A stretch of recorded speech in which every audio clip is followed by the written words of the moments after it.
것 같고요. 포킹 안 되는 상태에서 교전이 걸리면 AFK 입장에서도 좀 불편해지기 때문에 그렇죠. 그래서 조금 더 상대방이 뭐 하기 전에 공격적으로 자, 가는 건데 안쪽으로. 자 이거 진조의 굴림 애매하게 끝났어요. 이러면 그렇죠. 어웨이크 프롬 키보드가 가져갈 것 같은데요? 자, 마나도 결국 살아났고요. 자, 혼자 남은 수학 어려워 그렇죠. 보입니다. 자, AFK 마무리 지면서 16킬. 자, 그렇기 때문에 추가적인 교전이 더 이상 성립을 자 하지 이거 않습니다. 라우라한테 몰랐나요? 몰랐나요? 그렇죠.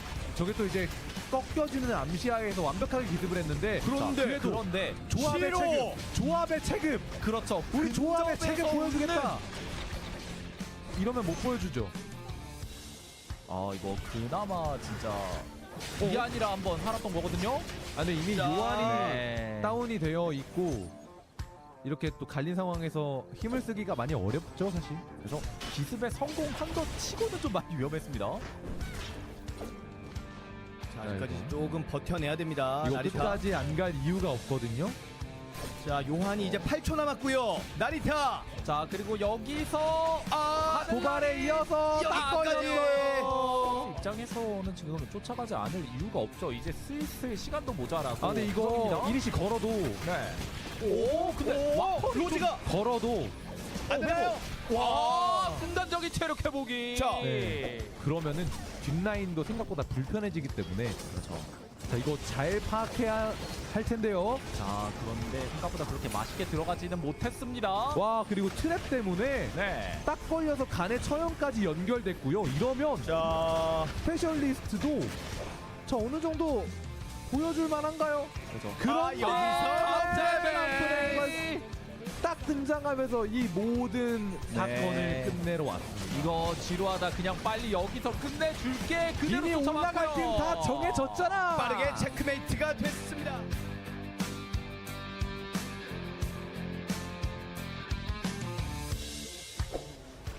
저희가 위치까지 확인.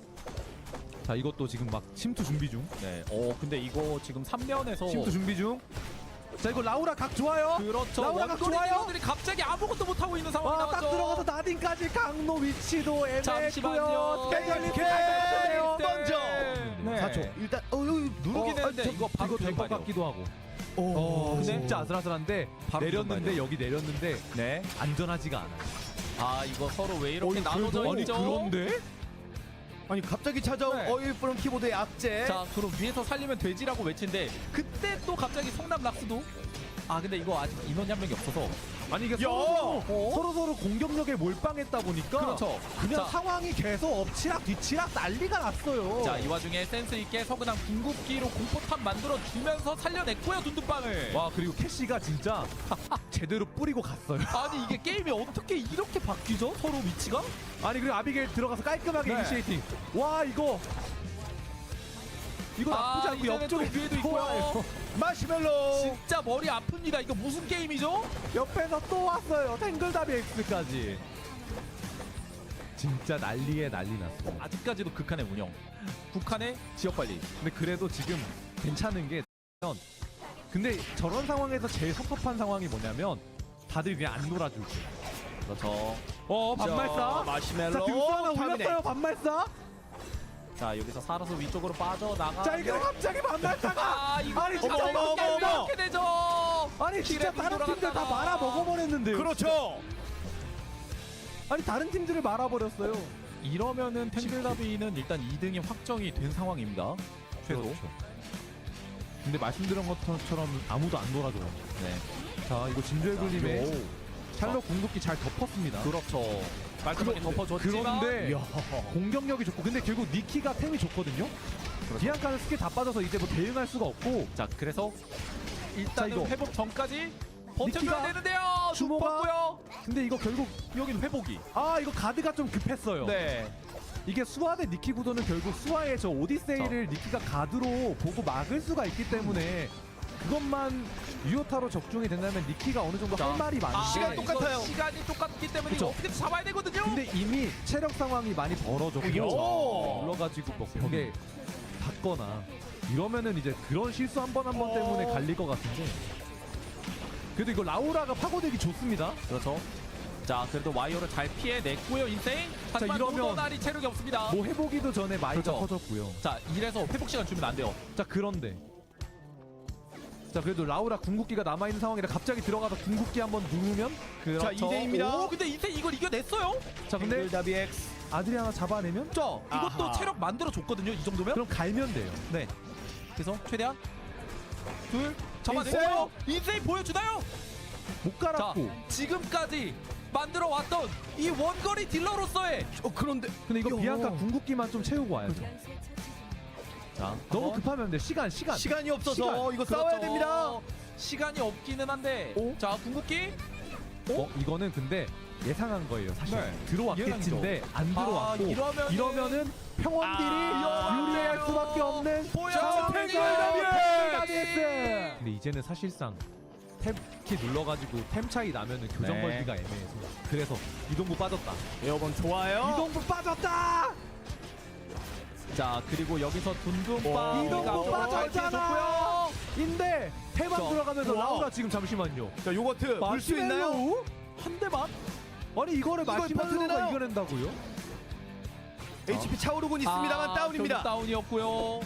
치유드론도 상당히 맛없게 빠져 있는 상황이기 때문에 이제는 마시멜로의 턴이 왔습니다. 그리고 요거트 선수 특징이 그냥 어프 슬래시 바로 그냥 원딜한테 아무것도 표식 안 묻히고 타버리고 원딜 피 그냥 반피로 갈아만 놔도 그렇죠. 팀이 잡아준다. 이거. 자, 이거 마시멜로가 너무 잘 빨아놨거든요. 그렇죠. 이미 반발 나가요. 선수 체력이 적고 자, 서근함 선수도 체력 적은데 일단 둔둔빵이 이런 둔둔빵! 상황에서 둔둔빵이 자, 타겟팅과 둔둔빵 포킹의 싸움. 둔둔빵 승전도 자, 받고 둔둔빵! 둔둔빵! 그가 돌아왔어요. 그럼 그리고 비앙카 궁극기 이런 거 들어오는 거 카페트로 밀어내는 것도 진짜 유효타로 들어갈 수도 있고 아까처럼 들어왔을 때 샬롯 궁극기만 잘 깔려도 그래서 탭3 입장에서 할 말 많습니다. 자, 결국 비앙카의 궁극기가 적중을 하기 위해서는 샬롯의 궁극기가 다른 무언가 큰 데미지를 통해서 뽑혀야 되거든요. 자, 세비 돌았어요. 근데 당연히 안 눌러주고 있겠죠. 자 이거 포킹 조심해야 돼요. 네. 그리고 수화 포킹 무시 못합니다. 자 니키 들어갔죠? 비앙카 자, 이거 이러면 서로 맞대결 그렇죠, 이거 영역 궁극기가 전개. 너무 수비적으로 그렇죠. 빠졌는데요. 비앙카가 공격적으로 들어가서 터트려도 모자랐는데 수비적으로 빠졌고 이번에는 이러면 탭3. 그렇죠. 자, 궁극기 이제 3일 차. 가깝지. 네, 천만다행. 네. 자, 탱글다비와 리지. 자, 일전에 서로의 앙금을 좀 풀어낼 때가 왔습니다. 근데 이거 수처각만 조심하면 이렇게 수처각 조심하면서 거리만 벌려서 먼저 이렇게 쏴주기만 해도 와. 탱글다비 X 입장에서는 할만할 것 노도날 같거든요. 방금 할만할 것 같거든요. 네. 탱글다비 X? 아니 인세인 선수 뽑아와주는 플레이가 미쳤는데요? 맞습니다. 그 전에도 이미 그냥 공격적인 무빙 잡아주면서 상대방 기세 한번 눌러준 것도 좋았는데. 자, 3일차 이러면 400 크레딧이 곧. 그렇죠. 이게 니지는 전 라운드와 같은 수준을 밟게 된. 자, 서근함도 지금 체력 이거 3초, 2초, 1초. 오, 3초, 근데 2초, 1초. 갑자기 여기서 마시멜로의 아니 생존자가 치카 밟으면 되는데 밟으면 되는데 시간을 몰라서 근데 안쪽에 들어온 선만 락스가 다 정리합니다. 그렇죠, 락스. 애초에 윌리엄이 팔이 더 길기 때문에 자 일단 때릴 수는 있는데 갑작스럽게 나르비 선수가 막 블링크 카페트 이런 거 써가지고 들어가는 거 조심해야 돼요. 잘 피했어요. 자, 공 다 이게 전혀 막 유리한 건 아닙니다. 그렇죠. 마이가 그래도 공격기를 자. 잘 빠져나줬고요. 자 여기서 못 밀면 못 던지고 여기서 있어 못 봐. 밀면 탭3가 위험해. 자, 여기서 못 밀면 여기서 근데 야. 밀면 여기서 반말싸가 밀면 근데 나르빅이 안 죽어요. 나르빅이. 반말싸가 밀어내면 자. 반말싸가 근데 못 밀고 제니가 계속 때리면 나르빅 보여줍니다. 서민에서 당할 것 같은 체크메이트. 마무리. 야, 탭3 최종 생존 두 번째. 그거 좀 당했잖아요. 오. 생명의 나머 싸움 리지와 탱글다비 X. 자 이거 아까처럼 거리 잘 벌리면서 상대방 이렇게 하나씩 이니시에이팅 기술들 훈련해주면서 때리면은 생각보다 체력을 너무 빨리 빼주는 바람에 좀 위험하게 되었거든요. 이거 와이어 빠졌다 콜 나왔을 거예요. 자, 두 팀 사연 있는 두 팀입니다. 자, 그렇기 오른쪽. 때문에 자, 인세인 단독으로 잡아주려는데 여기서 마이가 한번 끌어줬고요. 벽에 붙였는데 탱글다비 X 잠시만요. 네. 이거 마이 잡히면 사출의 각이 나오고 있습니다. 심지어 20초면 옆으로 크게 그렇죠. 돌아주면서 이거 충분히 예, 방향 틀기. 이러면 시간 다운될 벌죠. 수도 있는데 근데 원포인트 선수가 조금 멀어지긴 했어도 이거 이거 막 자. 이제 찌르고. 그렇죠. 옆에서 근데 제세동 중이에요. 자, 6, 5, 자, 제세동. 시간 제세동. 1초. 살 수 제세동 있어요. 터졌고. 야, 이거를 살았어요. 노도나리 해냅니다. 이지 않게끔 가주는 판단도 너무 그런데 좋습니다. 여기 탱글답이 X. 이거 천천히 쪼여들면은 이거 네. 오, 근데 이거 노도나리 너무 혼자 일단 먼저 진행이 되고 있고요. 마이니까 버틸 수 있다라는 판단인 것 같은데 안 될 것 같은데요. 안 될 것 이번에는. 같은데 네. 이거는 오히려 탱글답이 X 자. 위기 상황으로 연결될 그런데 수도 여기서 있는데 성공수 너무 아니, 이뻐요. 인세인.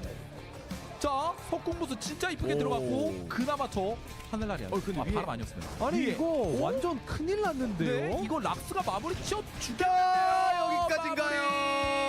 아니 AFK 컸던 탱글답이긴 하는데 지금 밸류가 이러면 말이 안 됩니다. 자, 그리고 아래쪽 스페셜리스트와 락스. 와 이거 진짜 방금은 자 여기 이거 스페셜리스트가 만약 이겨낸다면 이게 도발을 잘 긁은 거 친 거는 생각보다 아드리아나가 데미지를 크게 받진 않았어요. 그렇죠. 그리고 원딜들의 움직임이 네. 꽤나 좋아요. 자, 이제 진짜 들어갑니다. 꽤나 돈드바. 좋아요. 급하게 반말사 선수 이렇게 들어오는 거 블링크로 저 벽 넘어가서 그냥 흘려주고 원딜들의 움직임이 정말 좋다고 계속 언급드렸는데 그 갑자기 강점이 터졌고요. 바로 그냥 스페셜리스트에게서 터져 나와요. 자, 여기까지고요. 자, 잠시만요. 마무리. 이러면 일단은 탱단은 먼저 봤을 거거든요. 자, 파악 CCTV로. 들어가요. 네.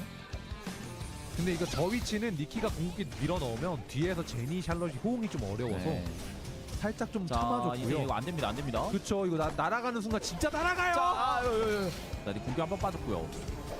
자, 자 이러면 이거- 샬럿 궁극기 빠진 이 타이밍. 이제는 역으로 탱글다비에 차례가 한번 왔습니다. 그리고 니키 궁극기도 없고 이거 너무 잘 샬럿 찢어주는데요? 궁극기도 없고 그냥 변수는 제니 하나. 네.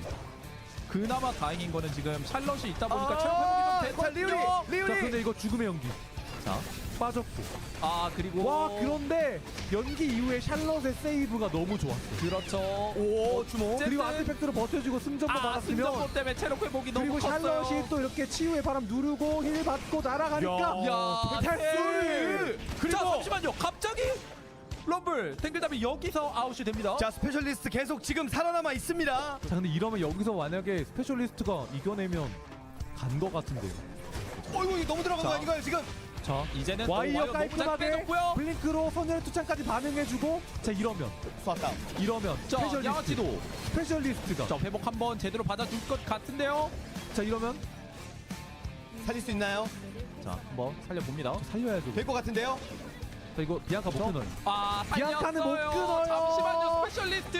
잠시만 이러면 무조건 진짜 가죠. 스페셜리스트가 스페셜리스트! 잠시만요, 바뀌어요 이러면. 바뀌었어요. 일단 내일 4판 더합니다. 입니다. 네. 밤시아가 되어 있는 상황에서 가넷 안쪽으로 파고듭니다. 가넷 그렇죠. 궁극기 너무 잘 들어갔고요. 그래서 안쪽에서 주모 선수가 자 가넷을 먼저 다운을 못 시키면 근데 이거를 이거 가넷이 잡혀갔어요, 먼저요. 처형됐지만 상대 자, 원딜 나르빅. 잡혔고 나르빅 패시브 있어요. 남았고요. 패시브 있어요. 와, 탑3가 아니라 탑3. 와, 대박!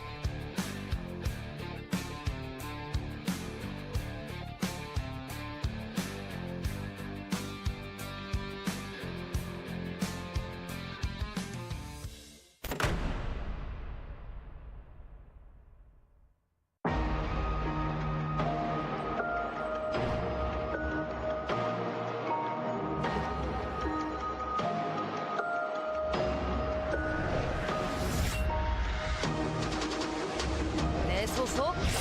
그런 걸 알아서 뭐하게?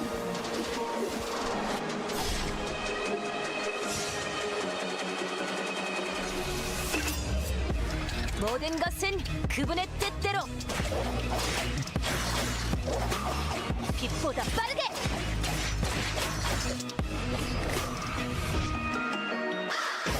미안 다신 안 뽑기로 했었지?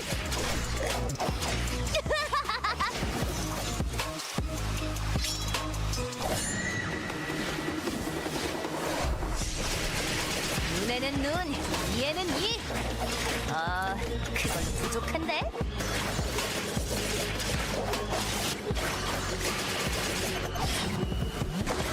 지범의 갈시!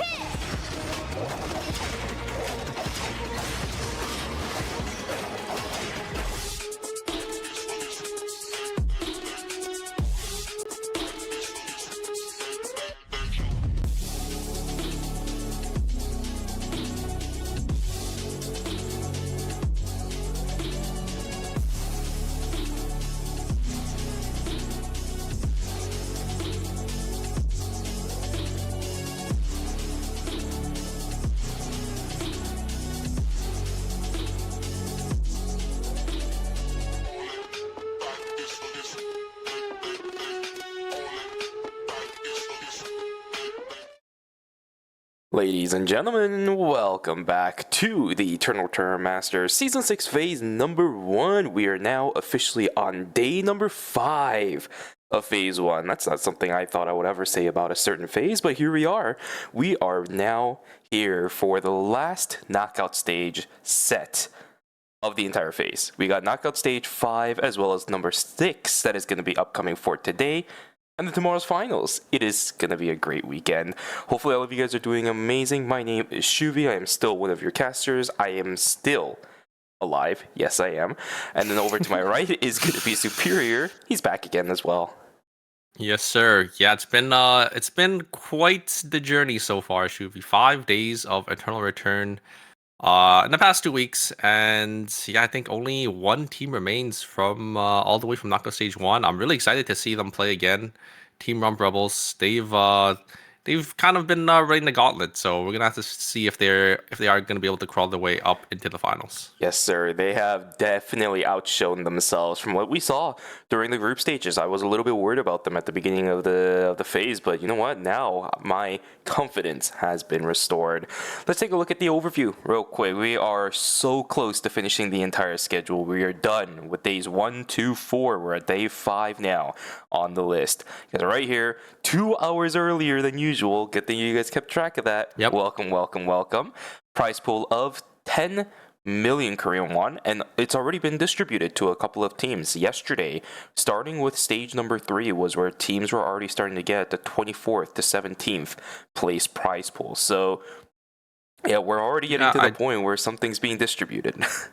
I think we're already down to our top 16, so even today, all the teams have already secured some circuit points, but obviously, these teams want to play for more, so we're going to have to see which teams are going to be able to climb up in the rankings for today.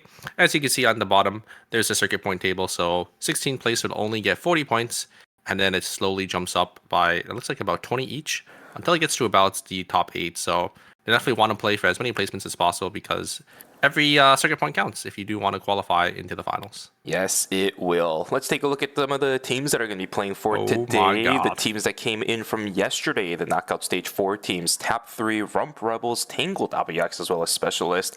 And now they're going to be joined by each group stage's 3rd place. But is this really 3rd place, or is this a finals? Stacked lobby. Team Cartel, our previous ERM winners, Gayyoung Innate.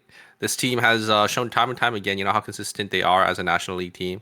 Daeyoung Cybers, our most recent tournament winner for the International 10 event. And Ultimate, we know G-Work, Alto, KCW, and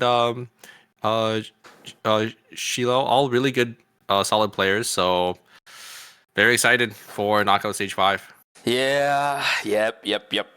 And it doesn't even get any better for knockout stage number 6, right? That's the second set of 4 games that we're going to be watching today. Auto Arms, Marchin, Demon Drive, as well as Saber will be joining us for that one. So for those of you guys who were excited yesterday about watching these specific games today, once again, I applaud you for showing up 2 hours early. You guys got the note.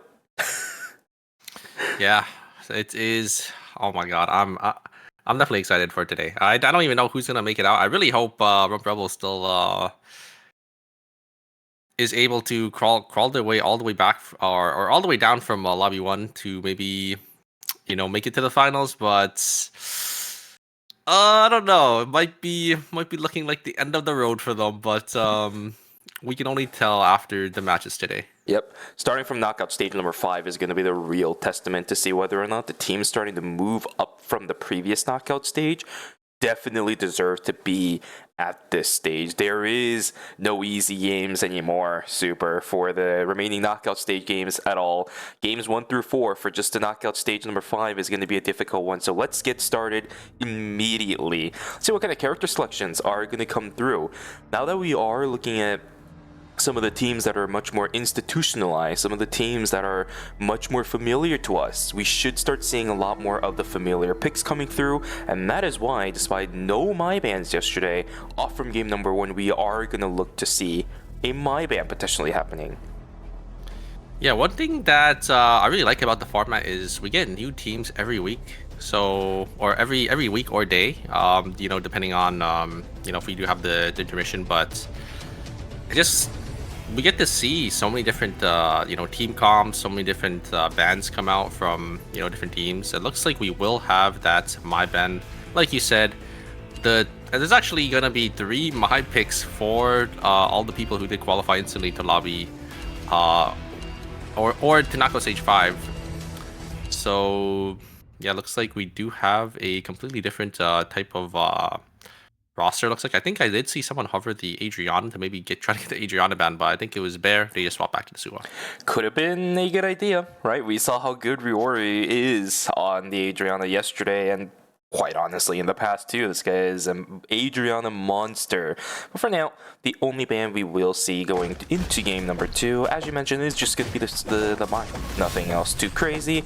You and I are a little bit all too familiar with it. If anything, it's a little bit more surprising that we really haven't seen too many my bans during the knockout stages. But I think starting from now, we should start to familiarize ourselves with that specific game ban coming through. There's going to be a lot of teams running. Yeah, Mai just such a great tank, providing so much for their team. Definitely the premier front-to-back type of tank, because you can see Young Innate, they are playing that double backliner. Same thing with Cartel, they're both playing backline mage and an ADC. Yes, sir. Yes, sir. Okay, so with all these teams in line, right? Ultimate, Daejeon Cybers, Innate, and Cartel. They're not playing anything too crazy for us, right? So let's see how it goes. Game 1, ladies and gentlemen, is going to be underway, and once again, we're in the same boat as yesterday. We're gonna have a stack factory start. Yes, I think that factory this time. Might be 7. I can't tell if somebody was with the Adina. Yeah, yesterday I think it was about 5. So factory just a really nice zone to start. It looks like for a lot of these players. I mean, there are definitely a lot of party items for certain builds that kind of need to start factory. And if your build ever routes into factory, you have to start there too. Because if you don't start there and you route into it, then everything's gonna be gone. So. Yeah.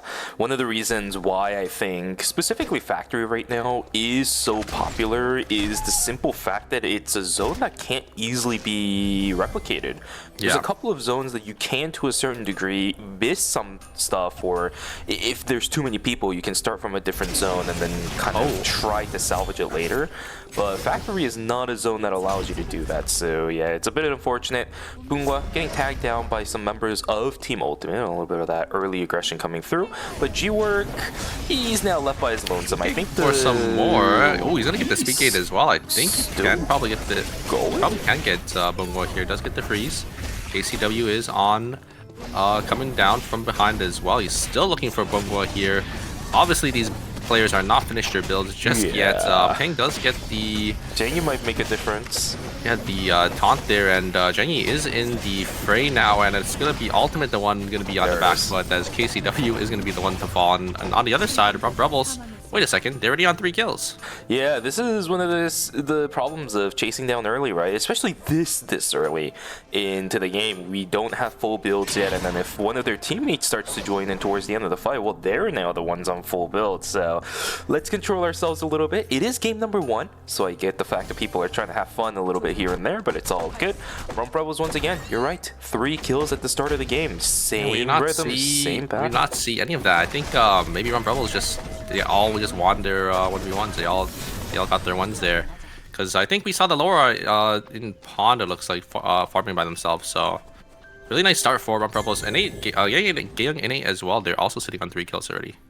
Yeah, this is nuts. The pace is going to be a lot faster from the looks of it than what we saw in the previous knockout stages. Quite frankly, it might be reminiscent of what we saw during the group stages, Super. So something that you and I are going to be a little bit more accustomed to compared to just the I don't want to call it a snooze fest, but where's the action, you know?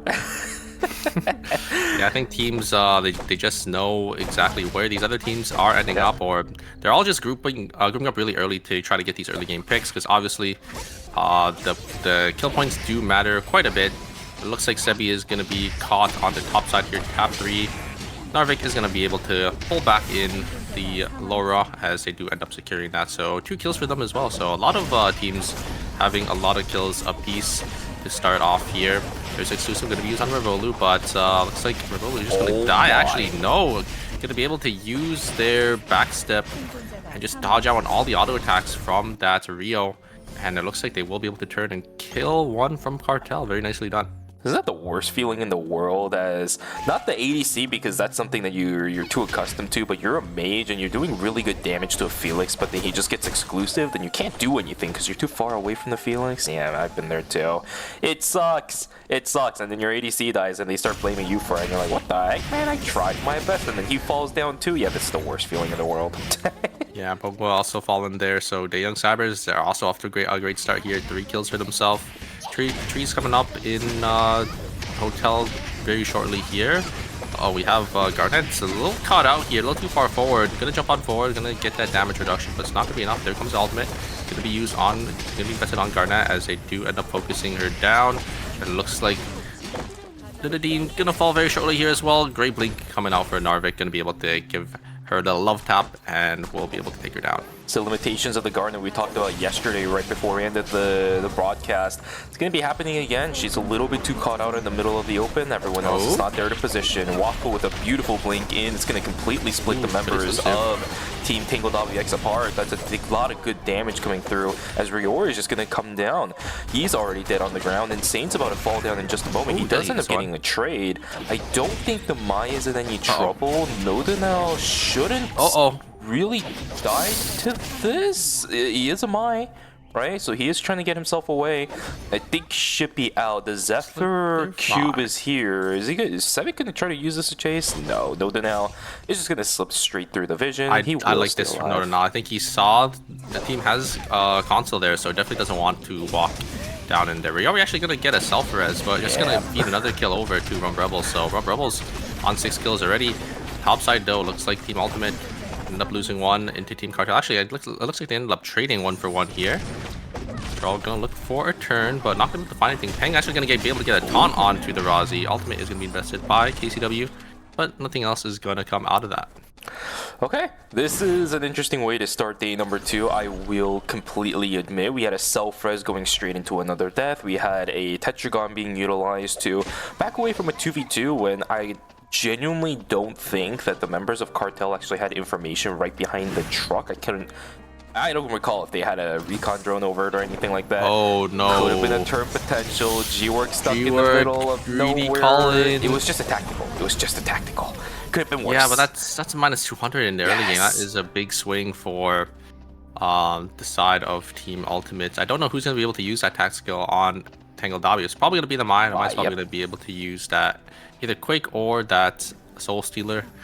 But yeah, that is a little unfortunate for Team Ultimate. -200 so early into the game, and it looks like Team Ultimate is also just being forced to call in small transitions because they don't have enough to get the 4-score buy-ins. And Jangi just gets instantly killed by the side of Team Young in a great taunt there coming out from Ing9, and it looks like Peng will probably follow shortly here. Ing9 gonna look for some more, gonna get that slow, as yeah, looks like the need is just gonna jump on forward. So Young gonna be able to get a nice 2 kills. And Bongwa just going to call in their 4-score. Yep, that right there is the value of the Mai. We constantly see a fantastic taunt coming through from Ing9 and a good salvage from Ping as well. Here we go. Right now the Vampire Queen is in. The blink timing was slightly awkward from Waku. That's very unfortunate. Yeah, what you're looking for. G-Work is down on the ground. KCW is trying to salvage the situation as well. Twilight Heist didn't really result in anything from Sebi, but the fight's already over. I don't know if you saw what happened, but G-Work got the freeze combo off, but Alpha swung and moved the Bianca out of the Alina ultimate, so the combo just didn't go through. But on top side here, Tangled Dobby is going to be able to secure one member of Specialists. It will be the Garnet falling again. Like you said, I think this Garnet, you know, once you know, these teams sort of know how to play around it, it is a little hard for this pick to be utilized. As well as, you know, in the previous days. The thing is, I don't know if the teams know how to play up against the Garnet just yet. They're just playing up against it well, right? Yeah. A lot of the teams right now, especially the ones that are coming in for knockout stage number 5, they've never really had to deal with a Garnet before. Most of the teams haven't really played up against one in competitive. They just overwhelm it. That's really about it. Very difficult, as you mentioned yesterday, for a Garnet to get out, and they're capitalizing on those kind of weaknesses for a frontline that Some other tanks don't really have to deal with, right? Like right now we have an Elena in the game, we have a Maya in the game, they have escaped, but here we go. This is a little bit Great rough. turn. The crowd control stack is insane. No Danelle is going to get taken down before he can even press a single button. Yeah, great turn there from the Young Cybers. The Mai just setting their sights on Tangled Dobby's Mai, and they all just focus her down, so not really much Tangled Dobby can do. Fortunately, I think they were a little out of position to really turn that team fight, so the Young Cyber's going to be able to pick up on a nice skill for themselves. Indeed. Tap 3 now potentially looking for a fight up against Rump Rebels. We know the track record for this one isn't that great for Rump Rebels. They're actually going to opt to run away from it. I like this decision. Once again, it's a good macro play from the start. But day 3 is going to begin, and you fight from now. Minus 200 is going to begin as well. What are these two teams fighting for down here? There is a meteorite. Rain of Arrows not going to land on anything. So Dobby taken below half HP. The health bars are much more in favor of Team Cartel. I did see his team inside of Hotel too. If this fight lasts for a little bit too long, this could turn into a third party. Yeah, I think you're absolutely right. I think there might be a team coming down from the top side, but on the bottom side of the map, it looks like Gang 8 is going to be able to win it out. And the Specialists here, Specialists going to lose 2 members, so it will be a minus 400 for them. The Young Cyber is going to be able to get the taunts onto the Mai. Peng already chunked down to about half HP here. A lot of damage and a lot of AoE coming out. Great stuns and great CC coming out from the Young Cybers as they do end up trading the Mai over, and it will be Team Cartel going to be forced to back away. Dina's gonna overtake Pungwa this time around. I think he's looking for revenge for the season 5 season finals, right? He ended up getting one-upped by Pungwa, who ended up winning the overall tournament back then. A lot of people were saying, oh, who is the better Adina? Is it Pungwa or Adina? With the season 5 finals results alone, it was definitely Pungwa. He just completely outplayed Dina during the entire series, and quite frankly, the entire weekend too. This time around, Dina looking to turn things in his favor. He is going to at least win out on the very first team versus team fight for both of his teams respectively. It's all good and dandy. Let's see if Dina can continue to do that more and more and more. Yeah, he's been playing pretty well so far. Looks like Specialists going to be able to get their teammates back up. Minus 400, a little unfortunate that this team already lost so many credits. Tangled Dobby, I think they know that a team rest here might try to look for something. They should know this team is relatively weak. But it looks like Team Specialists might run straight into the hands of Team Rump Rebels. Team Rump Rebels already on 8 kills. They are definitely set up to maybe push their lead a little farther and try to snowball here. Ultimate though, gonna be walking into the zone. Don't think they want to take any fights just yet. Probably want to grab console first. Yep, they gotta get information, but up on the northern side, it's Team Rump Rebels taken down to about 3/4 of their HP. Not that bad. It is an Elena, but she's only sitting on the Blazing Dress, right? Had to salvage and recover from the 200 credits lost earlier on the tactical skill. She is gonna prioritize it once again. It is level 2. It is very important for an Elena to have that nowadays, right? You need that. Yeah, you need that extra damage for your engage, and that's low as well. Looks like Ultimate is going to jump on forward. G-Work is going to find the engage onto the back line. No. Great freeze, going to get the freeze onto both the Nadine and the Adriana. It looks like the damage return is too much, so it looks like Ultimate's actually going to run away here. The Ultimate was invested by, I think a lot of the members there was Alina, Jan, and I think the Garnet did end up using Ultimate, but no execute going to come out as both teams will just disengage. You know what? Team Specialist is not a team that I genuinely thought was going to be able to dissuade some kind of fights like that, especially up against Team Ultimate, but they did. Well played on that one. Nice counterplay, nice kiting coming through from both the Adriana as well as the Nadine. Another fight on the southern side of the map. I am starting to see some blood samples being called in. Rebel will taking below half HP. Sardavi about to go into the same situation as well. 9 as well as Sardavi's healing drone has already been popped, but the fight is seeming to be in Kyunggi in its favor. That is a huge Sun Conjunct straight to the back line. Chino in a whole lot of trouble. The taunts aren't there. Ignite trying to keep himself alive now too. That's a beautiful exclusive. It's a trade between the two Mines at the moment. Rebel trying to keep himself alive. It's not going to happen. It's going to be the grenade launcher to knock him down. The question is, does he actually know about this? Because Dina gets the res for free, and Ignite, he's also about to fall down too. They have full information on this. Yep, they can't do it. Yeah, it looks like they're just gonna have to give up Ing9 there. Wow, Gang 8 actually played that really well. I think they overchased, so it went from a series of playing well into overchasing, and then they were able to turn it back into their favor. But yeah, the res coming through from Medina is a little too much, so Gang 8 gonna get a minus 200, but trade a 2-for-1 for the side of their favor there. Yeah, you say 2-for-1, but it still goes in favor of the team that actually ended up losing 2, right? The Rises came back. The Mai, unfortunately, was taken down fully for Team Kyungki and 8. That's minus 200 for a team that honestly won the fight when you look at it just numerically. I'm surprised that Legend Cypress was able to turn that back, but that right there is just a straight power of the Adina. Dina, Yeah, I can't really walk up. Can't really walk up to Adina on 1 HP, so that's why the res just came out for free. And you know, Dina already being full HP, there's really not much that you know, Gane can really do to, you know, contest the res there. Nadine doesn't really have any way to stop it, and Hayes, the only way to stop it, you gotta be basically melee range to get that shotgun. Indeed. Whereas for Team Specialists, we are going to have, unfortunately, 2 members down on that team. Doesn't have really enough credits to res both of the members either, just either one or the other.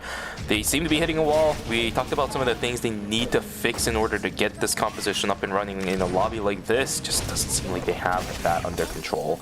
Team Ultimate looking to gain positioning up against Tangle Dobby X, potentially looking for a call inside of archery range as well. The damage output from Riori is good. Wow, yeah. KCW taken down Riori, to though, look at their position. He's looking for the flank. Unfortunately, the ultimate's not really going to do anything. Riori taken down to about half HP, but he's not dead. Char is too far away from the fight. Down goes KCW. That is beautiful kiting. And again, it's another one of those Adrian and Nadine comps that is able to fully kite away from Team Ultimate. I thought like it looked so bad for Tangle Dobby because of their positioning, G-Work having that off angle there, but I think Tangle Dobby just playing it so well. Riori able to blink away from the engage, ended up dashing away, and then Ultimate tried to look for the engage after their dash, but just ended up blinking out a little farther and just returning so much damage on that Adriana. So very nicely played by Riori, and great turn from Tangle Dobby. Yeah, a bit awkward from the side of Team Ultimate too. They seem desperate. It almost seems like a gameplay that you would normally see after game number 4. And G-Work's going to fall down, unfortunately, as well. Chur's about to fall down, and we might have our first full team wipe. Yep, there it goes. Ultimate is going to be our first team to fall. Thanks to work, a lot of different teams that went through for this game. Quite surprised about that as well. This is not the first team that you would normally expect to fall down, especially in game number 1, but that's indeed the situation that we got. Ignite trying to send it onto the backside. Jengi is going to keep himself safe. Ignite still in the thick of it. He will be taken down to half HP, but the rockets are launching, and they are causing an absolute hellfire. Yeah, Jengi just getting out-traded completely by the Nadine. Looks like the third party, though, is in the area. I think these teams need to be aware of this. There is the exclusive coming out, but the Brandon Ramp actually is going to go straight onto Cartel, and Rump Rebel is going to kill all 3 members of Cartel, and they're going to get another 3 kills for themselves. Sitting on 11 kills already, Rump Rebels. Our team, all the way down from Knockout Stage 1, is just proving time and time again why they deserve to make it to the season finals. I think the call was weird. Peng shouldn't have gone back in with the struts, right? I think he should have grouped back up with his teammates at least inside of that little corridor, but that was not meant to be. This is doomed, man. Tap 3 is just going to run these players down, unless, okay, that card in reverse didn't work out. The jump pad is not going to be taken, but even if they take it, look at what's on the other side. Look what's on the other side. Oh, 3-man stun, and one of them dies. It's so And one of them goes as well. I'm surprised it just didn't they can't. it ended up going. Oh my goodness, there was a Bianca on the other side. That's a terrible feeling to have when you're going to use the VLS, or the jump pad I should say, across, especially inside of stream, because you can see what's on the other side, but you can't fight the Wick team like that. I don't know what that was. Great find from Nunal died. He was already chunked down to 1 HP. Great follow-up damage from Riori as well. Hina gonna heal up from the Star Conjuncts there. Great dodge out, great sidestep from Insane. Not gonna take any damage. Looks like the Young Cyber's gonna focus their attention onto Insane there, but nothing's gonna be found out as Insane's just gonna look for some more. Looks like Mai is gonna be chunked down to 1 HP as they just turn their attention onto Sundo by there, and yeah, very nicely played by Tangle Dobby. They are playing really, really well today. Yeah, the decision making I think from Star Dobby was a little bit awkward, because once you have that Adriana Flame on you, you're going to die if you keep running away and you keep putting yourself further and further away from your teammates. I think it would have done him better if he maybe ran towards his teammates the moment the fire went down, even if you have no cooldowns, because it keeps the enemies a lot closer to your allies than they would be if you kept running away. No play, no counter roster play available for Attention Cybers. They're going to be a member down, and now that it is day number 5, we're going into night number 5 at this point. You gotta look for Luby, but they don't have credits either. Look, 110 credits, no matter which way you look at it for either one of the two. They have a long way to go before anything can happen. Can they find a pick on this? No, the moon just wasn't prepared. Really bad. They gave away their positioning as well, but they're just gonna sit in the top bush there. I think Gang NA should know that this team is probably a duo. Team Rump Rebels is also going to be joining the fray in Chapel here. No team going to be taking Hospital Final Zone. Every team down here in Chapel looks like. Wonder if any team will end up deciding to just walk up here. Maybe Rump Rebels is going to go up there. Doesn't look like Rump Rebels is actually that strong. Delora is only sitting on 2 items this late into the game. So you have to see how they do end up playing into these other teams. We do have the Bianca sitting on about 500 credits. So if they can get a buy, maybe they can come back into it. This is really bad. What resources do these teams have? Yeah, Bianca only sitting on 3 items as well, so Rump Rebels just doesn't look strong for this final zone despite having 12 kills for themselves. Yeah, they're not positioning themselves near the call either, right? The kiosk is a little bit too far away. Yeah. Top 3 is now within the vicinity. You have the Jenny on Look at full Narvik's team. BIS. Yeah, this is You gotta look for Narvik not here. a fight you can fight. We saw the record from yesterday. I don't think it's going to work out, but now they even lose control of the VLS. They're stuck in the zone. Look, I think they're probably thinking about TPing back because they probably don't want to take this fight into Top 3. Top 3 is just so strong right now, but I actually really like this call. Rump Rebels just going to try looking for the third party. They just want to play for placement at this point. You know, they're already 12 field kills for themselves. They're sitting in a nice spot. Despite them having a big item disparity, as long as they can maybe try to find something here. Wow, Rump Rebels they are TPing right into the fray. In Chapel here, but luckily enough, Ing9 and Team Gang in it, they don't want to send because they know how many teams are nearby. If they decide to choose take the fights, they know that it will be the end for them. Rump Rebels is just going to look for an angle here. They know they have no timer because they burned most of it already in on trying to TP out, and it's going to be a massacre. 2 members already down. Sebi going to have to play for some placement here, but I think Ing9 is going to be able, or Gang NA is going to be able to sniff him out, and Rump Rebels will end up, will be our team to fall first in Chapel. But those kind of macro plays are something that we do need, right? They understood the timer was not an advantage for that specific team, decided to full send it before it became a possible issue. We saw a couple teams actually not being able to make the executive decision yesterday and ended up going into the temporary zone a little bit too late, so I do appreciate that for Team Rump Rebels. But here we go, continuing on. 10 seconds left now for the side of the team with Attention Cybers, but the crowd control stack is a little too good. Tangled off the X also starting to look for multiple third parties. Okay, Zero Jin looking for a little bit more too, but he will get taken down. Jinho and Ing9, the last Bastions alive on the side of Gyeonggi and 8, but the Flames are going to cancel the rest from Jinho. I don't think it's going to be enough. His health bar is a little bit too low. Well played from Ryori, and it will be Tangled off the X going up against Top 3 inside a cemetery. Yeah, it's so unfortunate for Team Gang NA. They definitely had the zone control, but the duo just ruining their dreams. The Young Cybers coming in from the flank from behind them completely split the team for Team Gang NA.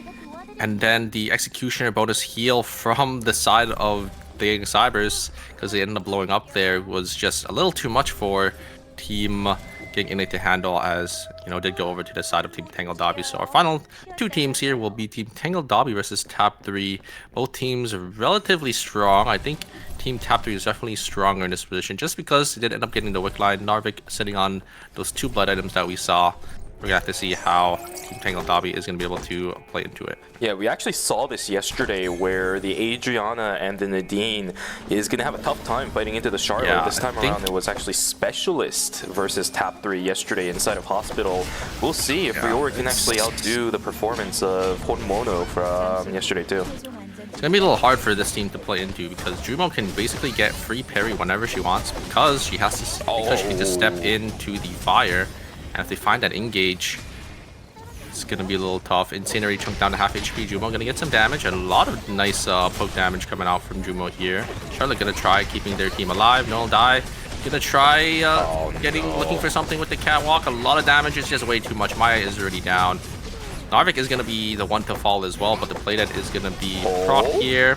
I think as long as Charlotte keeps him alive, Ryori tries to look for an angle to get some more damage in. It's not going to be enough, as I think it's just going to be a 2v3 now. Insane going to try resting. Selfres is going to come back up, but Jumo's looking. I don't think... Jumo's looking. Yeah, it's not looking too good for Team Tangle Dobby there. Insane, not gonna miss the parry, but wait a second. The self-res is gonna come into fruition, but look at the timers of the side of Team Tangle Dobby. They have to look for something here. They'll die, not gonna be able to find anything. Rory gonna fall as well, and it looks like Insane just gonna jump straight into the acceptance speech. Gonna fall to top 3 as well, and top 3 coming out on top once again in Knockout Stage 5, proving that they deserved to win and to dominate Knockout Stage 4. A masterclass on how to play this Charlotte composition. Well played, and GG's to this team. 12 kills. They managed to actually tie Team Brump Rebels, but instead of going a little bit lower on the bracket when it comes to the overall placement, they managed to walk away with it from first place. It's a huge point disparity from them up against the other kill leader in the lobby that had the equal amount of points against them.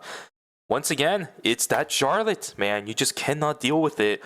Poke characters do not work, and that's one of the reasons why when Riori opted to continuously push in after, despite everybody from Team Tap 3 running away, he understood that the further and further the fight goes on without him doing damage with the Adriana, the worse and worse it's going to get, and it absolutely was correct. It's too late game.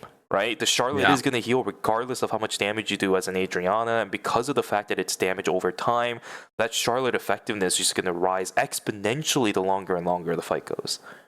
Yeah, so much sustain, and then I think it's just a bad matchup, right? So much sustain, so Adriana not really able to do that much poke damage, which is what Adriana is meant to do, and then Adriana also just allowing the Nikki to get parry, stun for her E whenever she wants, just because she has to throw the fire out to get that poke damage, and then the Nikki can just walk in it and activate her parry. Yeah, I'm going to make a slight adjustment to what you said. I don't think it's the fact that the Adriana has a lot of poke damage, because it's Riori we're talking about, right? He is so consistent at getting the Adriana damage down to its fullest extent. It's just the fact that Adriana is a lot more limited in how often she can poke because she has ammo limitations. She's a lot more locked down with cooldown in comparison to Charlotte, where she doesn't have any ammo to heal. All she needs to do is just press a button and invest a little bit of MP for it. It's not that bad. Yeah, it is a little rough for them, but yeah. And then, like you said, I mean, not only the Charlotte, kind of counter these poke teams, but she also does have that ultimate, right? We've seen it yesterday how strong the Divine Intervention was to block a lot of the burst damage coming out from these other teams. It's an incredible resource that a lot of teams are going to have a difficult time dealing with. It's a very similar situation as what we saw with Team Blanche way back in the days, or Team Choose Seat. It's very similar to the Lenny Jenny, where you try to dive the back line, but the Lenny is constantly there being a thorn on your side. The peel is there, the heal is there. Surprisingly enough, a lot of times people think that the rocket, the carrot cannon from Lenny isn't that big of a heal, and it isn't. But if you can't catch the Jenny over the course of time, the amount of healing that the Lenny does is going to stack over the course of time, because she is running healing factor in those kind of compositions. Even if it's small amounts, she gets it over and over and over again. It's going to add up. Yeah, a lot of people forget as well, the Lenny just gives extra damage because of her passive to auto attack. So yeah, that team comp was really good, but I think over the course of I think it was like about 2 seasons since they ran it. Yep. And since they dominated, obviously character changes did end up changing a lot. But now we have the Charlotte, Nikki, and Jenny coming out and showing why this type of team comp is still really strong. With that support and Jenny just together in itself, it's just really, really powerful, because it's just like the support is able to obviously keep Jenny alive, but not only that, he's able to give Jenny so much more damage because of heal factor and elf dress. And then on top of that, after Jenny comes out of her play dead, a support is able to just instantly get the Jenny back to about 50% HP. Yep, we're putting a lot of emphasis on the Charlotte right now, because she is definitely making the composition work. But you have to give credit where credit is due. Narvik is playing this character he's playing really well, like a madman, right? Let's take a look at the scores. Indeed, yeah. Let's take a look at the scores for game number 1 after what ended up happening. As we predicted, Tap 3 will be in the lead with 20 points. How many kills were distributed for this game? We have 4 teams with double-digit kills. Top 3 with 20, Innate with 15, Tangle W with 15, Rum Rebels with 14, and Dayton Cybers with 10. So 5 teams with double-digit points as well. So this is going to be a really top-heavy points. But do you see what I see, Shuvi? Yeah. In 8th place. Seems the same thing happened. What was the other reason, by the way, that the -3 came through? If you know, doing the math correctly, I would have to assume that -1, -2 that they got from field kills would have been a -3. I think they forgot to submit a form late. Yeah, that is probably it, because I think the -5 was for coming late. Yes. And the -3 was for like the form. So a little unfortunate. Team Ultimate is going to start to the series negative points, so you don't have to crawl the way back up. That'll be fine. Team Ultimate is a team that's going to be able to do it. It's just game number 1 went a little bit weird. I think the macro decisions across the board for the players was a little bit finicky, but we'll see if it's going to be a problem for game number 2. We're going to dive straight into it. We are going to see the Mai and the Nadine ban. So I guess there was another ban outside of the Mai. I could not catch that. I guess in hindsight it makes sense because she is so popular nowadays. But a lot of teams are going to have to adjust their entire team composition. You can already see it. Team Ultimate now considering that Adela pick, we should potentially see KCW as well. bringing that Nikki in. Tejon Cybers, Revolu on Martina would be a blast of the past. He's played this thing in the past too. If he locks this in, this is going to be incredible. She has been pretty okay, but it will be Dina on the Eva instead. It's a Gemo's Christmas party. What on earth with a Shukai ban in game 2? Eva Hart, we've seen this comp a while ago when Hart had her previous ultimate, but seeing it now, they don't really synergize as well together. But I'm really curious to see how they do end up utilizing this pick. It looks like all the My players swapped over to Shukai, so we're gonna have a Shukai ban coming in for game number 3. That's so funny. You're right. They all exactly swapped over onto the Shukai instead. 2 teams actually managing to keep the overall central idea of their composition. Jengi and Bungwa on the side of Cartel going to be locking in the same characters. Tango WX, we're going to have Riori locking in the Adriana. Insane's just going to swap over onto the Kadia because Nadina's banned. Whereas on the flip side, Tejon Cybers, you know what? Let him cook, right? Let him cook. This is a composition that's... Wow. When was the last time we've seen an Eva in competitive play? Oh man, I mean it was when when Hart had, when Hart had her old ultimate, and they played the the Hart Eva. So wow, it's nice to see Eva coming back onto the big stage here. And yeah, one thing I wanted to comment about, I think, is all the tank players are actually all back on Soul Stealer. So it looks like Soul Stealer is still going to be the dominant tank augment for this season. I think last season it was Soul Stealer as well, but the season before it was Protocol. So it just sort of bounces between Protocol and Soul Stealer. It's not even the fact that Soul Stealer's broken still, right? No additional buffs or anything like that as of late. It's just the fact that the utility still exists in that thing. Yeah. They did change it with all these the speed changes, right? With the new season, but I don't know exactly how it affected the augment. But obviously Soul Stealer still a fantastic augment because you can get your team in and out of fights relatively easily. Obviously the cooldown I think for level 1 Soul Stealer has gone up by 15 seconds, so definitely have to be a little careful and a little more preserved on how you use that augment. Yeah, and quite frankly, you can definitely tell in these fights if one of the teams don't have Soul Stealer or they don't utilize it, then the problems are very significant. Pang trying to run away from Nodanel, I believe that was who it was. G-Work trying to run away from pretty much the entirety of Rum Rebels, who's trying to find that early game kill for themselves. The Queen is stacked up. Beautiful shield coming through, as well as the Twilight Heist, right? I'm pretty sure. Yeah, I think Sebi buffered the Twilight Heist anyways. But yeah, it looks like it is our first execute of the game. It will be Dina on that Eva. G-Work gonna blink on forward, trying to get that knock up, but not gonna be able to find anything because the spell shield is just there. KCW gonna try to look for an angle on Bear, but not gonna be able to find anything. A nice spell shield again coming out for the side of Bear. G-Work having Queen prep, gonna try looking for something, but not gonna be able to find anything here. Looks like Alto is going, or Charles is gonna respawn as well, and the ultimate coming out for G-Work is way too much damage for that Suwu to handle. And it will be Team Ultimate going to be able to turn the fight onto Team Rum Rebels here. And Jiwa's going to be able to find that queen onto Sebi as well. So a nice 2 early game kills for Team Ultimate. That's so funny. KCW actually ended up blocking the Don Quixote out from the Sua, and it results in a straight-up checkmate going straight into his body. That is unfortunate for the side of Team Rump Rebels, but... You know, I would say that is checkmate. Oh, you prankster. I get what you mean. Okay. We're starting it off with you today. Okay, I see how it is. We're going to go straight into night number 1, though. No real biggie, right? A lot of kills across the board. Again, it's very reminiscent of what we saw during the group stages. Nothing like what we saw during previous knockout stages. So Yeah, we a lot might of have kills. ourselves some fun in day 1, night 1. Yeah, a lot of kills going around to these teams. I mean, we saw how many kills were in the first game. I think 4 teams having over 10 kills, and even some of the lower end teams still having about like 5, 6, 7 kills. So a lot of stuff going around. Looks like we do have Wako gonna get caught out here. Gonna be forced to use their blink away.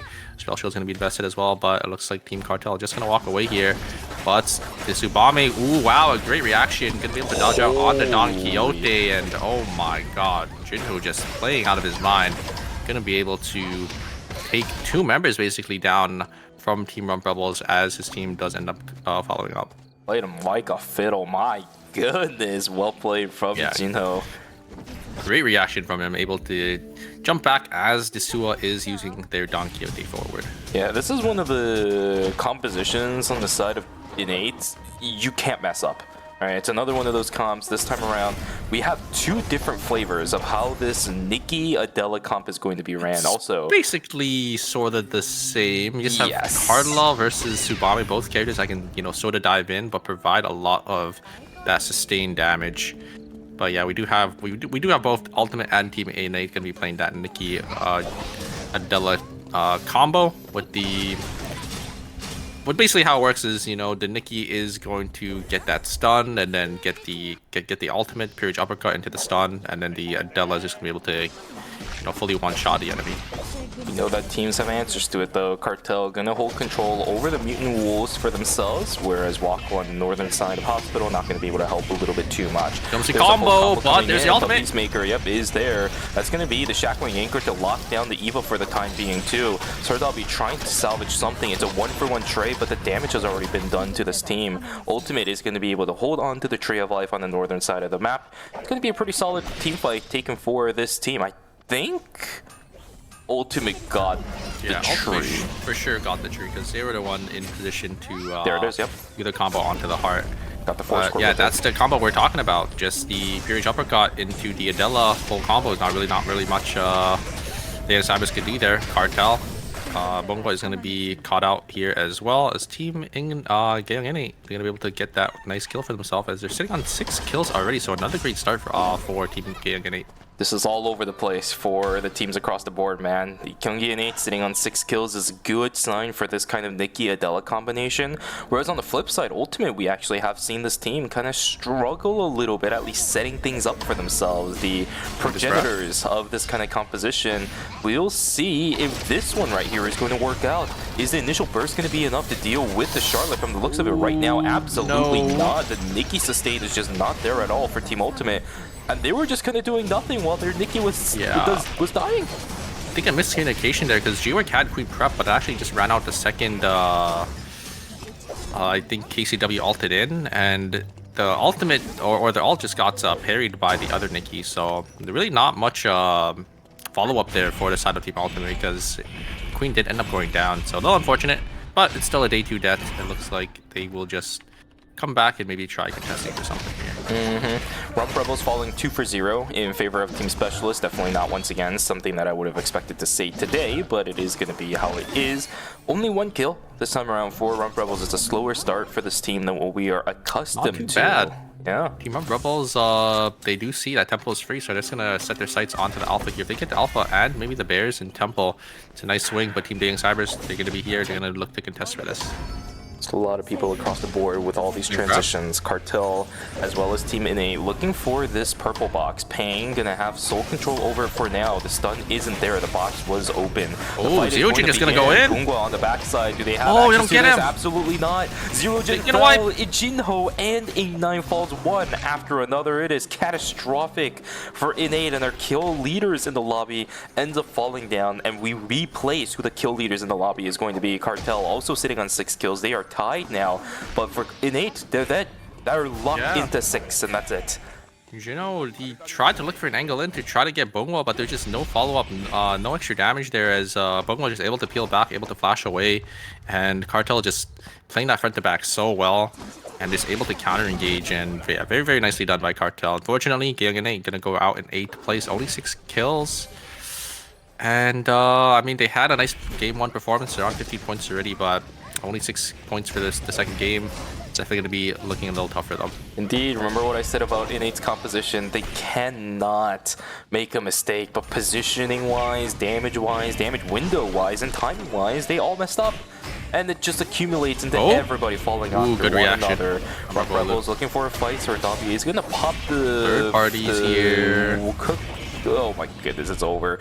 Bear is going to get taken down. We got 45 seconds until day number 3, but the third party's going to start to pile on in. Revolu is playing like he's a frontliner. He's getting a little bit accustomed to that kind of stuff. Sudo trying to turn the damage around. Peacemaker is available. Specialist can play around this, but the Maiden's Embrace is going to miss.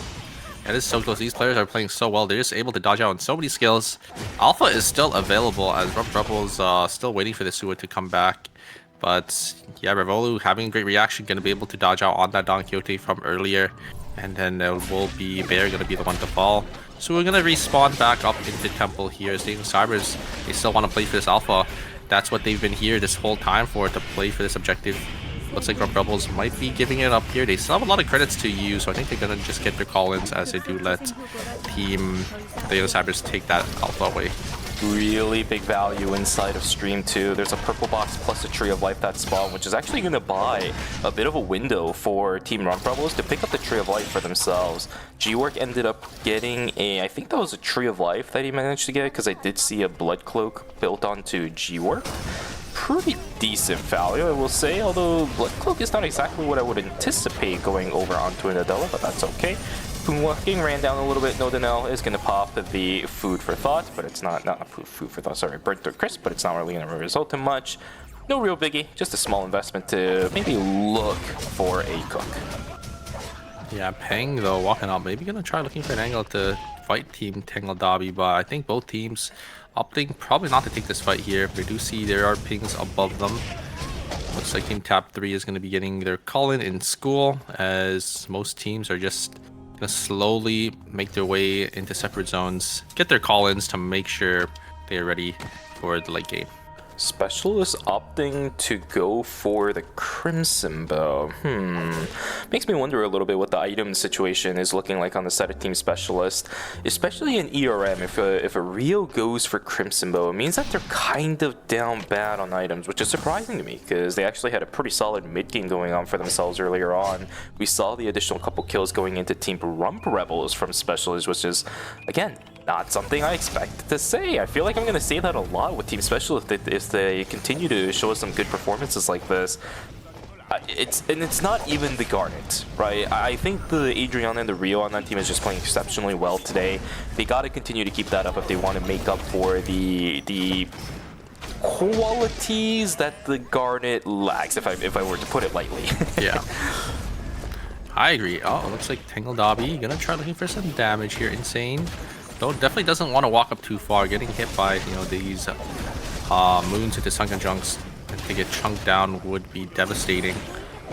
Insane is playing the range really well here, getting a lot of poke damage onto Peng, but it's not going to be enough. A lot of damage coming out from Riori as well. Zhang already chunked down to 50%. No, they're actually just going to swing the ultimate, just going to send it on forward there. Going to get a lot of damage onto Bongwa, but the trade is way too much.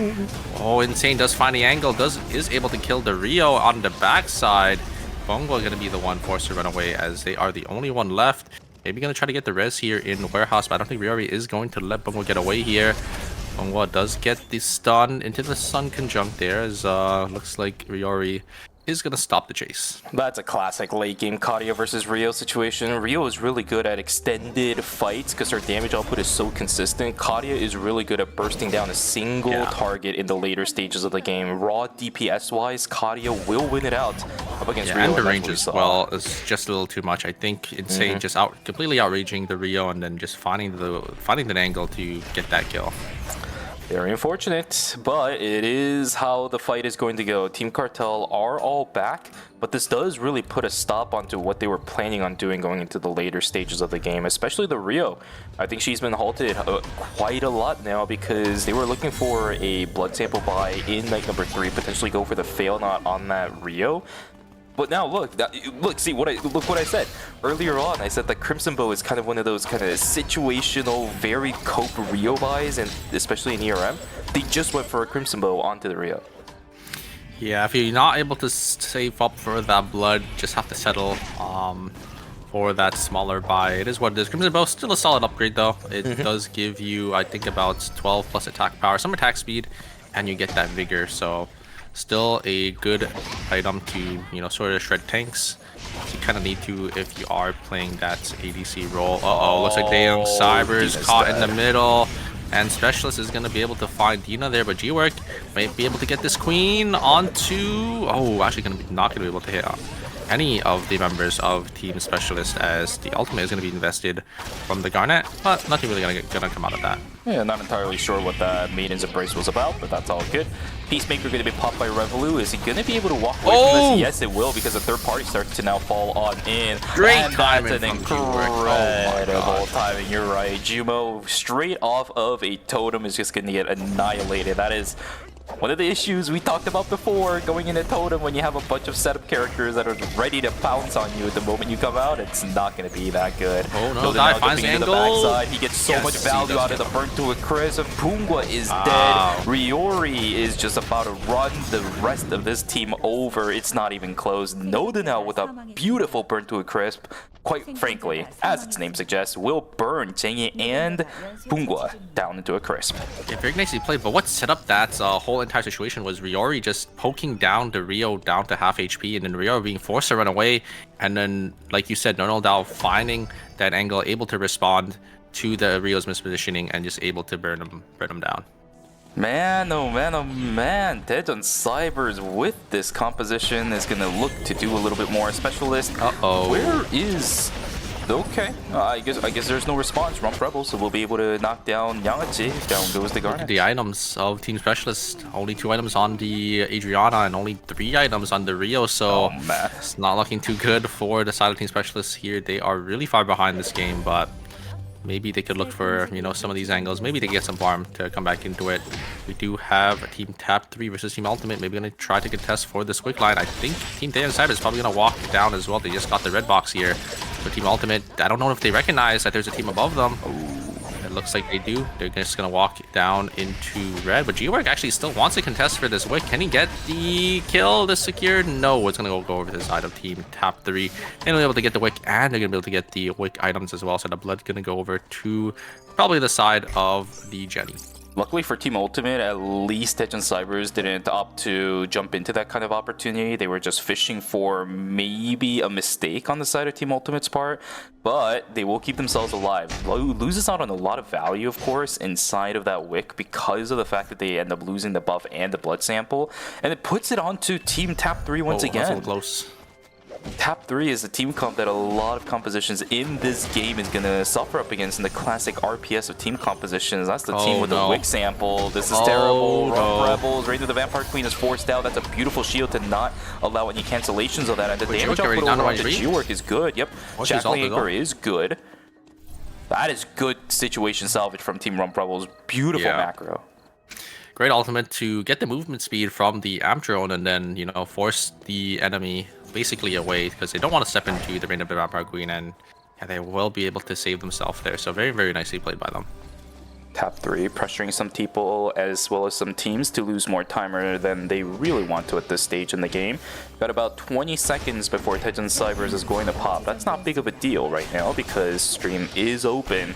But that's timer lost going into the final zone and the temporary zones. We're about to see somebody fall. Down goes one. Riori just got obliterated. KCW has access to Insane. He's trying to pump out the damage. The consistent damage output, not even needed. They look for one pick and that's all they need. There's a combo that we've seen time and time again. Once the Nikki is able to get onto one of the backliners, if there's follow-up from G-Work, you know, just using that rook forward and maybe that blink, there's really not much. You could do. Just one completely obliterated one shot. They could even one-shot tanks. We've seen it, you know, in previous seasons where, you know, Nikki just decides, you know what, we have enough damage, we have enough items here, well, I'm just gonna go on the tank and we'll just one-shot your tank instead. I'm not sure what the items on the Adela is looking like right now for G-Work, but I don't even think the Garnet can withstand it because the Coffin's gonna get cancelled out with the moment any source of crowd control lands over onto the Garnet. She's very tanky, but only if you are in the Coffin, right? That's where the damage reduction comes from, that's where your HP healing comes from. If you're not in that, you're very, very squishy. Yeah, I mean, it should have the damage reduction effect for the initial burst, but you are correct. If they do end up using it, like if they do end up chaining it slightly away from each other, like maybe the Pure Uppercut comes out and then the Nikki waits maybe 1 second and then gets the stun off, then that's all of Garnet's damage reduction just gone, and then the Adela should be able to just burst them down instantly. Yeah, I kind of want to see it, if I'm going to be real with you. What are the limitations on this team, especially with KCW still sitting on the Ghost Pride stress? The damage output from any follow-up with what the Nikki wants to do is going to be immense. I want to see it, guys. I want to see it. Will we ever see Team Specialists duking it out up against Team Ultimate with the compositions that we are seeing in this game? Are VLS not taken from the Shukai? They are looking for the res. Oh, they get it. I don't think they have enough timer though to get out. Let's see. They have the electric shift. Is it going to be enough? Oh, they only got... It's close. It's close. They're going to be able to get out. Yes. But we'll have Just about barely. 1 second of timer left. Go. Yeah, 1 second of timer left. Maybe even less. This Shukai is in an awkward spot though. Insane needs to find some timer back. That 1 second is not going to bode well when we go into temp zones. Especially because the zones are closing very shortly here, so they gotta decide and they gotta pick now if they want to go into hotel, if they want to go into fire station. Looks like they're just gonna decide to go off into fire station, which is probably better for them because they don't want to verse Team Ultimate once again. But is it? The other team that you're now going to have to deal with is Tap 3. It's an Adriana comp again. That is true, but I think it's a lot harder because Ultimate can just one-shot into the backliners. It's not much Team Tangle Dobby can do, but Tangle Dobby also has Adriana, so they can also maybe look for that boat. We'll see. The Claudia. Yep, Rump Rebels now starting to join the fray up against Tap 3. These two teams are going to have to join up against the common enemy, although at this point, Insane has nothing on his timer. hands. Remember, 1 second. They will go back to 11 seconds and then maybe back up to 30 with the zone swap, but they're going to be the ones with their hands forced here, as they're going to have the least amount of timer, it looks like. I think Team Rump Rebels should relatively have most of their timer for themselves, so yeah, 3-team zone. Looks like we're going to have a 3-team zone on the other side as well, so fairly equal temporary zones here. Funny thing is, I don't exactly know how timer works when you're kind of working with a little bit of a finicky number, but Tap 3 did also lose just a little bit earlier, trying to chase a team into the red. Seems like they do have the timer advantage, at least up against Team Rump Rebels. So the team with the most amount of timer is going to be Tap 3. We'll see if this is an advantage that they're going to walk away with. Yep, 20 seconds only left now for Insane. This is rough. No Denial needs to sit inside the temp zone, but it's Tap 3. They have the full advantage. They're going to walk into the third party. It's so free. Bear a little bit too far away from the rest of his teammates, trying to help out now. It's not going to happen. No Denial will unfortunately fall. It's a 1-for-0 so far. Sebi's unfortunately going to fall down, and 1 by 1, Tap 3 is going to get rid of all the mosquitoes that are plaguing the inside of Fire Station. The alarm bells will ring, but the situation is calm. Tap 3 was just full control over Fire Station. Yeah, that's so unfortunate, I would say, for the side of Team Tangle Dobby, but their hands were forced. They have to stay in zone there. They didn't have the most timer. They lost a lot of timer onto Kadia, so Looks like Team Specialist actually were the ones to come out on top on the other side of the temporary zones. Probably got a nice third party there as yeah, I mean their item situation was definitely not too good, but looks like they will be able to start calling in some nice priority items because they did end up getting 2 blood samples. Looks like it's gonna go over to the side of Team Specialist. You say was, but it still isn't good. Quite frankly, it's not the 2 greatest. bloods, maybe they could No, it was turn just around one. here.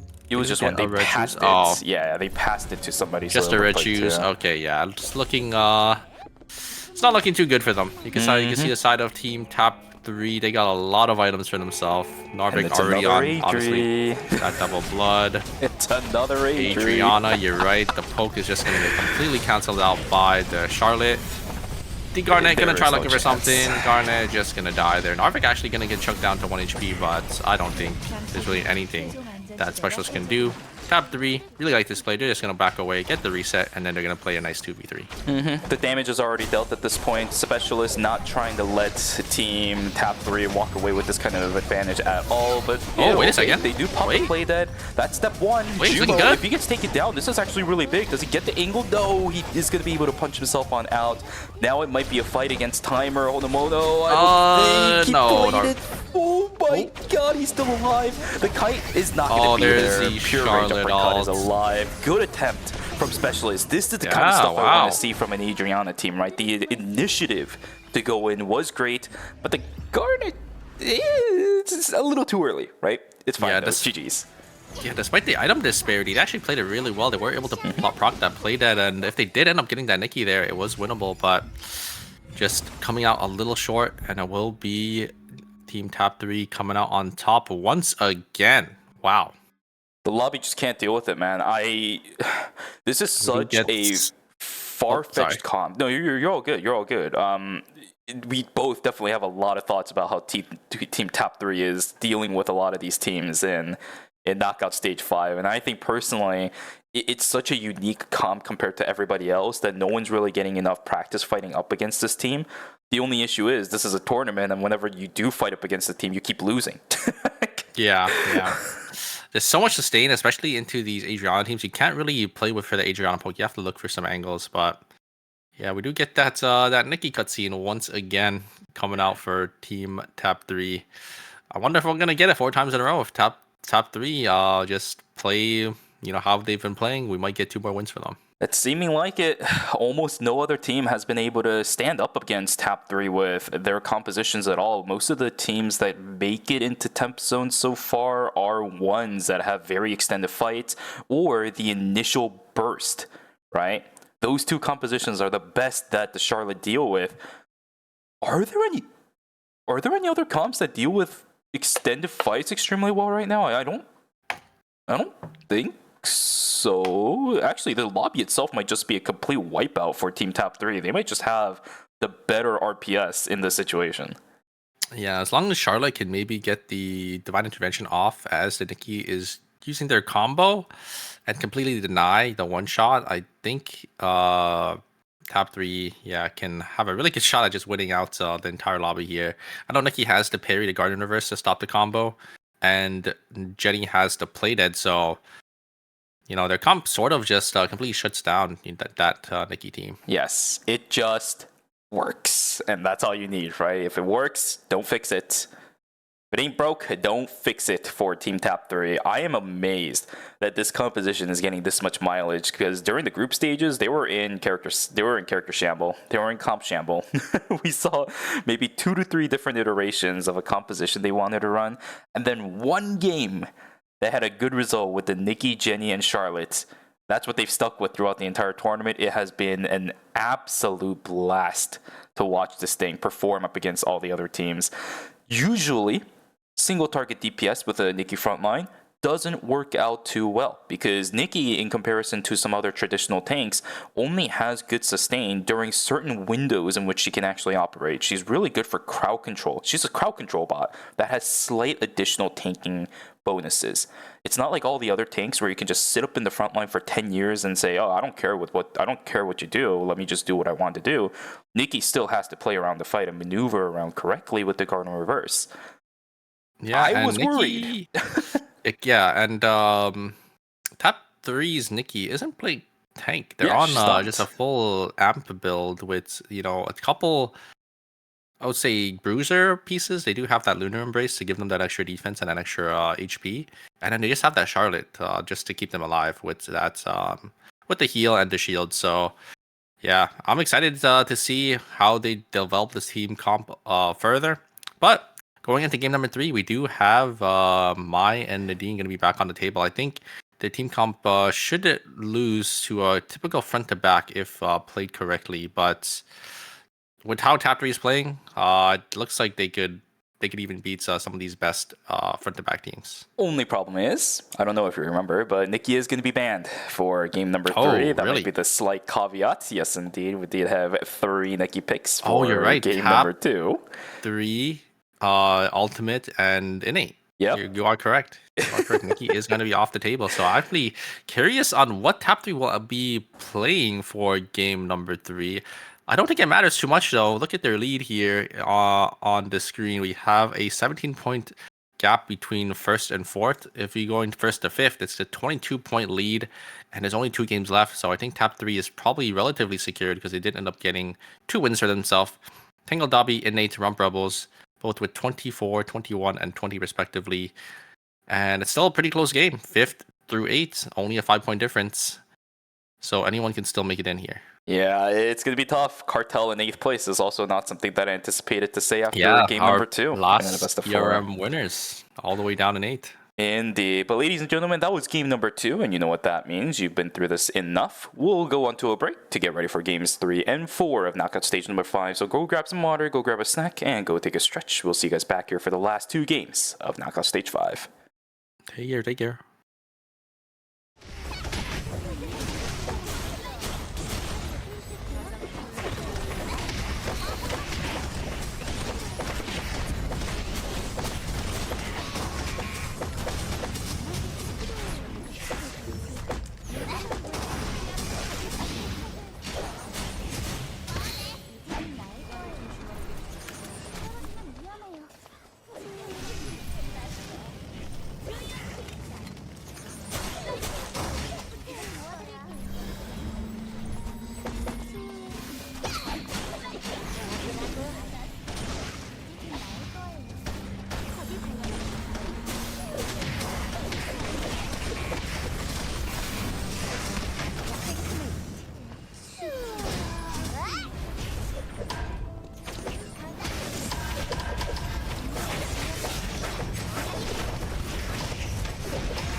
내 소속?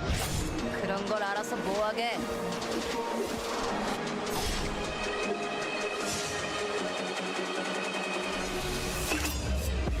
모든 것은 그분의 뜻대로. 빛보다 빠르게.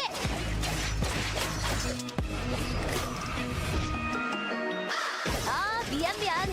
다신 안 뽑기로 했었지?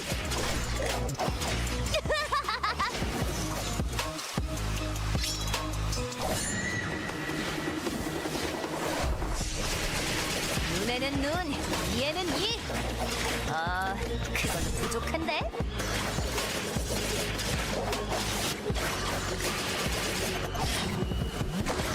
주범의 갈시!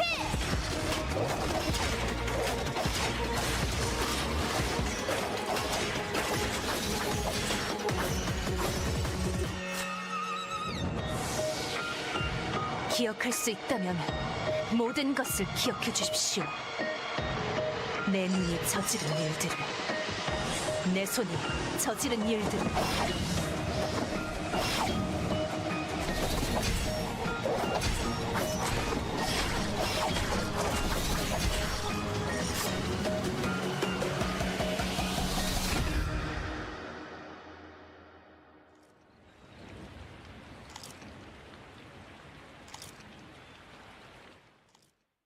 눈을 뜰 시간이에요. 제가 길잡이가 되어줄게요. 당신이 상상하는 모든 게 현실이 될 거예요. 영원한 행복의 세계로. 당신의 꿈에 날개를 달아줄게요. 현실을 넘어 이상으로. 당신들의 모든 것들을 제가 기억하고 있을게요. 절 막으실 건가요? 잘 쉬는 것도 중요해요. 그렇지? 제 날개로는 모두를 품을 순 없었나 봐요. 기다리고 있어줘요. 그 세계에서 새로운 세상을 보여줄게요. 지켜봐 주세요. 모두가 평화로운 세상을 만들어 볼게요.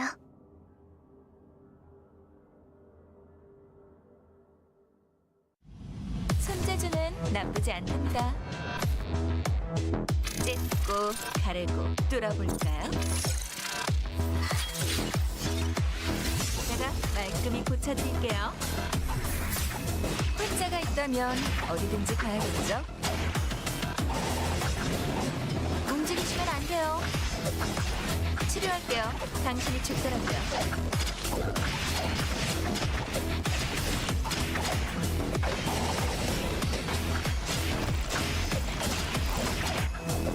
맥박이 안 잡히네요. 부르셨나요? 병들어 죽는 것보단 나았겠죠. 전 최선을 다했어요.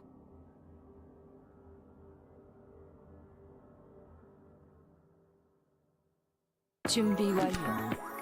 초콜릿은 좋아. 당분은 열량을 보충하고 카페인은 집중력을 높여주지. 그리고 테오브르민이라는 성분이 있는데 이런, 너무 떠들었네. 당 보충을 할 만한 게 있으면 좋겠어. 초콜릿 가지고 있나? 선물 하나 주지. 재료 수집도 기본 중 기본이지. 플레이팅 했으면 좋겠어. 여기라면 찾을 수 있겠어. 초콜릿. 초콜릿과 어울릴까? 좋아. 많은 도움이 되겠는데. 오늘의 주식은 초콜릿 토스트와 핫초코입니다. 이 정도면 만족스러워.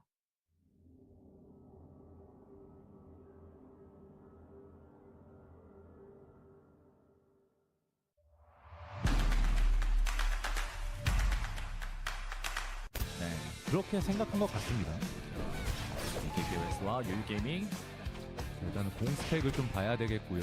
윌리엄이 그 섀도우 볼 스택 중요하고요. 자, BOS 이번에 한번 구속을 시키기는 했습니다만 여기 네. 범 선수가 굉장히 잘 막아줬고요. 그렇죠. 이러면 지금 유유게이밍의 파워가 갑자기 훅 떨어지는 타이밍이 왔기 때문에 BNK가 여기서 역습을 하고 있는데 그렇죠. 정타 필중 두 명. 2명 맞았어요. 저는 이 자, 과정에서 신호가 다른 팀이 오면은 BNK도 위험할 수 있기 때문에 판단을 빨리 해야 됩니다. 자, 전원 생존 가능할까요? 이거는 완전 쫓는 게 아니라 어느 정도까지 더 쫓아서 생명의 나무 다시 리테이크하지 못하도록 만들려는 거거든요. 이 싸움을 뒤집을 수 있나요? 잠시만요. 이거 오! 3차원에 기록하고 있는 루미아 섬입니다. 자, 여기도 교전이 걸렸는데 와. 이안의 위치가 너무 좋은데요. 너무 잘 걸렸는데요. 그렇죠. 이거 이안이 벌써 지금 뒤쪽 라인 다 흔들어 놨고, 근데 이거 잠시만요. 이거 진월 선수가 너무 핑퐁 잘해줬는데요. 그래서 자, 그리고 이런 와중에도 나딘도 계속 와이어 타주면서 최대한 거리 조절을 해봅니다. 그렇죠. 그리고 이안 궁극기도 꺼진 상황이기 때문에 이거 계속 시셀라가 윌슨 던지면서 추격 들어가면, 자, 이거 스라슬. 유유게이밍 그래도 살아나가네. 네. 한번 맞붙을 수도 있겠는데. 자, 이런 와중에 홈모너 선수야 아드리아나 이스킬이 빠져있는 상황. 아 불편해요. 저렇게 네. 벽 끼고 아드리아나가 그렇게 던지고 있었기 때문에 불편했는데요. 3명 다 빠질 수 있을까요? 근데 이거 오히려- 비앙카가 들어왔는데 체력이 네, 없거든요. 너무 맛없게 들어갔어요. 탱커 한 태만 궁극기가 들어갔거든요. 예. 그리고 나딘의 포지셔닝이 엄청 깔끔하게 들어가면서 상대방 들어오는 거 다 피해주고 다 피해줬는데 잠시만요. 여기서 여기서 근데 동키호테를 활용해 주면서 체력 회복까지 노리면 아니 이거를 와. 역으로 레이벌스가 이긴다고요? 그렇죠. 킬까지 자. 오고 갔다 보니까 자, 근데 이거 그냥 터지면 또 마이너스 되는 건 또 아깝거든요. 그 4초, 네. 3초. 아, 이거 서로 2초. 때려주면 서로 때려주면 우리 감사합니다 서로. 다행이다. Alright, ladies and gentlemen, welcome back from the break. I hope you guys actually had a good one, and also, I hope you guys have been doing what I've been telling you to do, right? Because keep yourselves hydrated. Make sure that you're munching on something too, because when you're watching something super fun, you want to have something that's also good to munch on as well, just like popcorn in a movie, right? And also go take a stretch too, because I don't want you guys to tense up a little bit here, because we still have a long way to go. Let's go straight into game 3.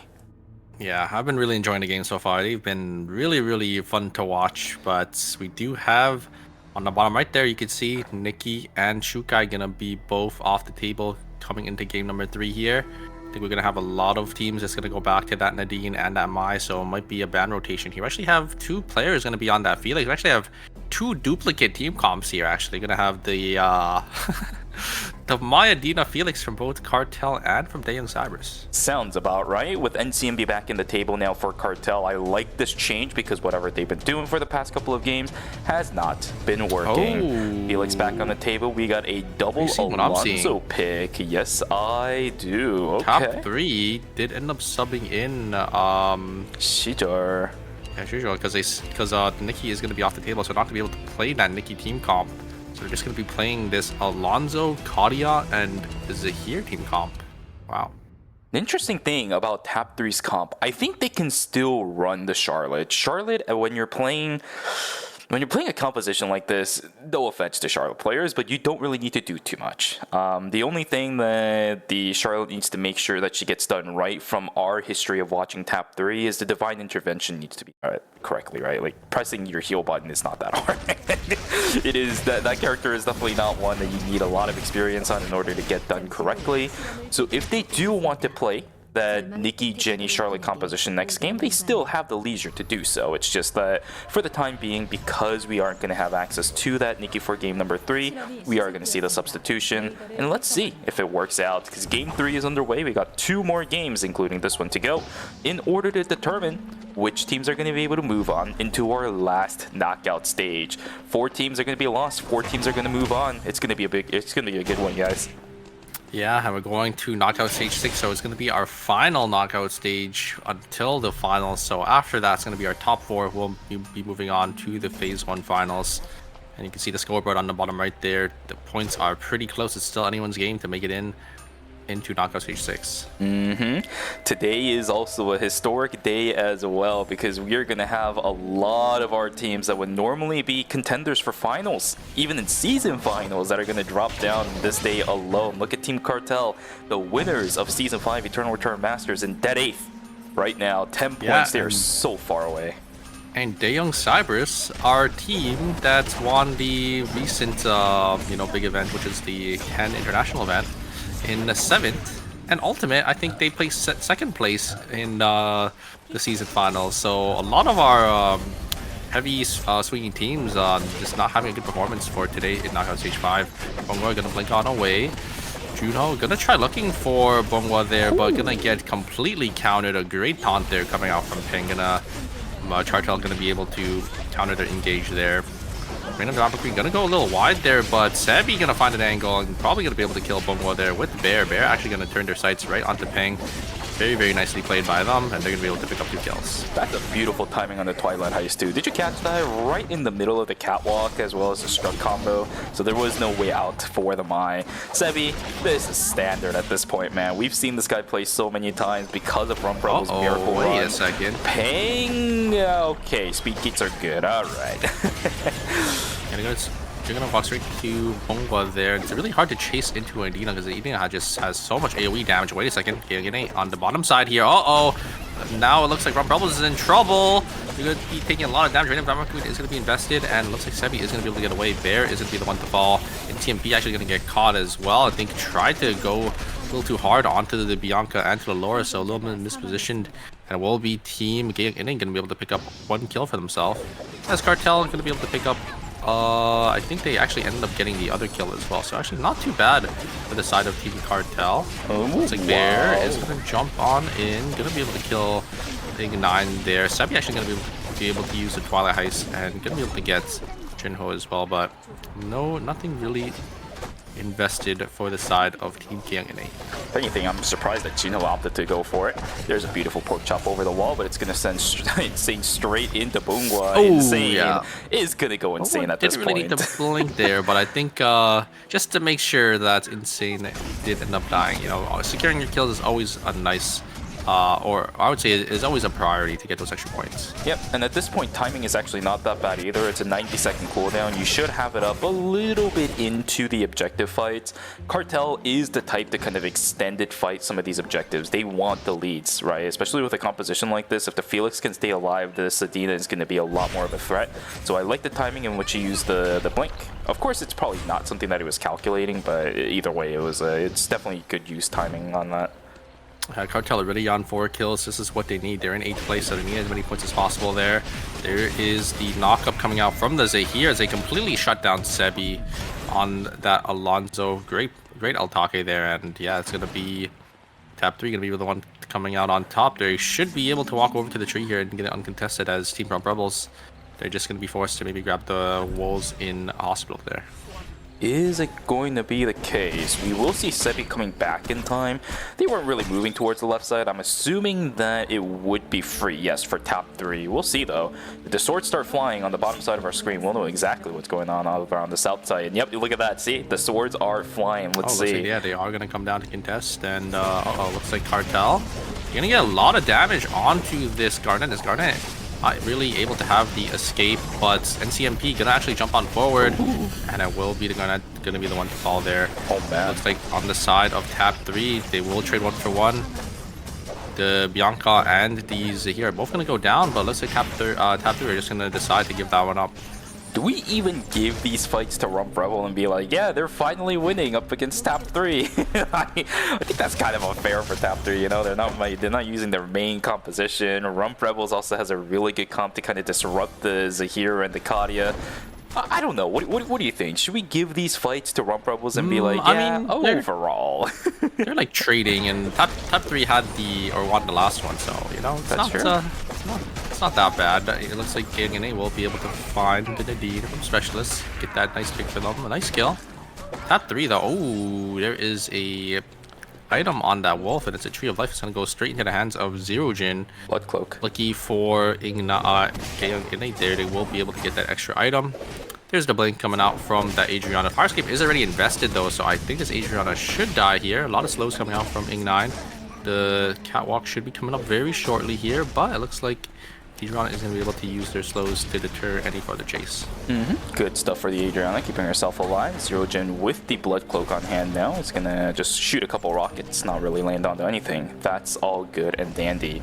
Something that I do want to mention about this lobby, though, is that as soon as we're kind of constricting a couple of the tanks that can be played, we're starting to dive into some of our, I guess, ERM specifically, B-tier frontliners like the Alonso. He hasn't really been popular nowadays. Jumo is activated. Blink is going to be spent from Sebi. There is no support from Bear just yet, but now that Bear is starting to walk down, they're going to potentially look for a turn. Never mind. They'll just look for the Lumi. Nope, never mind. They're going to look for a turn. What on earth is going on? Nadine once again going to fall down. Specialist in a whole heap of trouble. We're going to see Nyang'achi falling down as well. And that's actually a team wipe over there for Team Specialist, but back in the cemetery. The fight's begun. Jumo taking down at half HP. He's trying to heal back up as much as possible. That's a snipe down on the Wackle. It's going to be the Gandaiva to knock that down.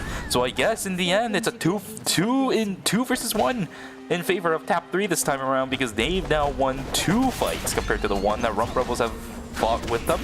That's crazy, man.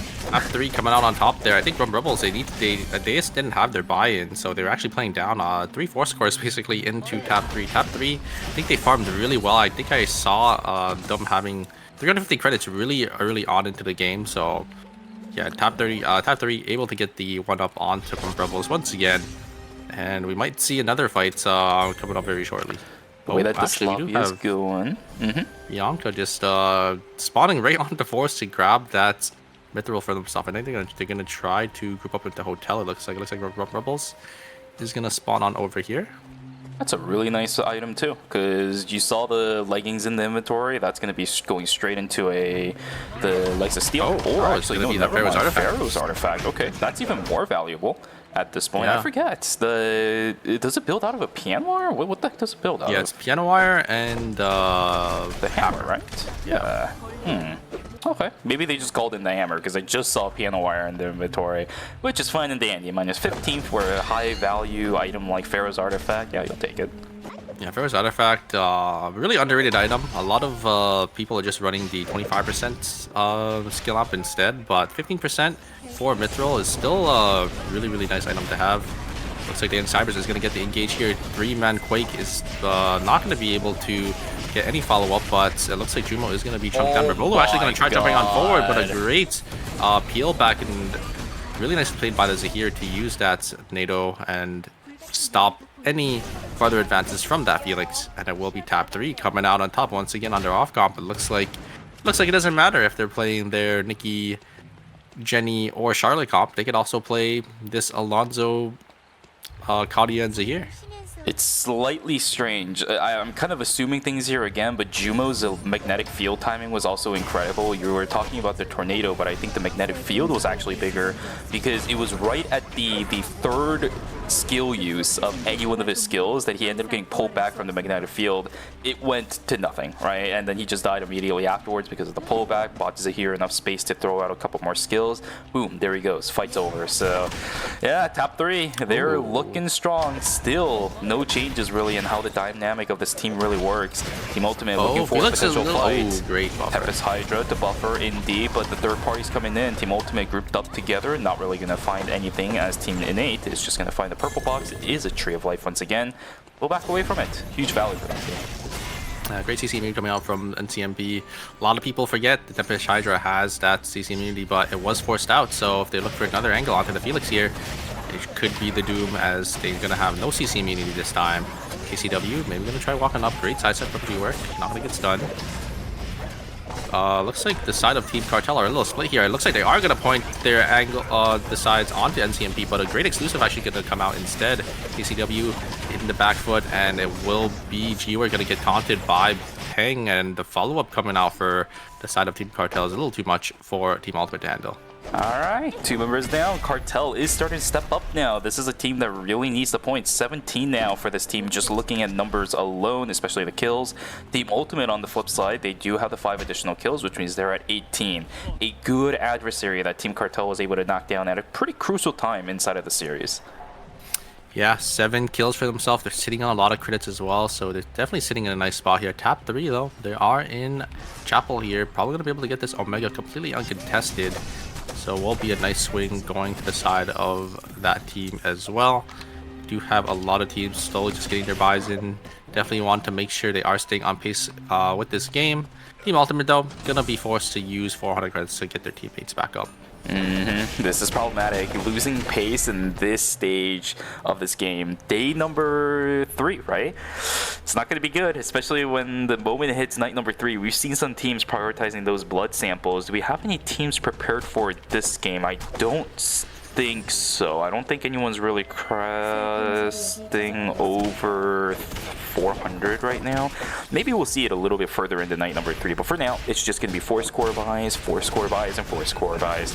Top 3 versus Team Tangled.bx. For now, it is going to be the 4 score secured by Jumo. He's actually going to opt to try furthering the initiation. Noda now, it's a little bit too much. That is a lot of AoE damage from Murray, but wait a second. Insane. I don't know about that one, Chief. You just full sent it into a Zahir. Straight line is the easiest way for Zahir to do damage. 4 score plus a kill. It's going to be good, but Dejan Cybers, oh my great god. NATO. Wow. The NATO's coming out. No wrong, man. Yeah, the tornadoes coming out from the Zahir are just insane. Just really well played from top 3. They get the 4 score and the item from the Omega, so they're sitting in a really nice spot now. They are definitely happy with not taking any of these team points. Oh no, that is a disaster for Team Tap 3. But wait a second, they just instantly turn and they kill Revolu. I think they can maybe look for this team fight here. Zahir gonna walk back up. It looks like they do end up getting the kill onto Narvik here. I think they just want to thirst the body. Revolu is gonna be the one to blow up his body as well. So, wow. I thought that was bad, but they were able to actually salvage it and turn it into a 1-for-1. Yeah, okay. You know what? Considering I've been in that situation a lot where that one white lily is really difficult to kind of recover from the moment you mess up, that's a good recovery, right? Losing one, especially when you just picked up a 4 score, you're still at a credit positive for night number 3. That's really, really good. Yeah, and you get 1 kill, so it's not the end of the world for them. It looks like Team The Young Snipers were able to get the res off, and Tap 3 though, they're sitting in a really awkward spot. They can't really get the res in Chapel, can't really get in Warehouse, and then they know there's a team in the hospital now, so they just have to, you know, fight or just wait their timer out to, you know, find an angle to get this res. Revolu gonna use the white lily to jump over the wall, maybe to find another angle. Here we go, chunk down to half HP. Gonna be even more with that Ghost Fire proc, as I think Tangled Dobby will just completely disengage. You don't want to take any more damage. And it looks like on the top side though, Team Gyeongnam gonna get the 1-up onto Team Ultimate here. Rocket's gonna come out. Is Jiwork gonna die here? Jiwork on 1 HP. Gonna use the ultimate, gonna be forced out, and I think Jiwork will be the one to fall, as Rio gonna use the VLS to get on out of there and maybe try getting the res off in hospital. They got the credits for it, but there's so many teams in the hospital that it's going to be a VLS chain. Let's see, one maybe after Chapel. another. Chapel looks free. Chapel is super free. You're right. Rio, is she gonna know? Oh, I no. think. Oh. Gonna go for Oh, he's been found out. He's been found out. Is Revolu gonna let this go for free? No way, right? They should know that the console is the main goal of this Rio. Char. I think he's got it. At least one. At least one. Mai does know. Yeah, the Mai is going to beeline over. I think. Looks like Char and Jiwork will be able to get away with it. We're actually gonna blink on forward. Gonna use Tempest Side Draw. Get the root, but oh my god, the Rio R2 is gonna knock them back. Is that gonna be enough for them to get away though? Look at the timers on Rio and Jiwork. It's not gonna be enough. Revolu gonna miss that engage. I think they should be fine here, but there is another team, Rump Rebels. They're gonna run straight into Team Ultimate here. There is an EMP gonna be used. Rio can't live. Rio's dead. Oh, Rio just blows up in time. That's a -1. Yeah, I knew about Georg being able to get out of that situation, but Rio was absolutely dead to rights. No, this is so awkward. The res comes back over onto the Rio. They need to go recover. Seizure! Look at the timer. What the heck? Poppy goes. Down goes Jubo as well. What is going on at Team Tap 3? What is going on at every team in this game? All of a sudden on the south side beach, the fight still continues on as the third party is about to come in. Char, the last one alive on Team Ultimate. Can he keep himself alive for now? Yes, he can. He was sitting on 0, but with the res, will recover back up to 7. The kite is there. The kite is there, but it's a third party again. No. Bear is starting to recover now from this fight. He's trying to look for a kill over onto Sardabi. Timer on Dita is sitting at single digits too. What on earth is this game? And that's going to be Team Ultimate going down in 7th place. Again, not too good of a performance for them, but it will be Team Rump Rebels. They're gonna set their eyes on out for this wick line. They do have a lot of burst damage. Can Team Daniel Cybers make it in time? I don't think they can, and the wick line will just go over to the side of Rump Rebels. They'll get the wick buff, and they'll get the items as well. So you're going to be sitting in a nice, comfortable spot now. This is the situation you're looking for as Team Rump Rebels. 5 kills on hand right now. They have 20 points. They're the Vanguard holding that 4th place spot at the moment, but this is the opportunity for this team to start jumping, skyrocketing into the score sheet, right? Our Miracle Run contenders, Team Rump Rebels, can they do it? Beautiful tornado once again, but the taunt is going to tap Sheeter just at the edge of the hitbox. 8-9 soaking up a lot of damage. Although I don't know about that haze initiation, he does end up getting the kill, and Narvik goes down as well. Look at the shot. Look at the moves third party, of Gino. third party. Oh no. What are the resources available? Exposure shot is good, but the Felix is in. The Felix is in, and there is no counter. Gino's gonna take the fall. Zero Jin stuck in the corner. It is an absolute massacre inside of Uptown. Oh my god. Team NA, they played so well, but now they're in shambles too. The White Lily just completely destroying the hopes and dreams of Team Gyeongnam there. But wait a second, it looks like Ignan is going to try to get the res, but I think Zahir also wants to get the res, but Zahir has no credits to really utilize here. Ignan gonna sit in the red zone here, but there's Rump Rebels. Rump Rebels is going to have something to say about this res. Going to try to deny this Lumi for both of these teams. I don't think Zahir can really utilize it properly. It looks like Zahir is going to be the one to fall. And yeah, looks like Ignite is probably going to wait in Chapel for their opportunity to try to get the res here. Tangle Dobby on the back foot. Team Cartel maybe going to try to look for an angle here. There's Engage coming up, and it'll die, but a great blink away from Bongwa as a re-engage is going to be used. He tried to blink, or tries to use a monkey wire forward, but it's not going to be enough as Bongwa is just going to shove a sudden conjunct into their face, and they will end up completely wiping out here with 0 kills. A little unfortunate. Not a great game for Team Tangle Dobby as Team Cartel. They're definitely set up to win this game. Despite so much space for a lot of our lower rated teams right now in the score sheet, because Tangle Dobby X is the team in 2nd place right now. 0 kills, and what is that? 4th place is really good for every team that's not Tangle Dobby X and Team Tap 3. They need this kind of game. It's going to be a big sigh of relief. Game 4 is going to be a lot higher stake than I think any of our other knockout stages, just because of what the layout is looking like going into our last game. Yeah, it looks like it is going to be really, really close here. Tangle Dobby, they are 2nd place. They have no kills. Cartel is going to go jump back up.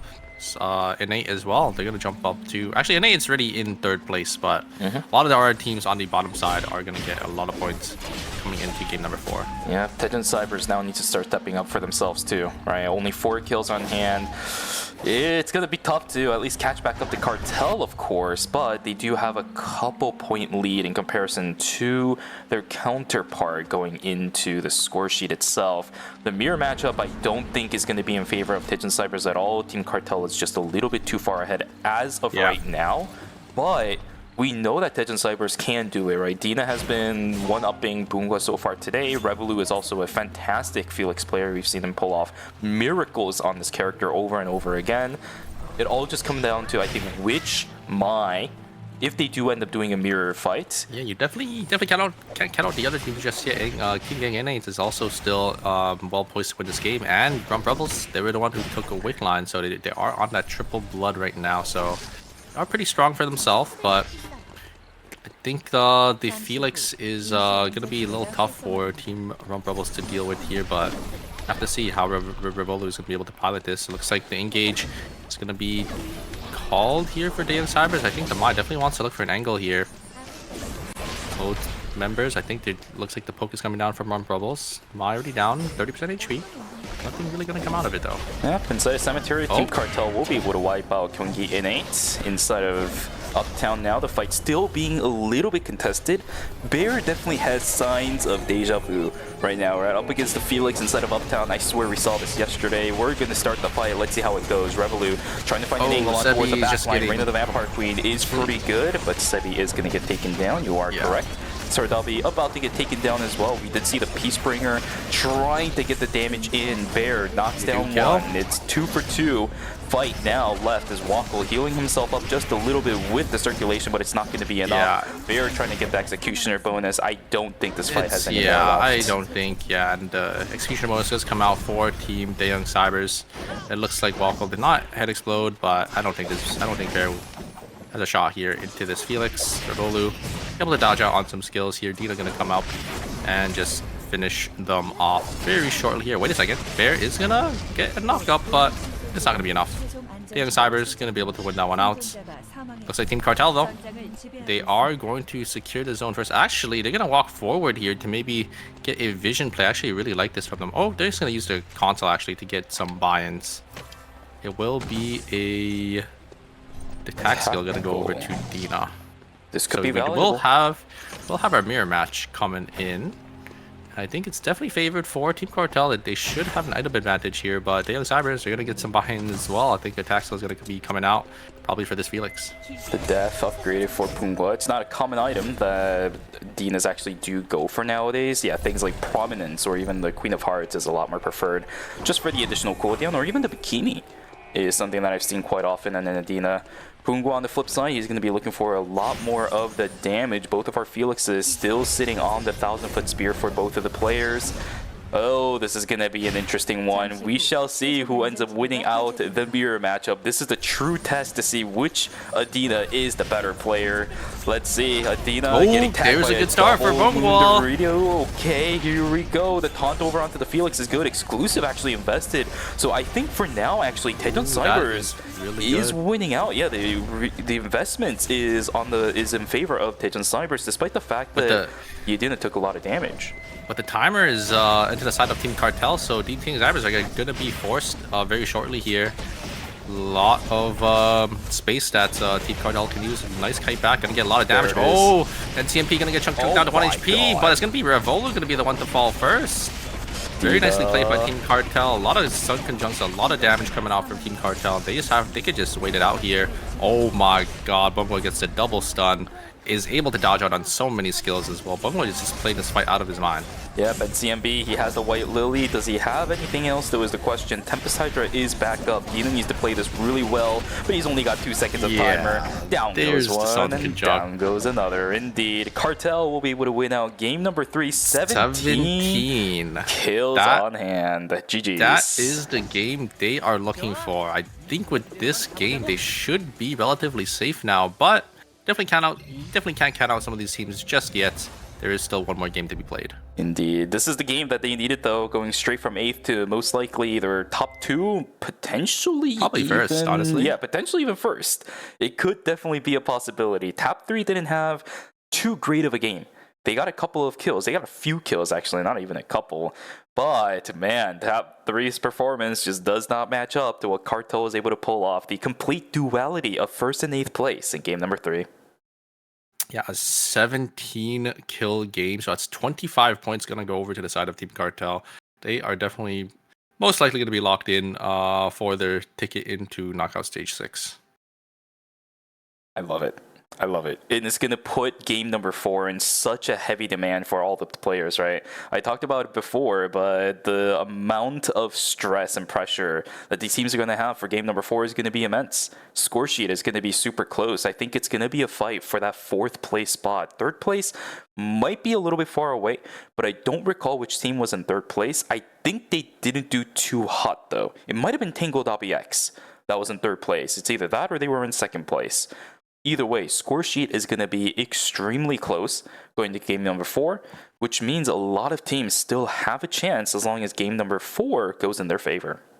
Yeah, because Daeyoung Cybers, they were on the bottom side of the 4 as well, but they had a pretty solid game, a 2nd place, 8 kills, so they're definitely going to be in contention here to maybe be in that top 4 spot. They just need a consistent game number 4.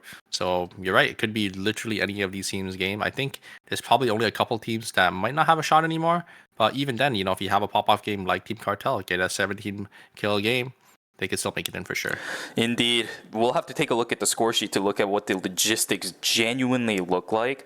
But game 4 is going to be high stakes, extremely high stakes, because of how many teams are still eligible to compete for that 4th place spot.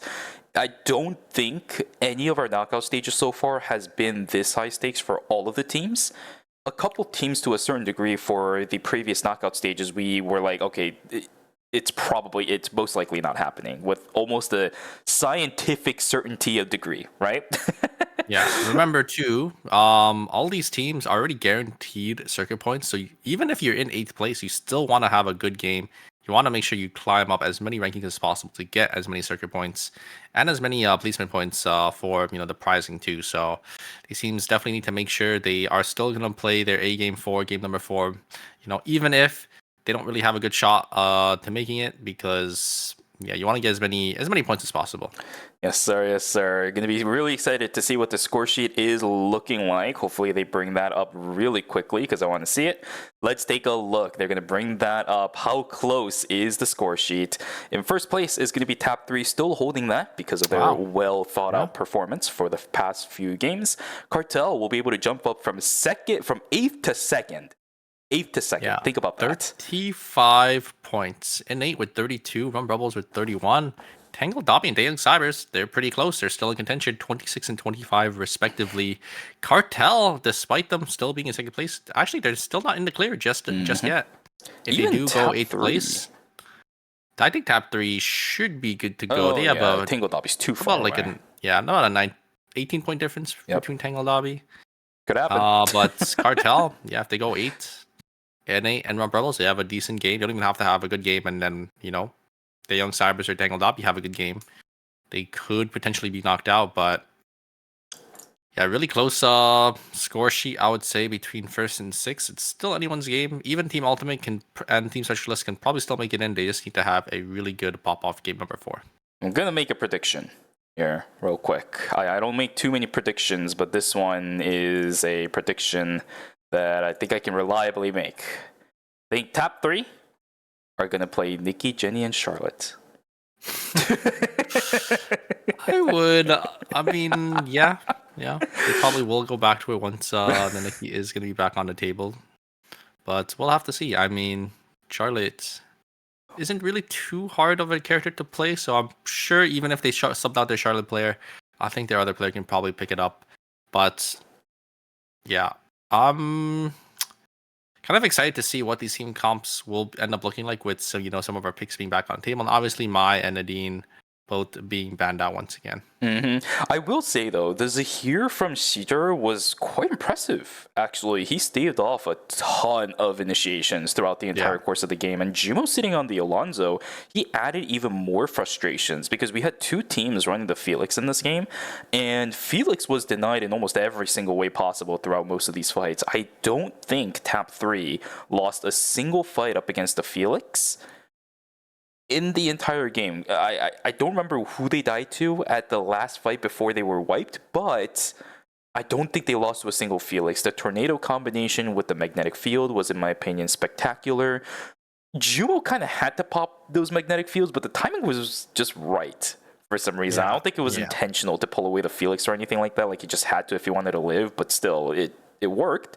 And it looked good. Yeah, Magnetic Field is such a strong ability into these melee characters I want to stick on to backliners because it just disrupts them. Right? Yes. It just makes it so, it just disrupts their flow and what they want to do. They just get pulled back. And then most of the time, when they're getting pulled back, they already use their mobility gap closing skills, so they won't have anything left to, try to still get onto the backliners, and they're just going to be, stuck there. So. And then I think Jumo just utilizing Alonzo really well, utilizing his ultimate really well to sort of counter these Felixes or that are trying to jump onto his backliners. It's always the pattern disruption that you and I have been talking about so much. You get in the flow sometimes when you're playing Eternal Return. You're hyper-focused, you know exactly what your character needs to do, and then just a slight disrupt really throws you off guard. Those kind of plays are exactly what we're looking for from a lot of these teams. But here we go, ladies and gentlemen. The final game of Knockout Stage number 4 is about to be underway. There it is for tap number 3. It's going to be the tap 3 indeed. No one taps today. And they are going to be playing the Charlottes, Nikki, and Jenny once again, since it is going to be back on the table. Nikki is going to be back for that team. Looks like KCW and Ing9 are both going to be on that Nikki as well. Both Zerojin and Gwork going to be back on that Adela. So a lot of similar team comps, I would say, from game number 2 that we saw once, the Mai and Nadine were banned for a lot of these teams. And Cartel, Peng is actually going to be on the Estelle this time, and they're going to lock in the Felix once again on NCMB. Good stuff, good stuff. NCMB's performance on that Felix was pretty solid. I'm just a little bit worried now because going back to our game 1-esque compositions, Felix is going to have a tough time dealing with some of these Kadias. She has been absurdly good at staving away even close-range proximity melee characters. He does have the dodge, but Dina's going to be annoying to deal with. Riori's going to be annoying to deal with. Nodanel Shukai is going to be annoying to deal with. A lot of the prospects that Felix wants to have in a game like this can be staved away very easily as long as the team is coordinated. And by the time you're in Knockout Stage 5, you'd expect these teams to be coordinated. Yeah, it will be a little hard for Felix, I think, to work in this lobby, or at least harder in the previous lobbies, but if there's anyone that can do it, it's probably going to be NCMD. That guy is quite the menace on Felix, I would say. Yes, sir. Yes, sir. Last game, ladies and gentlemen, of knockout stage number 5. After this, we're going to go to our last series for the knockout stages. We'll see which 4 teams are going to move on. You can see the score sheet at the bottom right below. Start punching your numbers into the calculators, ladies and gentlemen, unless 4 a.m. is a good time for you to start activating your neurons. I'm not entirely sure if I'm ready for that just yet, but if you can, then all the kudos to you. Start doing the maths. Yeah, Team Rump Rebels is in contention to be eliminated, and this is our team that crawled all the way from Knockout Stage 1, so I'd really like to see them at least go to Knockout Stage 6, the final Knockout Stage. They've already played over 23 games, 27 games of Eternal Return, so they had quite the journey to get here. They already guaranteed some circuit points, so they should definitely be proud of their performance with how much they've played so far. And yeah, we're going to see if they are going to be able to extend their dream run. Calculated at this point, right? They're just getting more practice for the season finals. That's all they're doing. This is considerate scrims, right? A bona fide scrims for Team Rump Rebels. They're just getting more games to play at this point. Really, really nice. We'll see how it goes. Rump Rebels already picking up their early kill. Their win condition, or at least having a solid game, is already underway. They're going to look for a little bit more, or never mind, that's going to be Team Ultimate, but the Nikki goes a little bit too far. KCW pulling a bit of the glove and the Char days, where he goes a little bit too far by himself. So deny that reference. Looks like the Carla might get caught out as well, but they are going to be split on out for that speed game. But here comes Arena Valkyrie coming out for the side of Team Rump Rebels. This Rump Rebels is going to be able to pick up actually 2 kills already. So they're going to be sitting in a nice spot. They're going to extend their lead a little farther. You know, going to use that Spirit Arrow, just going to deter any chase from the side of Team Rump Rebels. As it looks like Zerogen is going to be respawned back up here. Sebi, maybe going to find an angle. Going to get a nice 2-man Twilight Haste. But going to get chunked down a lot by the Rio, looks like. Bear going to be forced to walk away here, but actually a great spell shield going to dodge out on the ultimate. Team Innate, they're going to get wiped here. Oh, it's over, dude. It's over. It's so over. Innate is so dead, man. And now they're the ones in elimination danger. They got 33 points. That's not that much. This is really bad. Team Cartel now getting jumped on by the members of Team Ultimate. Somehow they're the ones third-partying Team Ultimate now. That's awesome. That is 2 so members unfortunate. down. Yeah, Innate is in real danger right now. 33 points is nothing when the prospects of this game can be extremely high. That is just so unfortunate for Team Gang Innate. They took the fight there, and then 3 teams just pulled up out of nowhere and completely just ruined their dreams. And yeah, they go out in 8th place with only 1 kill for themselves. They just have to pray that these other teams aren't going to be able to get as many kills and as many placement points to outscore them. It has to be a quiet game. It has to be a top 3 sweep if they want to have a chance to move on in ERM. Could we potentially have yet another National League team falling in the knockout stage that they began at? What is this tournament, man? This format actually is nuts. Potentially, we're going to have 2 because Daring Cybers is also not safe just yet. And Team Ultimates, they're sitting on 5 kills already. They're sitting well within reach to outscore and take one of these top 4 spots. You know what's funny? I talked about this yesterday, but the statistics get worse and worse the more knockout stages we play. We have no National League team that has moved on ever since their stage, save for 1. I think yesterday we had 1 move on from knockout stage 3 to 4, I think, but outside of that, the prospects are terrible. Yeah, it just goes to show you, you know, how competitive ERM has become. So many good teams and so much new talent over on the KR side. Yeah, plus you saw the meme, I saw the meme. Fada is sending some bangers over on Twitter, man. Yeah, it's good. He's gonna have to add 2 more to the list soon, I think. Yep. For those of you guys who haven't seen the tweet, by the way, please go check Fauna's Twitter. That tweet is an absolute banger if you're able to see it. Here we go, though. Day 2 is going to begin. Objective contests are going to begin. Dejan Cybers duking it out up against Rebels. Although the Bianca is taken down really early, they're still sending it. This is very risky, but down goes 1 on the side of Dejan Cybers. It's going to be the 1-for-1 trade. Sardavi has to be pushed away. Well played. Tree of Life going in favor of Team Rump Rebels. And everywhere else was also in shambles. Archery range just exploded in combat. But the one that we focused, of course, was on the side of Temple. Team Rump Rebels is getting a solid foundation for themselves in Game 4. Yeah, surprised it went so bad for Day and Cybers. They were just able to instantly burst down the Bianca, but I think Sebi just finding that 2 to 3 man Twilight Heights once again, and then once the Twilight Heist is used, all of the members of Day and Cybers are just grouped up, and it's just easy pickings for Sua to, you know, have that AoE damage and just clean up all the members of Team Day and Cybers. Good lord, man. This is a high stakes game indeed. High stakes game indeed. Every team is so desperate for the points and for rightful reasons, right? We're already seeing 5 kills on the hand of Team Ultimate. They need these points desperately, man. I see a lot of people in chat talking about this. There is a kill over onto a member of Team Rump Rebels. Waffle a little bit too split away from the rest of this team. There are teams everywhere on the north side of the map. You're gonna have to keep yourself safe. Ultimate also, again, playing like they're desperate for points. Char playing a lot aggressive than he should be, I think. I mean, you could see, you know, their points are in 7th place. They need kills. They're already on 6 kills, though, so they're sitting in a pretty nice spot. They got a lot of items already. Probably going to contest for this alpha coming up as well. Oh, actually, they see the side of Specialist, the Rio. They're probably going to look for an engage here. We're going to have Queen prep. ACW maybe going to look for this. It looks like they're actually going to just send all their damage onto the Garnet. The damage reduction is already invested, and they just kill the Garnet straight up. That's what I've been saying. They could just go on to tank if they do have enough damage in the early game.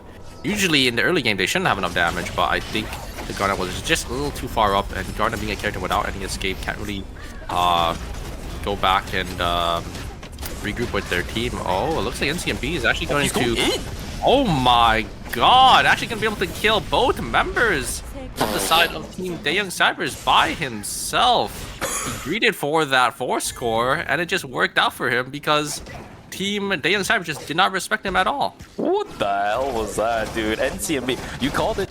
You called it. If any player can do it, it's NCMB. This guy on the Felix is an absolute madman. He pulls off plays like that, and no wonder why he is one of the most favored Felix players, and players that even you are like, yeah, Felix, it's just gonna work. It just works. Yeah, Felix, quite the character when piloted by a master like NCMB. It's just such a masterclass from him. Finish the item, finish the item. Oh my god. Oh, he got it, he got it. He finished the item, dude. I got so scared there for a second. Ghost Barge just in exchange for a 30-second death timer now. It's just a Garnet. It's not bad. She's farming defense mastery. But as we saw earlier, when a Nikki is out sustaining and out tanking a Garnet, something is wrong with your game plan, right? I don't know what the issue is. I still, with the way that Team Specialist is playing, I think Guardian Suit has got to be in consideration for that team. Yeah, no, I think it's just like the reason why they lost the fight for Ultimate is both the backliners have to respect the range of the Nikki. Yep. But because they're respecting the range of the Nikki, they're so far away from the Garnet that Team Ultimate, they could just decide, you know what, we'll just kill your Garnet because you're so far away. That's exactly what they did. And yeah, it's just really hard for Team Specialist to, I would say, you know, kind of fight Team Ultimate because Garnet doesn't have really any peel mobility for their backliners, no mobility as well. So just really hard. They don't really have, you know, like the exclusive from the Mai to try to deny the combo coming out for the side of Team Ultimate. So just I think I would say like a rough matchup for Team Specialist to fight some of these Nikki teams. Yes, sir. See if Specialists can get things done. They're in a bit of shambles. I'm not going to sugarcoat it at all. They're quite far away. 16 points minimum from Team Rump Rebels, +3. So tack that onto +19. They're going to have to get minimum in order to try getting themselves to that 4th place spot. We saw them pull off a miracle yesterday in game number 4, but from their pace right now, it's looking quite rough. We'll have to see. You never know until the game itself is actually over. If we do end up losing out on Team Specialist, that is going to be very devastating. I think this Garnet pick has definitely garnered some fan favorites, I will have to say. It's not every day you get to see a Garnet, especially in competitive. Yeah, definitely a cool pick to see in the competitive scene. Looks like Team Tangle Dobby. Oh wow, Riori already fully kitted out here. 5 items on day 3. I think they probably ended up funneling him. We do have the Lumi being procced by Team Rump Rebels, so Rump Rebels are going to be able to get a lot of credits. But look at the side of look at the credit counts on the side of Rump Rebels. They got 500 on the Sua and the Bianca. If you look at the bottom side there, definitely need to look for a buy-in very shortly because they are going to be fighting we are going to be playing a lot of items behind into some of these other teams. I'm going to touch slightly a little bit more on the Garnet, just something that I've kind of observed as we watch Team Specialist play. Garnet is a character that needs items in order to sustain stuff, just simply because of the fact that utility-wise she doesn't provide much, and her self-sustain-wise she doesn't provide much either. So she needs items in order to keep herself alive and have a potential to even run away if that is a consideration. Oh, wow. Here we go though, top She's 3 in dead. a little bit of trouble. Acceptance speech is out. It's going to be a sacrifice over onto the Nikki. Down she goes. Very, very nice trigger discipline from Insane. I don't know if you saw, but just not auto-attacking for that parry, and then Jumo just completely out of position. Once you use that parry, you're just sitting there for basically a full second, and that just lets Team Tangle Dobby just be able to get that gap closed there. Yep. Adrian also makes it impossible for her to just run around because she's still in cooldown. Good stuff and good stuff. I'm just going to continue on the Garnet point here just really quickly. I have one last point. Because the Garnet needs items, typically a lot of times when we see these frontline, backline compositions, we see the tank actually offering up their first call for a force core. Rump Rebels, though, they're getting initiated by NCMB. Reign of the Vampire Queen is in. It does tag 3, so the healing is there, but the sacrifice is set. You're right, he just does not care. Maybe NC does stand for a not care at this point, because Jesus, he doesn't. He's just going in. He has no fear at all. The Stell ult, it probably called for the Stell to, jump on board there. Ooh, a great stun coming out from Jumo. Gonna get this stun prepped again. They're just gonna set their sights onto Team Specialist here. A lot of damage from Tap 3. Here comes the ultimate coming out. There is the ultimate from the Charlotte as well. A lot of damage is gonna be reduced. The Garnet tried to block with their damage reduction, but it's just not gonna be enough. Jumo gonna be cut down to 1 HP. Narvik gonna get tagged by the Spirit Arrow. It's not gonna be enough. They need to get the res here, but here comes a double third party. It's 2 teams. There's the ultimate coming down, and that's going to be it for Team Specialist. G-Work is going to use the checkmate to finish off Team Specialist. I think G-Work will be paying with his life. Actually, going to be able to jump over the wall with that Rook, and that is so unfortunate as 2 teams just instantly collapse on the side of Team Specialist, and that's going to be it. Specialist going to go down in 8th place, and that is going to be their tournament run. Going to be out on Knockout Stage 5. I think they played well, though, right? I think they learned a lot specifically on how to deal with a team like Tap 3. The fact that they're able to exchange that much damage to begin with is good. I just think it's the pacing on this team, because remember what I said right before we started getting into the fight inside of Chapel. Garnet usually tanks like this in front-to-back combos. Tank offers up a force core early because you want the damage on the backline dealers. It's typically the Legatus Radar combo that you want really early. You can't do that as a Garnet. We've seen the Solar System miniature prior on that character. You need it. You need it. Done. Oh my Ooh, god, the double move Dorito could have been tragic. Okay. Yeah. Reign of the Vampire Great Queen reaction is good. there. And Vampire is invested, and we have the Laura with the VLS gonna come down to regroup. But look at the items on Team Rump Rebels. They are so weak. I think Team Daring Cybers, they smell blood. They want these kills. Here comes the engage. Here comes the full combo. It's not gonna be enough, actually. York isn't there to follow up, but Charles is actually going to be able to follow up and kill Insane. So it looks like Tangle Dobby will lose 2 members as Team Ultimate.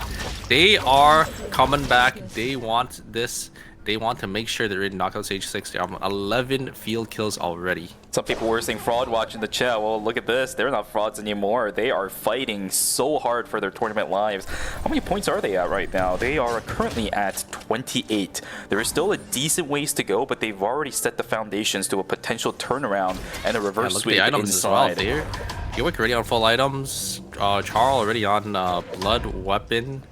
And I think they definitely have the damage here to just one-shot whoever they want. So they could just set their sights on, for example, a Shoot Guy. We saw it before, a Shoot Guy with full tank or full HP, full items. They could just completely annihilate them. So I think Ultimate has a really, really good shot here to convert this win. This is good. This is good. Iron Fist also built up now for the Nikki. She is a bona fide damage dealer. Do not counter out anymore, right? She is going to do a lot of damage to you, especially if you're a backliner. If Fury Jab is loaded up, you are going to lose half your HP with a single Nikki combo. Anything that follows suit at the point is just bonus, right? You don't even need you don't even need the checkpoint. Not the checkpoint, the checkmate from the Adela, as long as something else follows through at that point. Nikki's pretty good. Everyone else is well set from the side of Team Ultimate. The question is, can they actually convert this into meaningful points in the mid game? They're gonna vision check. He's not gonna check the bush. Yeah. What do I say all the time, Super? Gotta check those bushes. Yeah. You gotta check those bushes. Recon drone save Oh, lives, my recon. friend. Oh, wait a second. The young Cybers gonna jump from the bottom side, but it looks like the Bianca just gonna TP that out of there. 6 seconds to go. It's not looking too good for Umbrellas. Sua also only on 2 seconds left as well.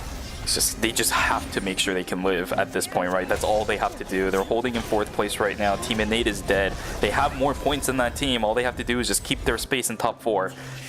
It's all good. They just have to live. They're 3 kills right now. At least that's a okay foundation for how many points they're going to have going into the later stages of the game, but they just need to live. Taejun Cybers as well as Team Tango.vx vying for position inside of Temple. Luckily, stream is going to open, so Taejun Cybers aren't completely trapped on the backside if they don't want to go for it. Ryori damage is so good. They're stuck. Cybers kinda caught. Revolu position is terrible. Here comes the ultimate coming out from Neural Die. Revolu gonna get chunked out to 1 HP. And Ryori just used just such a great ultimate from Ryori, and that's gonna be it. Daeyoung Cybers, their tournament run is gonna end here. No way, we're gonna lose one. There it is. That's a National League team. Oh my god, Ryori just playing out of his mind, just able to get these 2 to 3 man his ultimates and just oil slicks, just completely burning Daeyoung Cybers dash. We might do it, Super. We might lose another 2 set of National League teams. Expand the list on that bottom meme, man. What is going on in phase number 1? This is ridiculous. How is this the result that any of us ever expected? The new teams are genuinely putting these National League teams in the dirt. This is not how it was supposed to go. Yeah, Tangle, Dobby, and both Ultimate are definitely set up to outscore both Innate, or they're both able to outscore Innate now. And Daeyoung Cybers are already out for the count, so I think you are correct. I think 2 National League teams are gonna fall here. Oh man, Dufana is about to go turbo with the memes again, dude. I swear we're gonna see. I'm gonna be checking Twitter until I go to sleep after this one. My god. Team Tango.vx, they are stuck in the corner. It is G-Work just kind of holding the line. They have Wiccaline buff right now. He is single-handedly holding onto this. Nice counter, nice peel for himself. There's the damage is starting to come oh my god. Checkmate, not invested, but no now's health bar. It's just disintegrated. It's all from G-Work. That's the only person doing damage. ECW, not going to be able to block it. That's actually kind of awkward. Parry as well. Yeah, looks like Team Ultimate is going to be forced to be on the back foot here. I think Team Ultimate can definitely still look for a combo. Oh, there is the Queen combo. Is that going to be enough? Oh, wait. G-Work actually going to jump on in there. Going to be forced to use a checkmate as well. The fight is going to go over to the side of Team Tangle Dobby. A little close there. A little surprised that G-Work didn't end up going for that, considering the fire escape was still available, but I think maybe he thought he might have had some more follow-up to try to lock down that Adriana, but it just wasn't there. Yeah, the good thing about what's happening for both of these teams is that they're actually finding space. They are just going to go for the tank, and there it is. There. Yes! Wait a second. Yes! Yeah. Bring it in. Let's go. There That's what it we is. love to Oh see. no! The third party. Don't do no, it. that's so bad. Don't do That's it, so bad for Char. Ultimate. He needs to live. He needs to live. He needs to live. They got the points. They have the points. Does he have the grappling maneuver? I don't think he does. He's dead. I think that's it for Team Ultimate. I That's think so so unfortunate. too. Just the third party just coming out of nowhere from a restricted zone. And Tangle Dobby is going to be the one to actually live on and try to contest for this 4th place spot. Well, okay, hold on. Let's do the math here, right? So we got 1, 2 gone, plus 1, 2. That's 2 placement points for Team Ultimate. They have 17 plus 12, 29 plus 2. They are below an 8. No! Yeah, and Tangle Dobby, do they have enough right now? They have 5 plus 3? 5 plus 3, 8. They have 34. Oh, yep, they are. They just have to keep going, but losing out on 1, it's not going to be good. Ryori has to keep himself alive. Maybe at least look for the 3rd place spot. He is losing so much timer, though. There is Lumi starting to pile on him, but look at what's happening. Rump Rebels knows what's happening. Right there, and here's the third party. And I don't think Ryori is going to be able to get the rest. Maybe, wait a second. Maybe Ryori can kill Sebi here? No. Just gonna explode, and the points are gonna go over to the side of Team Rump Rebels. Wait a second. Oh, you know what I just realized? The -3 might have cost them the place rinse. Oh my god, you're right. Okay, here we go, though. Nice buffer from Bear. He will keep himself alive. It's a Don Quixote crowd control immunity while the windup is happening that keeps him alive. But you're right. It might be the I minus think the three. -3 cost them No their spot. way. I think the -3 because they would have tied, or they get a tie for 34. And I think they have more kills considering they have 12 right my now. God, Here that comes Reno ultimate. Vampire Queen. Great rid of Vampire Queen, but is there any follow-up on that? It looks like no. Bungo is just going to be completely safe, and NCMP is going to get the ultimate from the Estelle, just going to be able to live for so long. And I don't think there's not much Asua can do into that Felix. It looks like it will be Team Cartel going to be able to win that 3v3 into run Bubbles. And yeah, that is a heartbreaker, I think. I really want to see the scoreboard now, because I think that -3 actually just cost them their placement for going into stage number 6. No shot. Yeah, we'll take a look at what ends up happening with the score sheet after this game is over. If that is how it actually happens, man. Why turn your forms That's in why way, you man? need to always turn your forms in time. Make sure you read the rules for the tournament, guys. Okay, well, the results of this fight doesn't matter. It's the same case as knockout stage number 4. Both of these teams are going to be safe. They're both in first and second place. We'll see if Team Cartel is able to outdo it. I think this is the one few comp that can actually deal with Team Tap 3's main composition. Good damage over onto Narvik. We will have the Estelle keeping herself alive too. The counters are there. The crescent sweeps are there. He's dodging out every shot from the Jenny. Divine Intervention is gone, but the problem is Play Dead is still available. Yeah, that's a lot of key cooldowns coming out for the side of Team Tap 3. Both Divine Intervention and the Nikki Ultimate are both gone. Here comes an engage coming out from Peng. A lot of damage. Gonna go over the side and stoking a lot of damage as well. That damage reduction is just way too much as they turn their sights onto the Nikki. Jumo probably gonna fall really shortly here. Charlotte living on 1 HP. Narvik is gonna go into the play den, and that's gonna be Cartel, showing why they were our Season 5 champions. Gonna come out and win the last game for Knockout Stage 5 in Season 6, Phase number 1. NCMB Felix, my hero. Yeah, it GG's is to Team Cartel. such a masterclass from NCMB. It's a complete blowout, man. This guy is a master on this character. And you know what? Considering the fact that NCMB was starting to play Felix, I think whenever he started making his ERM debut during the dreaded Blazing Lance tank Felix meta, back in like season 2. That was not legal. Yeah, he's still playing Felix. You gotta respect it. Yeah, exactly. I think I mean Felix is definitely a lot harder to pilot now because you are on that crit.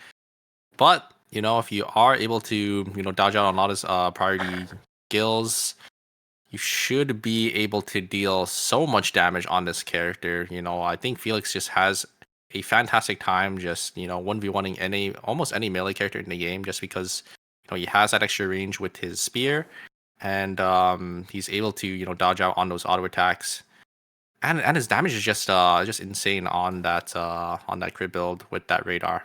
Yeah, I don't know how he does it. He really makes Felix look easy. It's like I watch NCMB play, and it makes me think that I can play the game. It's my toxic personality at this point that thinks that I can replicate that kind of performance. It's like he just it's like he is Felix. Yeah, he's Felix, just one with the character. Felix is a character Felix is just such a high skill ceiling character. It's really hard to play this character. Yeah. As well as NCMB is playing. He's just such a masterclass, and it's just great to watch. I think Felix is pretty much one of the epitome of if somebody makes that character look easy, it's because they are an absolute master at it, right? Yeah. It is a very, very difficult character to master. Micro-wise, it's intensive. Skill, decision-wise, it also has to be on the dot. Right, you always have to make the right decision on which kind of skill you're going to use. And if you're going to switch between Windscar and Crescent Sweep, your mouse has to go crazy. Because one, if you're moving forward with Windscar, your mouse has to be in front of you. But then if you immediately swap over onto Crescent Sweep because you need to dodge things, your mouse needs to be behind you. And then you need to move your mouse forward again to kite your character forward. It's so bad. Yeah, and then finding those blink engage angles. There's definitely a lot the character can do, and then you also need to make sure you're not dying just straight up to abilities and auto attacks, because you are pretty squishy on that crit Felix, right? You're actually not that tanky. You do have the AO die to provide you some of that extra tankiness, because the damage will be done over time. Or some of the damage will be done over time, but you don't have any other sustain or any other tankiness other than that, item, aside from maybe his passive that could give him some extra shields. But yeah, if you're not playing the character correctly, you could you're really easily susceptible to being bursted down. We're talking a lot about NCMB, but can I also just mention the performance coming out from Peng, man? That guy's Yeah. Estelle was blocking so much damage. That is true. That is true. At the very end there, all Peng had to do was put his body in front. Yep. And hold his shield up, and just let NCMP and Bonghua just out trade the two tanks Nikki. that were hitting each other. Yeah, the Nikki. Because eventually Nikki will die. She can't guard and reverse everything from Felix. He is so good at dealing consistent damage that these little windows where tanks can't keep themselves alive, whether it's the damage reduction window is gone, something like that, Felix takes advantage of that extremely, extremely well, especially towards the end game when he's sitting on, for example, things like the Spear of Longinus, where he just has all of his items that he needs outside of that one transitioned.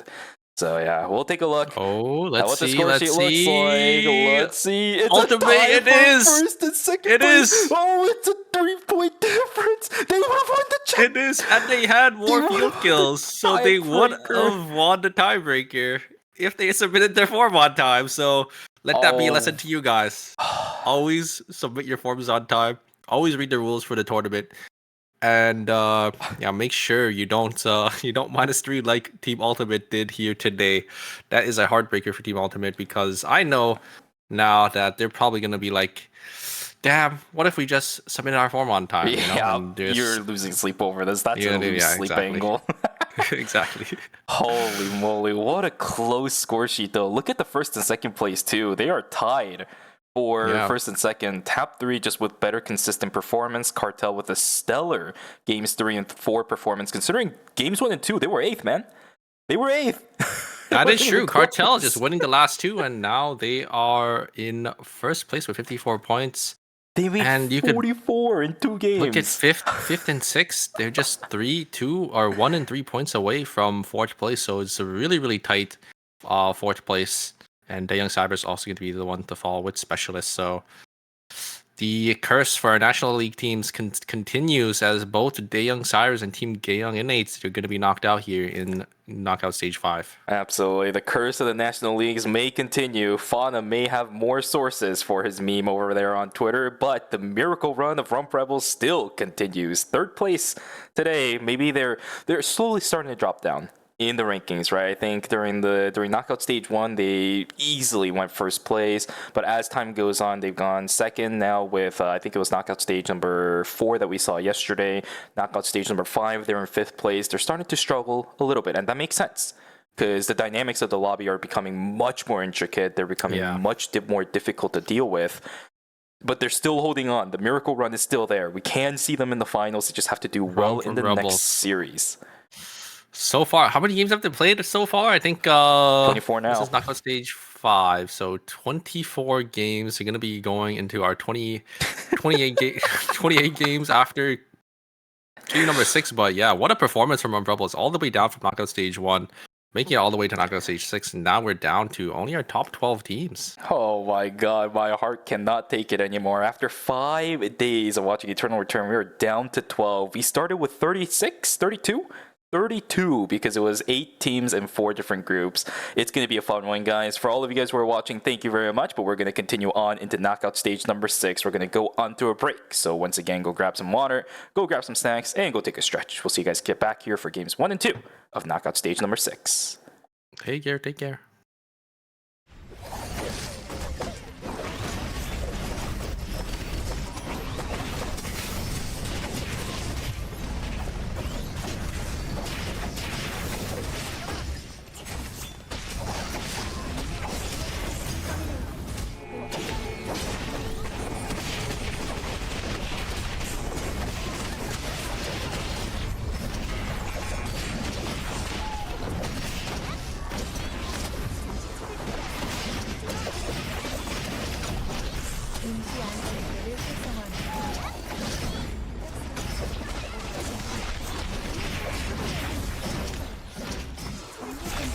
사망했습니다.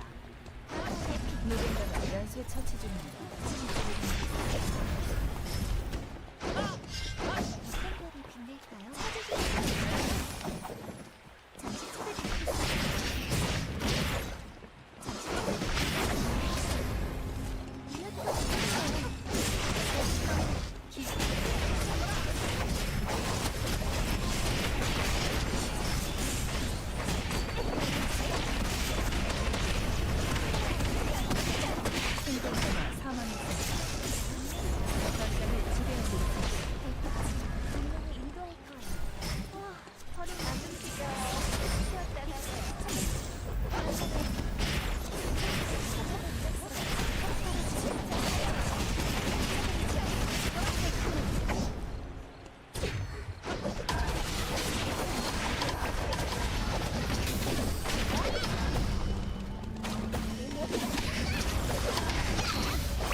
금지 구역이 지정되었습니다.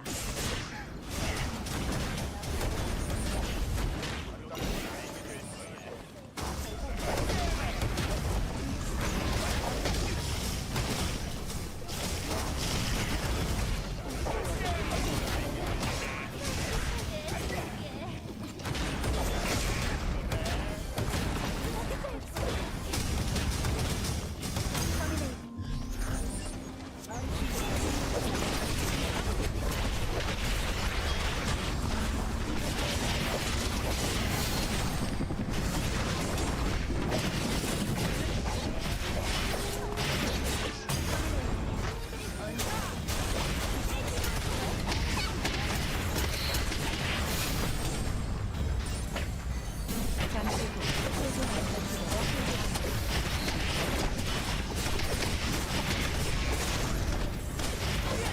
준비하자.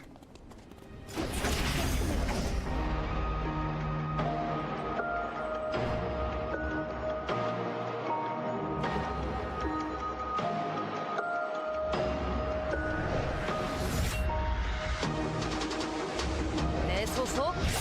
그런 걸 알아서 뭐하게?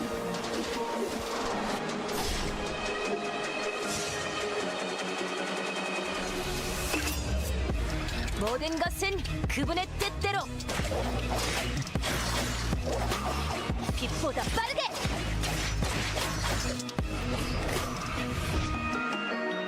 아, 미안. 다신 안 뽑기로 했었지?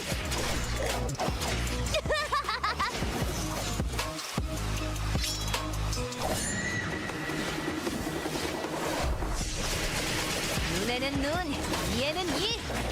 아, 그건 부족한데?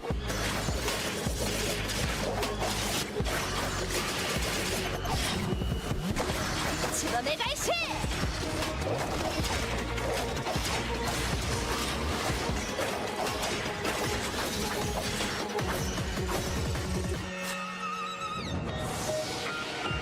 기억할 수 있다면 모든 것을 기억해 주십시오. 내 눈이 저지른 일들을, 내 손이 저지른 일들을.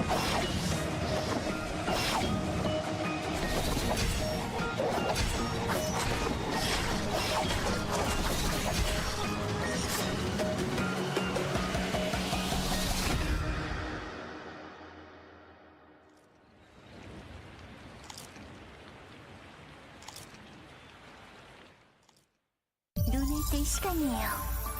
제가 길잡이가 되어줄게요. 당신이 상상하는 모든 게 현실이 될 거예요. 영원한 행복의 세계로. 당신의 꿈에 날개를 달아줄게요. 현실을 넘어 이상으로. 당신들의 모든 것들을 제가 기억하고 있을게요. 절 막으실 건가요? 잘 쉬는 것도 중요해요. 그렇지? 제 날개로는 모두를 품을 순 없었나 봐요. 기다리고 있어줘요. 그 세계에서 새로운 세상을 보여줄게요. 지켜봐 주세요. 모두가 평화로운 세상을 만들어 볼게요.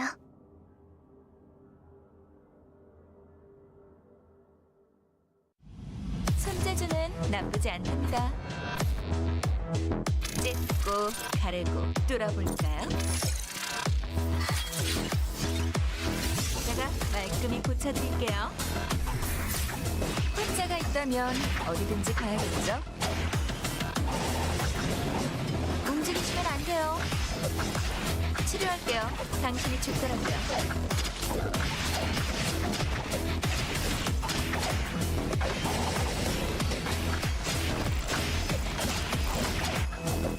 맥박이 안 잡히네요. 부르셨나요? 병들어 죽는 것보단 나았겠죠. 전 최선을 다했어요.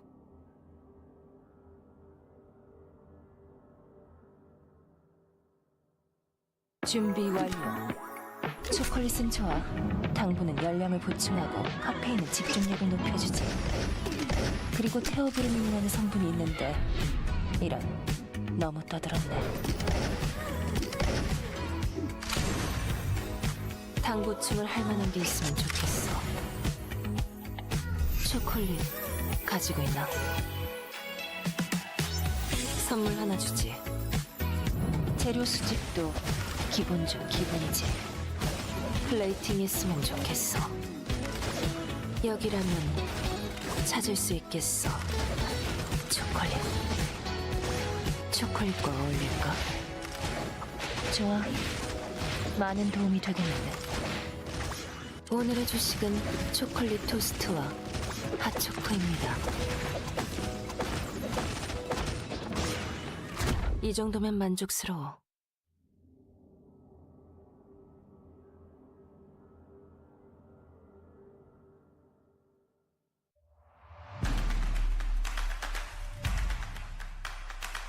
네, 그렇게 생각한 것 같습니다. KBS와 유유게이밍. 일단은 공 스택을 좀 봐야 되겠고요. 윌리엄이 섀도우 볼 스택 중요하고요. 자, BS 이번에 한번 구속을 시키기는 했습니다만 여기서 네. 범 선수가 굉장히 잘 막아줬고요. 그렇죠. 이러면 지금 유유게이밍의 파워가 갑자기 훅 떨어지는 타이밍이 왔기 때문에 BNK가 여기서 역습을 하고 있는데 그렇죠. 정타 필중 두 명. 2명 맞았어요. 저는 이 자, 과정에서 시로가 다른 팀이 오면은 BNK도 위험할 수 있기 때문에 판단을 빨리 해야 됩니다. 자, 전원 생존 가능할까요? 이거는 완전 쫓는 게 아니라 어느 정도까지 더 쫓아서 생명의 나무 다시 리테이크하지 못하도록 만들려는 거거든요. 이 싸움을 뒤집을 수 있나요? 잠시만요. 이거 오! 상처를 기록하고 있는 루미아 섬입니다. 자, 여기도 교전이 걸렸는데 와. 이안의 위치가 너무 좋은데요. 너무 잘 걸렸는데요. 그렇죠. 이거 이안이 벌써 지금 뒤쪽 라인 다 흔들어 놨고, 근데 이거 잠시만요. 이거 진월 선수가 너무 핑퐁 잘해줬는데요. 그래서 자, 그리고 이런 와중에도 나딘도 계속 와이어 타주면서 최대한 거리 조절을 해봅니다. 그렇죠. 그리고 이안 궁극기도 꺼진 상황이기 때문에 이거 계속 시셀라가 윌슨 던지면서 추격 들어가면, 자, 이거 스라슬. 유유게이밍 그래도 살아나가네. 네. 한번 맞붙을 수도 있겠는데. 자, 이런 와중에 홈모너 선수야 아드리아나 이 스킬에 빠져있는 상황. 아, 불편해요. 저렇게 네. 벽 끼고 아드리아나가 그렇게 던지고 있었기 때문에 불편했는데요. 세 명 다 빠질 수 있을까요? 근데 이거 비앙카가 들어왔는데 체력이 오나요? 없거든요. 너무 맛없게 들어갔어요. 탱커 한 태만 궁극기가 들어갔거든요. 예. 그리고 나딘의 포지셔닝이 엄청 깔끔하게 들어가면서 상대방 들어오는 거 다 피해주고 다 피해줬는데, 잠시만요. 자, 여기서 이거 근데 동키호테를 활용해 주면서 체력 회복까지 노리면 아니 이거를 와. 역으로 레이벌스가 이긴다고요? 그렇죠. 킬까지 자. 오고 갔다 보니까 자, 근데 이거 그냥 터지면 또 마이너스 되는 건 또 아깝거든요. 그 4초, 네. 3초. 아, 이거 서로 2초. 때려주면 서로 때려주면 우리 감사합니다 서로. 다행이다. 아이고. 정원영 선수의 체력이 조금 빠져있는 상황에서 이거 이러면 잠시만요. 너무 많이 맞았는데요. 자, 그럼 안쪽에 들어가 있는 반말사 선수와 뒤쪽에 있던 둔두빵 선수가 얼마나 때려주느냐인데, 그렇죠. 자, 뒤쪽에서 근데 결국 서그남이 살아서 체력 회복을. 서그남이 자, 살아서 라우라 마이어 마무리 됐고, 궁극기까지 이러면 다 완료하고요. 빠진 시셀라가 할 수 있는 게 없죠. 자, 라우라 갈아서 승전보 받고 이러면 변수 지웠어요. 자, 체력 회복도 이미 얼추 끝나 있는 상황에서 마지막 도발 걸리면 마무리가 됩니다. 네, 성남 락스가 8킬과 함께 자, 그렇죠. 자, 락스 초반에 테오도르의 저격 무스를 통해서 위치를 미리 파악을 했기 때문에 안전하게 계속 딜링 구조 만들어주고 근데 있습니다. 이거 락스 입장에서 네. 좀 까다로운 거는, 잠시만요. 저게- 라우라 궁극기 대박 났지만 블링크 반응 좋았고요. 자, 그리고 와, 이거 스마트하네. 순간적으로 서그남. 아니 이거 뭐 초전자포를 쏘는데요, 진짜로? AFK 이대로 떨어지면 너무 아쉽죠. 터미네이트. 아니 이게 이렇게 된다고요? BNK가 아래쪽에 있는 브라켓 버스터의 행방을 현재 상황을 아느냐? 좀 알까요? 행방 모르는 것 모르는데요. 같은데요. 진짜 몰랐네요. 야. 딱 걸렸어요. 이게 아르다의 장점입니다. 사실상 안 그렇죠. 걸리고 들어올 수 있었기 때문에 BNK가 딱 걸린 거예요. 자, 이러면 위클라인을 브라켓 버스터가 챙깁니다. 자, 챙겨가는데 성공했고요. BNK BOX 아직 2킬밖에 나와 있지 않습니다. 자, 근데 뒤에서 뭐 날라오는데요? 오, 헤이즈 갑자기 그 사이에 체력 다 회복했고요. 야, 범이 잘 버텨주니까 이렇게 보답을 해주네요. 그런데 자, 이제 그리고 온전한 다른 팀이 와. 그렇죠. 뭐 하나 내줘야 돼요. 너라도 살아 해야 됩니다. 너라도 살아. 루미가 가까이 와 있기. 그렇죠. 근데 스페셜리스트 입장에서는 다 변수 덩어리들이거든요. 네. 오, 위쪽 잘 물었어요. 자, 그럼 아이돌이 오래 살아서 템 먹은 만큼 때려줘야 되는데, 자, 일단 제일 먼저 다운됐고요. 엠마도 다운된 상황에서 그래도 지금 펠리스 밸류가 굉장히 높기 때문에 이 아이템 밸류 바탕으로 아르다와 같이 가넷 이거 못 도망가고. 그래서 이런 와중에 아드리아나 다시 한번 역방향으로 합류를 해주면서 자, 잡아보러 가는데 이거 살리는 거 맞고. 그렇죠. 자, 이러면 잘 지금 막아줬고요. 펠리스도 스킬은 회피하지 못하기 때문에 조심해줘야 되는 상황에서 곰 때리면서 자, 힙하고. 양아치 체력 아드리아나가 잘해줬고요. 뒤쪽에서 완벽하게. 가넷이 죽지를 않습니다. 네, 스킬샷 잘 때려줬는데요. 잠시만요, 이거. 이러면 잠시만, 서로 타겟팅 게임. 이러면은 이거 그죠. 막아내지 못하는데 이거 어차피 너도 그럼 손 떼야 되잖아. 근데 결국 이 밸류 싸움이면 사실 템은 아드리아나가 유리한데, 네. 이렇게 지금 누워있는 선수들까지 포함해서 싸우기 시작하면은 이게 아르다 밸류가 그렇죠. 더 높을 수밖에 없거든요. 잠시만요. 이거 아래쪽에서 심장 쿵쾅 없어요. 거리고 시간이 끝까지 가는 겁니다, 이제 네. 여기서. 자, 시간을 진짜 또. Welcome back, ladies and gentlemen, to the Eternal Return Masters Season 6 Phase Number 1. We are just coming out of the break that we had after the entirety of Knockout Stage Number 5 was finished, which means, of course, if you look at the top of your screen, or even the stream title, because who looks at that, let's be real here, you would know that we are now starting Knockout Stage Number 6. So let's start talking a little bit more about the logistics super, because we're going to have the teams that are starting to play now up on the screen. Yeah, we got some pretty powerhouse teams coming in once again, but I think from here on out, it's just going to be great teams after great teams. We got Auto Arms, Marchin, Demon Drive, and Saber. So these were the teams that got second place in the group stage. And joining us for tomorrow, we're going to have Slasher, Affirmation, Gay, Gangnam Sparkle, and Mira Sejong. All really, really good teams to look out for. And yeah, I'm excited for Knockout Stage 6. It'll be spooky. It will be spooky. Starting from Knockout Stage 5, it was already tough, but Knockout Stage 6, not going to be any easier. Knockout Stage after 6, final stage, not going to be easier either. I just realized, I think the only team that made it in straight from Knockout Stage 5 to 6 is Cartel. All the other teams were from Knockout Stage 4. Is it? Top 3? Right. Yes. We know Rump Rebels for sure. And Tangle Dobby. Oh my god. You're right. What is happening, man? Goodness gracious. So yeah, three of our four teams from Knockout Stage 5 just did not make it in, and we got some teams coming in from below. And obviously, we know how much Rump Rebels is making a name for themselves for today. They are just crawling, or sorry, for this tournament, they're just crawling their way back up all the way from Knockout Stage 1.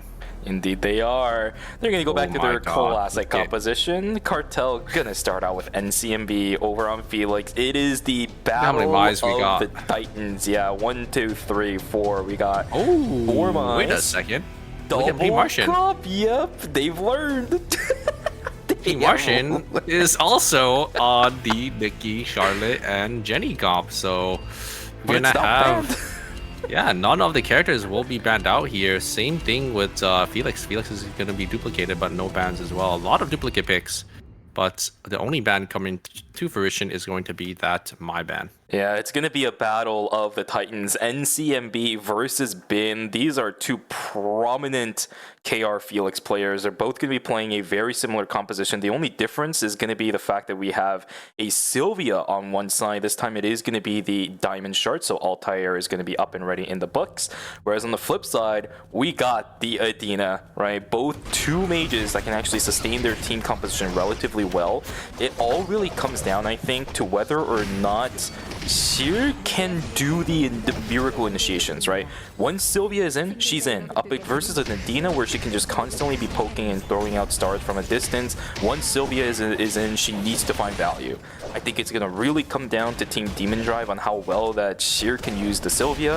If it doesn't come to be the case, then we know Pungwa's Adina is way too strong for so many of these teams to deal with.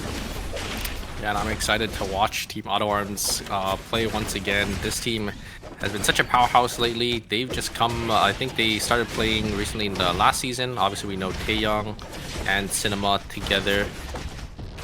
Sad Hands isn't unfortunately not playing this season, but Loken is definitely one of the players that is going to be able to fill his shoes. Yeah, did I mention to you before why he's not playing? I think I did, right?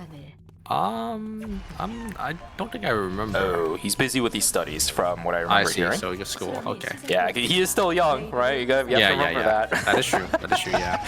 Indeed, that's the case. Ladies and gentlemen, here we go. The last knockout stage before we go into the finals tomorrow, Sunday, at the same time that we started here today. But for now, knockout stage is a go. 4 more games to determine our final 8 teams going into our finals. We have a stacked, very stacked lobby.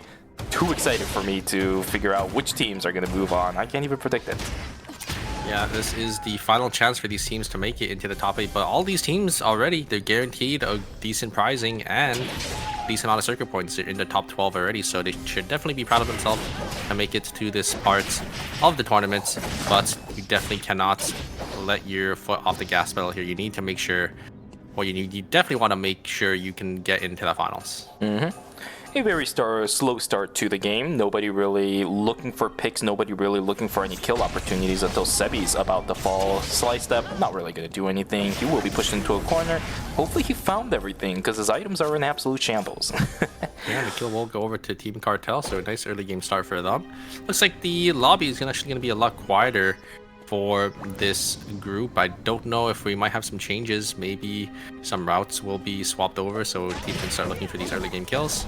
But for now, it's just going to be Team Cartel versus Team Rump Rebels here. Nobody finding kills. This is actually kind of bad for Rump Rebels. Remember, one of their biggest win conditions is the fact that they do manage to pick up maybe 2 to 3 kills in the earlier stages. Pungwa just completely cutting ankles, man. This guy is way too good. Taekyung might walk into it, though. We'll see if they're going to have some issues with that. Demon Drive, duking it out up against Saber. Just a tidbit. Nobody is dying, though. It's a very, very quiet game number 1 compared to what we've seen across the board. Sebi in trouble once again. He might get taken down. There's the follow through from Domi. Another catwalk. Oh my god, it just does not end. Might potentially see our first fight between our 2 Felixes already in the series. Paying in a little bit of trouble, getting taken down to half HP. Cartel's going to try to back away from this fight entirely. Sylvia still does not want to let up on the chase. There's another catwalk once again. There's the follow through, but the Bianca Raider, the Vampire Queen, tags onto 3. What did they have left? Nothing much. Triple tag onto the Raider, the Vampire Queen 2. The exclusive timing was a little bit awkward. Down goes Bin. Sears gonna have to run away. It's 1 kill going in favor of Team Rump Rebels. They will salvage something in day number 1, but gets counter killed once again potentially by Pungwa. Sebi's in a little bit of trouble. There's the flick across the wall. Twilight Heist is amazing. Can the turn be there? NCMB jumps over the wall. The stun with the boon is good, but Pungwa's gonna get taken down. Rump Rebels with a huge win in night 1. Yeah, great turn from Team Rump Rebels. A great ultimate and then a great follow-up from the Suwa to double bookmark as the Twilight Heist is going to be applied. The team from Cartel will just be grouped up together, and it's perfect AoE setup for that Suwa. So will be Team Rump Rebels going to be able to kill, get another kill. So 2 kills for himself. A nice early start for them. Just barely enough resources, by the way, on that Laura. She might be running Carnivore, but I didn't see any SP items in the inventory of Sebi. He was just barely on the cusp of not being able to throw out any more skills. Calculated, right? It's too easy. Wow, a great buffer there from Nanodai. Going to be able to get that taunt onto Narvik, and Insane going to be able to finish that off here. Jumo, we're going to try looking for a kill angle onto Insane. Going to use that Fury Uppercut, but it's not going to be enough, as looks like Team Tangle Dobby will just be able to pick him up there, and it's going to be a nice 2 kills going over to the side of them. That is quite a lot of damage, though. And you also have to respect it. You know, as Jumo, you're probably not going to get out. Even if you get good guard and reverse rotations, Mai is way too versatile, and she can play around that really well. Cinema, no, that's a really nice wheelie in order to try buffering that a little bit. Double knockup coming through from Taekyung. The Tetragon is down on the ground. Health bar disparity between the 2 teams are actually not looking that bad, but the Felix has access to the bash line. Taekyung in a little bit of trouble. He's going to get taken down. Cinema has to run, and it will be a problematic fight for Team Auto Arms. They're going to lose out on the first set of objectives. Well played to Team Demon Drive. Dang, I thought Team Auto Arms had that. Taeyong actually had a really good follow-up damage, I think, side of Team Auto Arms. A little unfortunate. So we'll go to the side of Team Demon Drive there. Team Drive already sitting on 3 field kills for himself. Going to be able to get that Meteor as well in Beach. So they're going to be sitting in a pretty good, comfortable spot here. Might actually have a fight on our hands between... No, actually, it's just the Nikki from Team Martian completely split farming here as the side... as the rest of their teammates are getting some farm up in archery. Pretty interesting. Auto Arms slowly farming themselves way up too. They're really split apart. Ooh, the they split got a farm Meteor strategy is insane. Team Auto Arms been found out. They know that she's alone. If Tongyi was smart about this, I think he would have looped around a little bit more. Loken should be able to take the V-pad out. Yeah, the chase is just not going to go through anymore. Not getting punished for the split farm though. Loken even manages to find a couple extra chickens to kill. This is high value for day number 2. Yeah, look at the credit counts. They have enough to get those early, these early 4-score buy-ins. This is what you see when you are playing just in general, because you want to get these early first 4 scores so you could have the 4 scores, and then you could also make your way over to contest for the next objective, and you could be a lot of items up on your opponents. Calling those 4 scores middle of day number 2. Very good pace for Team Auto Arms. And of course, as their team name states, we are going to have Taegyung building that Auto Arms for his first item. Tenacity is good. Plus, what is it, 35 or 45 attack power? You're getting good value out of that as the Glovian. Yeah, and you get that defense as well, so it's just a really nice bruiser piece for these auto attack melee characters.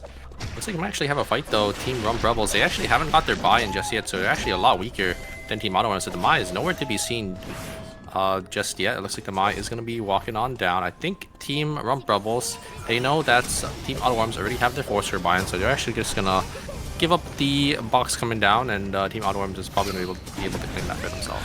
Something that I do want to mention, by the way, unless this fight actually begins, is that when you're running this kind of 4-score setup, typically your front line has Penny Pincher, and when you're running Mai, for example, the value of that near 4-score credit count is really good, because if you do the math, it's really good for the front line as well. Team Demon Drive looking to duke it out up against Team Auto Arms. Once again, Bin's going to have access to the backline, but he actually ends up using the Crescent Sweeps to get out of the backline instead. Loken about to get taken down. There's the exclusive back in, but the double taunt comes through. Seer trying to do what he can, but the Razi, Loken is kiting like a master. Demon Drive is gone. Loken did not die. How did he manage to pull that off up against the Mai with such low HP? I don't know how the hell he did it, but he did it anyways. Team Rump Rebels looking to try getting some positioning around the Lumi. It's just not going to work. His bear is already down. Team Tangle WX will get all the credits on Lumi. Yeah, Team Auto Arms just completely wiping Team Demon Drive. Sylvia tried to look for an angle onto the Razi, but it's a little hard, especially with stats of Mai from Cinema there, just able to use that exclusive pulling the Razi slightly away, and then just able to kite back. And there's really not much a Sylvia can do, especially, you know, once a Sylvia isn't really level 16, it doesn't have that initial movement speed from that bike to, you know, sort of close that gap. And it will be Team Demon Drive going to go down in 8th place. A little unfortunate. 3 kills though, so it's not the end of the world. They will get 3 points, but no placement points. Gonna go over to the side of them for game number 1. Another thing that I do want to mention about Team Demon Drive, they didn't have buys on the Felix, 359 credits. But here we go, another Felix falling down again. Satan just obliterates NCMB out of anything. 5 Omens is good. Belzer looking for a little bit more, but Pungwa is already too split apart. He is going to be able to keep himself away. 2 kills now for Saber. It's the first set of potentially many that this team can get. Curry, he needs to start coming back in tournaments, man. He is a player that is so world-renowned, but his tournament performances has been struggling a little bit. Team Saber, this season has to be it. They got to turn things around. Sad, and finding that instant blink fear with that 5 Omens, and then, you know, completely catching, I would say, NCP off guard and just able to secure those 2 kills. So very nicely played by Team Saber. Should be able to get that item over in Hotel. Well, we have some meteorites and some trees being exchanged down on the bottom side of the map here in both Stream and in Hospital. Looks like Team Tap 3 are probably going to make their way over to the kiosk to get a buy-in. But yeah, looks like the game pace is definitely slowed down a bit. We do have 1 team already dead, so the map should be a little more open for these teams to take in farm and in objectives. Yeah, relatively quiet actually for day 3 objectives too, right? We haven't really had anybody fighting for those objectives, which is kind of interesting. We've seen quite a lot of those in previous knockout stages where the early game objectives definitely contested, but then the mid game objectives are also contested. It's just not the case in this game at all. If that stays consistent, I wonder if it's just the fact that these teams are macroing well enough where their own pace is fine enough, and the teams that do end up getting the objectives are going to be really happy about the fact that no contests are actually happening. We've seen havoc, we've seen mayhem when people are looking for fights against those kind of objectives and transition items. Might not be beneficial for these players. Team Rump Rebel potentially looking for a fight. That's not exactly the team that you want to be fighting. They're immediately backing away.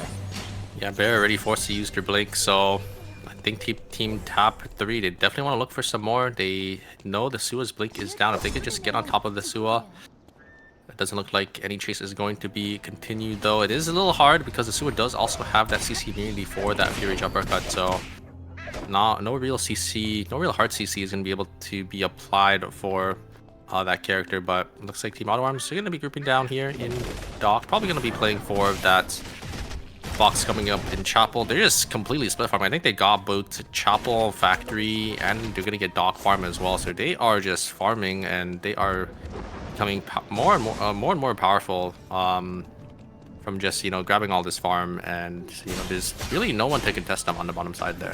It's fine. That's fine for the teams that are already on the bottom side. We might see a contest for this purple box, though. The mirror matchup teams. Top 3 actually tapping away from that one. That's kind of interesting. I thought they would have been a little bit more confident considering they've been running this comp over and over, but... Oh, wow. Dark's already on full build as well. Might find an angle on the Riori. Doesn't look like it. Looks like Lobby's just going to back away. There's nobody up there. I actually wonder what made them decide, hey, we probably don't want to be fighting this. Loken getting tagged by the stun. Oh my god! It's not even close. NCMB gets a beautiful counter tag and they get to Loken. I think they're dead. I think so too. Taken's not going to run away from this. Felix chases a little bit too much. Dead too, and that's going to be Auto Arms going down in 7th place. A little unfortunate. Loken just getting caught out this time, getting taunted, and a great follow-up from Cartel. The Felix able to find that angle, able to find that knock-up, and completely obliterate the Razi off the map. Really brutal. It's the similar composition that we talked about earlier with Demon Drive, but this time around, the Sylvia wasn't really a factor, right? I talked about earlier where Sylvia, when she's in, she's really in. And you saw it in the fight in Chapel earlier too, where she missed on a couple front flips that could have tagged Loken, but it didn't. Only tagged one, and that was a crucial mistake that happened, I think, about 2 to 3 times over in the fight. This time around, the Adina keeping herself safe, constantly doing damage, constantly healing her team. After a certain point, it's already over. Insane. Okay, exclusive is good. The distance has been made. There's the Divine Intervention actually tagging multiple people. The taunt's going to go through as well. Noda now sitting a little bit too far up in the front. No exclusive, remember. Shawvale not available readily. There's the one. It does keep him alive. Doing so Goes much. about to fall. The healings is there. No! It's not going to be enough. The flames from the flamethrower from Riori not enough to tag down that player either. The ultimate is not going to be enough too. Vesta trying to keep themselves alive. Team Marchin, they've already had to deal with this before. Team Tangled.bx, and now Team Marchin as the new kids in the block. They can't hold up. Yeah, I think just a slight overchase there, as it was a great turn from Tangled Dobby after they recognized that, you know, the ultimate from the Charlotte is not up. They could just completely burst down to Nikki, and that's exactly what they did. Insane is doing so much damage. And yeah, just out-traded. So very, very nicely played by Team Tangled.bx. Able to recognize that they were able to just win that fight. There is a distinctive difference between how Team Marchin and Team Tap 3 actually execute this composition. For now, it seems like the way that Team Tap 3's execution works is much more consistent than Team Marchin. You're right, I think the overchase is what genuinely screwed them there. The Jenny usually is the one on the receiving end of a lot of threats, but this time around, they were the one pushing the threats. That's a big difference in how you're executing those two compositions, and to a certain degree, Charlotte's going to have difficult time chasing you through if your Nikki's too far away for your heals to work. Maybe it targets the Jenny instead. You never know what happens. And Divine Intervention should be used to buy time, not for you to chase somebody. Yeah, I think with how they're playing, they're just using the Divine Intervention with the Peerage Uppercut, which in most cases it's fine, but in that specific case there, I don't think the Divine Intervention should have been used, but that is just something that you know, they need to kind of adapt to. Yeah, I think the composition also doesn't allow for it, if I'm going to be real with you, because the Divine Intervention would be really nice with a Nikki if there's something that lets you burst and it denies any counterplay potential from the other team. But Jenny's not someone that bursts. She needs time to ramp up. She needs to get the adrenaline stacks going. She needs to stack the persona shots over and over again. You're not bursting people with it, so Divine Intervention while the Pure Rage uppercut is going might not fly anymore. Yeah, but we might have a fight on our hands. It is, oh, actually, Martian and Team Cartel. I know MCMP is really strong. He has the red shoes. He doesn't have the weapon, though, but it looks like they're actually just going to back away. Red Box is going to go over to the side of Team Rump Rebels. And the Wick Line going to be claimed for free by Tap 3. So, Tap in a really comfortable spot now. They're going to get a blood weapon going onto the side of Narvik, so they're going to have the High Noon and the Red Shoes both together. We see it time and time again. We always see Tap 3 and Narvik on those two items. I don't know how he always does it, but they're always able to transition well into the late game. Yeah. The Charlotte's also got the ring, but another fight begins potentially inside of Uptown. Good poke damage over onto the Rio. Belzer can't really push any farther forward because Riori just took down half of Curry's HP without even taking any damage from that character. Satin also eating a little few from the cocktail parties. Everybody on the side of Team Saber in a little bit of shambles. My Satin. God. Oh, is he dead? The burn. It's not enough. Oh, my God. The ballistic advantage is not enough. Had a little bit extra range, he would have died here, but yeah, looks like Martian is actually going to win onto the side of Team Cartel. But wait a second, Bonghua, I've seen him win these. He has a lot of AoE damage, but looks like the sustain from the Charlotte is a little too much there. Oh no, Peng runs straight into the hands of Tap 3, the other Charlotte's, Nikki and Jenny team, and they will end up falling. It looks like they should be able to get the res here. They should be able to buy both members, as Felix is going to be able to have, or Felix does have 500 credits. Unfortunately, not going to be able to buy that blood anymore. Yeah, this would have been either the Prominence or even another Red Shoes for the Dina, even a potential Spear of Longinus for the Felix. They're going to have to wait on that or just not get it throughout the entire course of the game. 150 credits, definitely not bad, but with the number of teams that are alive, you're not really going to have any lenience onto a console anymore. We'll see if Team Cartel can actually get anything done. I think they bought a couple of vision tools. I see the Felix's credits down now. Are they going to know that there is a third-party potential inside of Warehouse? Team Tangle.bx is holding off and staving off Team Tap 3 relatively well, but these spotlights are going to hurt because of the wick buff on top of it. Oh my God. Looks like they're actually just going to walk away here. We already chunked down to 1 HP. Narvik already chunked down to 1 as well. Going to be forced to proc the play dead. Great kite back from Tangle.bx, going to do so much damage. Totem is going to be forced to be used by the Nikki. I think Juma will be the one to fall here first. And Riori just going to look to get some more damage. Great oil slicks coming out from Riori. Going to be able to probably kill Narvik here.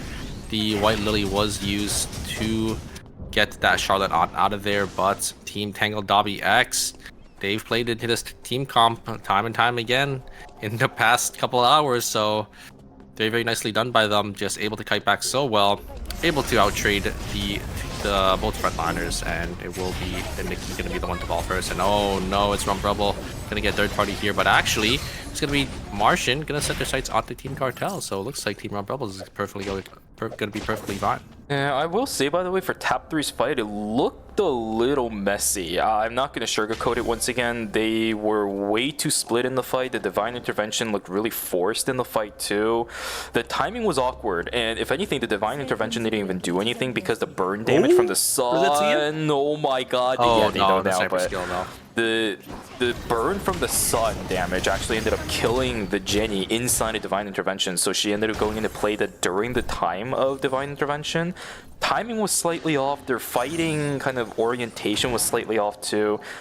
Not a characterization of Team Cartel that I would have expected. Good exclusive to pull Pumba out of the way. Divine Intervention out once more. Marchand trying to duke it out up against Team Cartel, but they've also dealt with this composition earlier and actually had a lot of success with it. NCMB trying to cut out to the best of his abilities. There's the totem activated, and a lot of good damage over onto the Jenny once again. It's Pumba over and over and over again. He's trying to get the auto attacks out, but it's just not going to work. Pumba does fall, and down goes the Mai 2. Vesta and Horrific is able to turn things around. It's a 2-for-2 trade, but in favor of Team Marchand. They're going to get the res back over onto Horrific as well. This is a huge win. NCMB, you have no business coming back.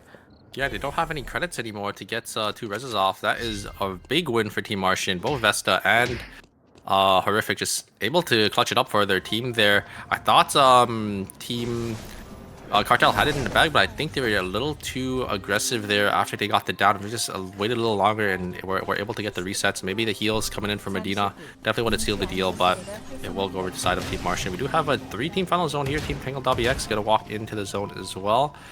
Looks like Team Saber is going to be the one that is going to secure the zone first, but this puts them in a pretty vulnerable position here where there is going to be a team wrapping on behind them, and it looks like they're actually going to try sending it maybe on the side of Team Rump Rebels. They should know there's another team behind them, yes, and it looks like they're going to do the wraparound for the wraparound. So now it's going to be Team Tangled X that's going to be the one in the middle, looks like. The problem with Team Saber's comp is that they do not deal with third party well at all. That is a triple tag. Okay, it does a decent amount of damage to Belzer. But again, Team Saber, they can't deal with third party. Even at the cost of their timer at the start of this temp zone, they're going to have to back away. And now the team of Tangled WX is in trouble. Where is Insane going?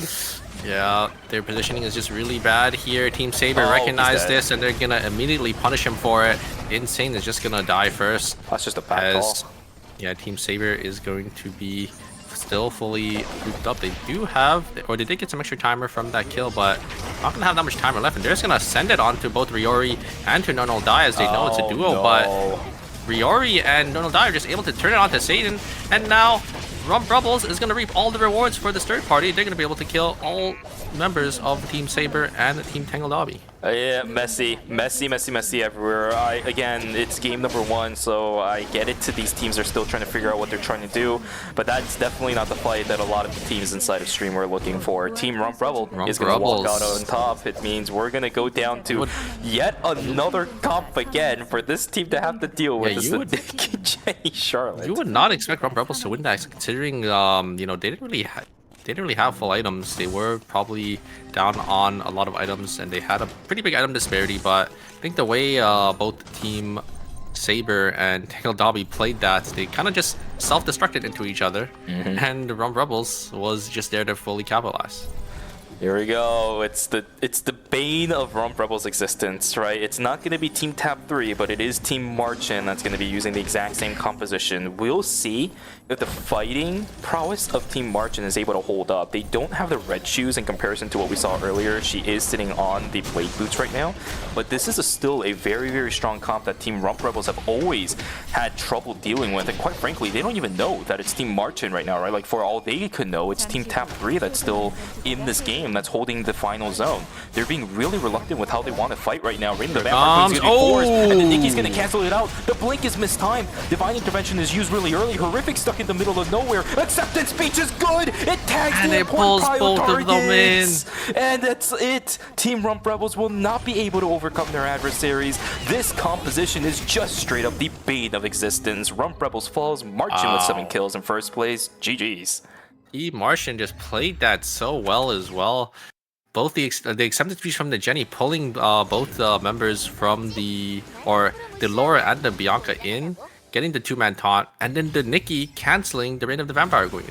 The blink timing was bad. The blink timing came right after the Nikki punched through too. That is so unfortunate. If the blink came in correctly at the right time, then I think the amount of space that Rump Rebels would have been able to get would have been good enough. I think the Charlotte dies there and no Divine Intervention comes through. Jenny only has the acceptance speech to live on. It could have been a whole different fight, but that's a big what if, right? That's not how it went. It's just something that we could imagine in our heads, just not happening in this universe.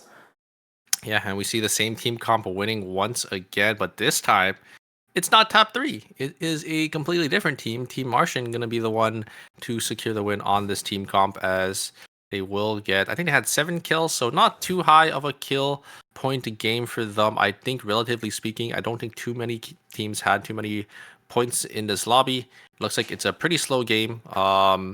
We didn't see too many kills in the early game, in the early stages of the game. So I think it might be relatively close, because if there's not a team that's completely dominating the lobby, most teams shouldn't be too far away from the top couple of teams that are in contention right now. And I hate to be critical, because I feel like I've been doing that a lot throughout the course of the weekend and even last weekend as well, but I'm noticing a lot of these teams really taking these fights and brute forcing it, right? Not exactly fighting the way that their composition is mainly meant to do. I think that's the first time I've ever seen Team Rump Rebels get access to a Charlotte first. That should never happen with this composition. And also on top of that, why is the Nikki trying to solo a Sua up on the top side, right? Yeah, She's so yeah. split away from the rest of her team that it's Team Marchant. They haven't really had the opportunity to play this comp in the tournament just yet because, you know, they just joined in with this specific knockout stage, but it's messy. I'm not going to sugarcoat it. Again, it's a messy fight here and there. I think the fact that the Charlotte lived a little bit longer and the Reign of the Vampire Queen game being canceled were two factors that allowed Team Marchant to win. But if it wasn't for those two things, it, again, could have been a completely different fight. Yeah, I think the item disparity was also just in the side of Team Martian. I think Martian had quite a bit more than Team Rump Rebels, but yeah, I mean, I think Team Martian, they did have a really good acceptance speech. I think Jenny was able to just kill both the members of the Bianca and the Laura just by themselves with that acceptance speech, gonna be able to charm both of them in. And then, you know, the Nikki, I don't think it's necessarily wrong for Nikki to just, you know, just stall out the Sua because, you know, you don't want the Sua there to try and kill your Charlotte and your Jenny. But yeah, I think they all should have a similar idea on who they should be targeting. Yes. Yeah, we've had a few fights throughout the knockout stages where because the targeting was a little bit split, you're missing that tiny bit of damage to knock down a crucial target, and we've seen teams faltering because of it.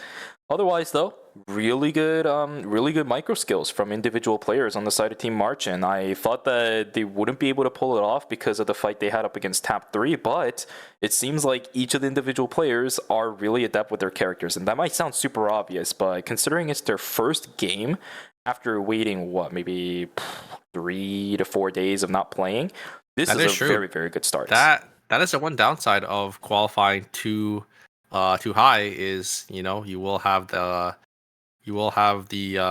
cold feet, I guess, yes, of not playing so many games. But obviously, you know, KR does host scrims, you know, every single day, I think, over there. So I'm sure they've been practicing. I'm sure most of these teams have been making sure they're ready for the tournament for today.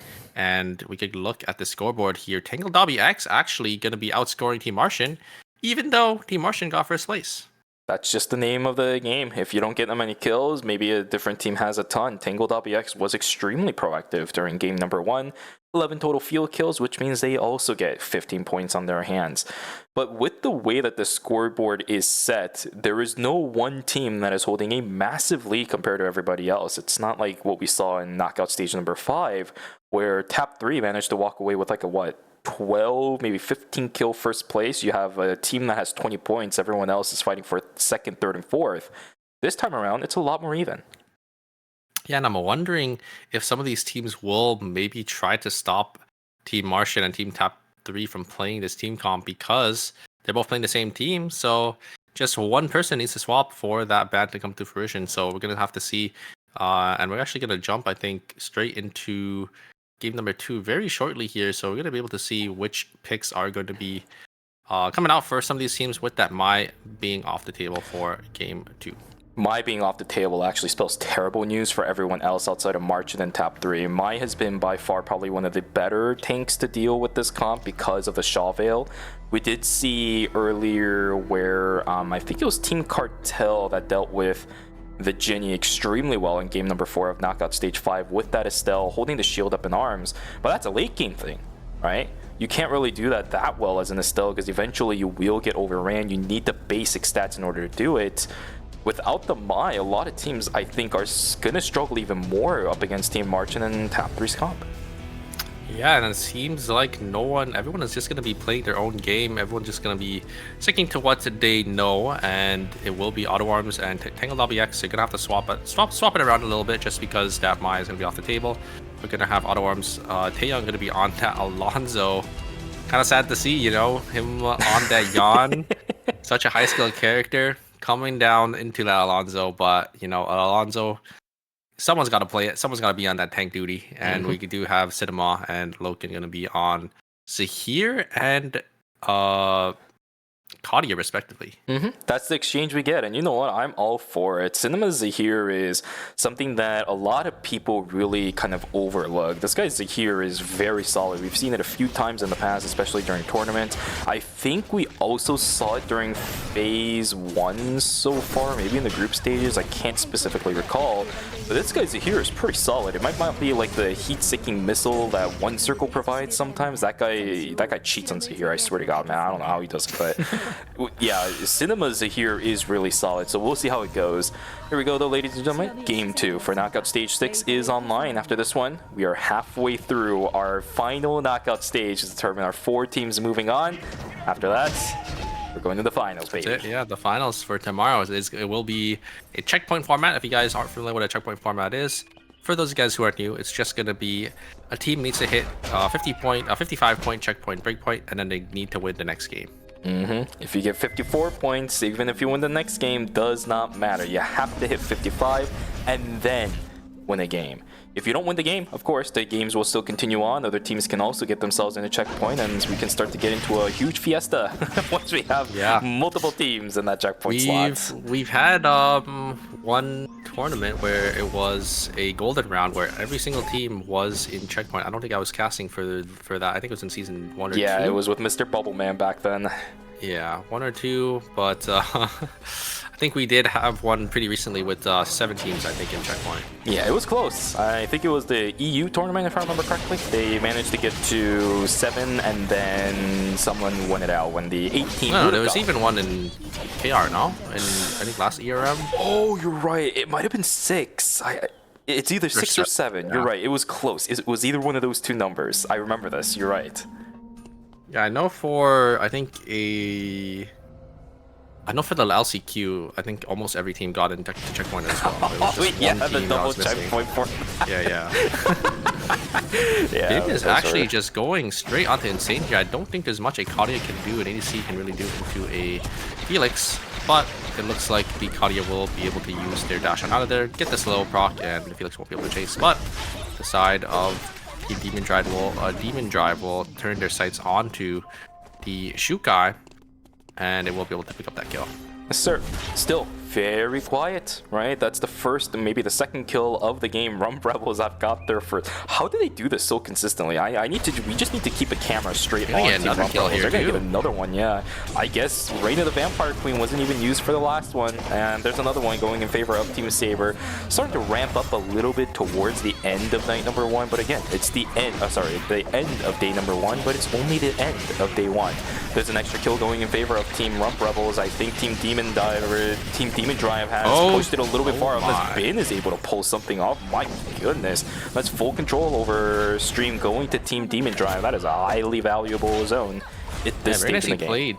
Very nicely played from the Felix there, just dodging out on the Sue ability. So Rump Rebel gonna lose 1, but I think they're happy with what's taking place so far. They're sitting on 3 field kills already. They're always able to get these early game kills, and yeah, like you said, I think this is sort of the breaking point on why they're able to qualify and why they're able to move up in these stages.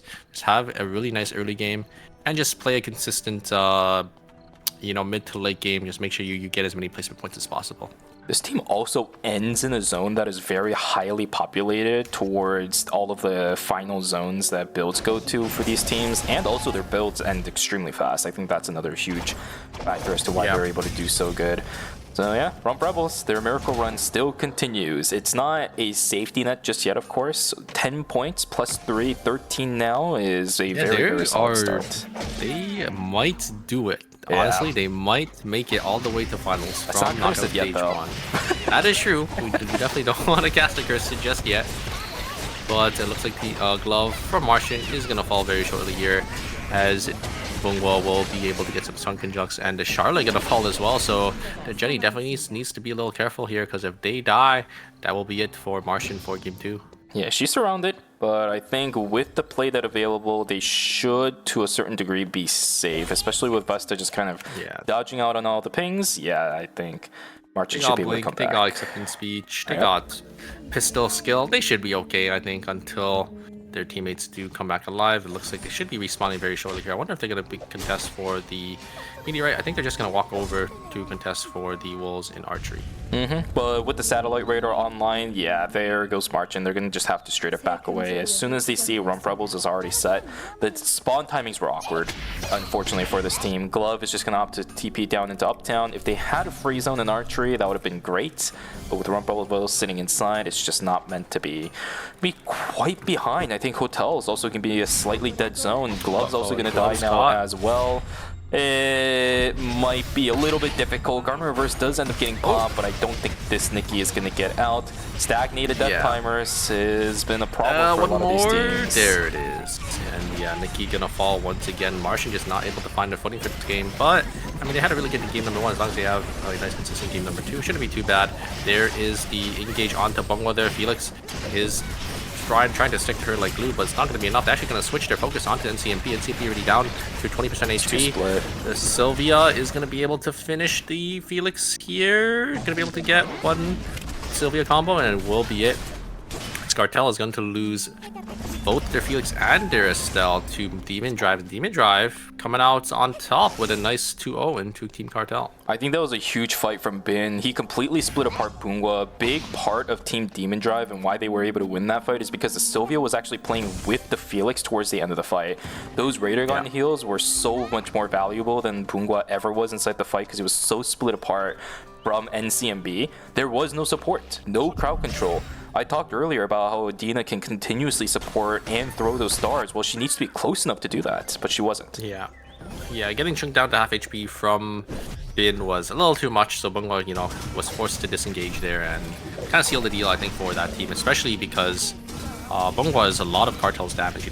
Yes. If the Sunken Junks aren't coming out, so those moons aren't coming out, there's just not enough damage, I think, from the side of Team Cartel, especially because Team Demon Drive is also playing that Felix. So Felix versus Felix, there's not really much damage to be traded because both of them will just, start using their backsteps to dodge on auto attacks.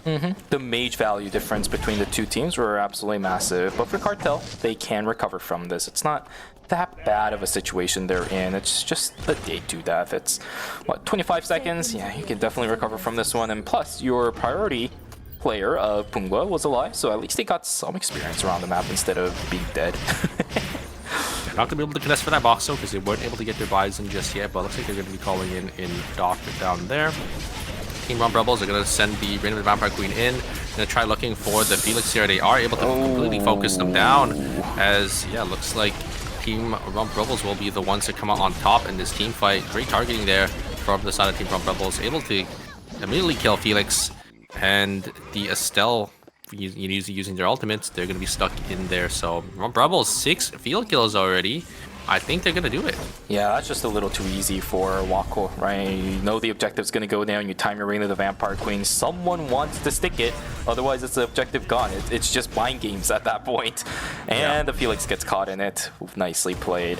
Team Auto Arms and Cartel looking for positioning and control over that dock area. It seems like Cartel is going to give it up at least for the time being. Factory is still a valuable zone though, so they're okay with this. We'll just end up taking the Bear instead. And we do have some farm on side Team Martian. Team Tangle Dobby, they actually want to give chase here into Team Rump Rebels. They are going to be able to use a Soul Sealer on forward. Walko might get caught out here. It's going to be chunked down to 1 HP. The Rain of the Vampire is going to be forced out, but nothing is really going to come out of that. So Rump Rebels going to lose 1 member. Look at the items on Insane. Already 5 items. Double 4 score on that Cadius. And there is another 4 score. Oh, I think that's why Rump Rebels tried to disengage. They had a 4 score on them. That is really unfortunate that a 4 score is going to be lost and is going to be given to the side of Team Tangle Dobby. That's huge. The Shukai is not going to really look for anything else now. I think he is in prime position to look for a blood call going into night number 3. He's actually on pace for it. And the fact that he doesn't have to buy that extra force core to get something like the solar system miniature. Now he's just, he can just save now. He don't really want to buy anything. Yeah, exactly. That's all he needs at this point. So blood sample save. If you want to put the chaser over onto Riori, that's amazing. If you want to go for the Widowmaker onto the Kadia, the burden lead shell shots nowadays on that character, filthy. It is filthy. You can't deal with the character. Yeah. It looks like we do have a mirror match here. Both our Nikki, Charlotte, and Jenny players are fighting for this Meteor. just no one taking any damage because the poke damage from Jenny is basically not much once you have a Charlotte on your team, and both the Jennys are trying to poke down each other, but nothing is really going to come out of that. So it looks like the box will go over to the side of Team Martian though. If anything, the Charlotte poke actually seems more meaningful than the Jenny ones. Those Persona shots aren't landing on and it's just healed back up by the Charlotte, so nothing really coming out of that. I think Team Obby, they want some more. They are pushing into Team Rump Rebels, but I think they know if they overchase a little too far, Team Rump Rebels does have a nice engagement with that Bianca and that Laura. Yes, indeed. Auto Arms also backing away once again. It's this bottom right side. A lot of teams are actually looking for control of it. I say a lot of teams, but Auto Arms and Cartel has just been kind of camping down there for the time being. Lumi gonna be controlled by Team Tingle.bx. This team is so accelerated at this point. They are getting so many credits. They're gonna get a blood call in here on the night swap for Everything's the calculated. Shukai. Oh my god, they are so strong. You're gonna get another Force Core by alongside that blood sample too when Night 3 comes around. Yeah, there's Moiga spawning in Temple too, and I don't think any team probably wants to contest Team Tangle Dobby here. They are going to be a little too strong. They're definitely just gonna wait for that. Yeah, the Adriana also sitting on 4 items, full items on Kadia. The Shukai sitting on basically full items on tanky. Like as long as you have your chest piece and that SSM, it's basically enough tankiness for you to live most team fights. But we do have 2 teams maybe going to converge into Temple here, so Team Tangle Lobby have to definitely play around this because they definitely don't want to be sandwiched in the middle of these 2 teams. Yeah, I will say, by the way, another transition. It's a Mithril now for Nodanel. He can build that into Mithril helmet, Mithril boots. He's eating good. In a blitz, 1, 2, and a 3 shot going through. Oh my god. Holy, that's not even pen, man. After that, Martian decide, you know what? We're just not gonna fight you guys. let's just not fight you guys because yeah, the amount of items that Team Tangle Dobby has is a little too much. The blood is going to be called in as well for... Looks like the Chaser is going to be called in. The Force Core is going to be used for that Hermes as well. And then the helmets, they are already all full build basically. So they could just look to start taking team fights as soon as they can. Crusader helmet online now for the Shukai. Dude, how do you kill this right now? Like, at least for the next maybe 5 minutes, how do you kill that comp as anybody else in the game?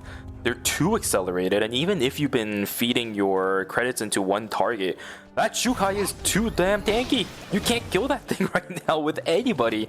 You're gonna need more mastery. You need the constant frontline. Although this is a little bit of a stretch from Juma. Okay, we've seen the good shields coming through from Bear, but that is Reign of Vampire Queen gone. Tag with the bookmark over on. Nice with the Odyssey rework. Yeah, look at the credits on the side of Team Rump Rebels. I think they just recognized the item disparity between the teams, and Rump Rebels is stuck in the middle here. Nodal dies, that's gonna go in. Will they be able to get away? The White Lily, and it's gonna be tap 3 versus Tangle Dobby. Wow, Rump Rebels actually getting away there with the skin of their teeth. But yeah, I think Rump Rebels is a little too far behind right now. They need to get a call in. They're sitting on 350 credits a piece. That's 3 Force Cores that they're missing out on. So these teams, they could just pull the trigger whenever they want onto, you know, a team like Rump Rebels who's who's really far behind. Oh, okay, beautiful tire from Sheer. He's still keeping himself alive. Diamond Shard has been popped though, but it is a level 17 Sylvia. That's a level 3 shift gears. Belzer trying to chase down as fast as possible, but the Soul Stealer is going to be popped and the chase potential is gone. Red shoes for Cinema. What? Did they just find that, or did they build it?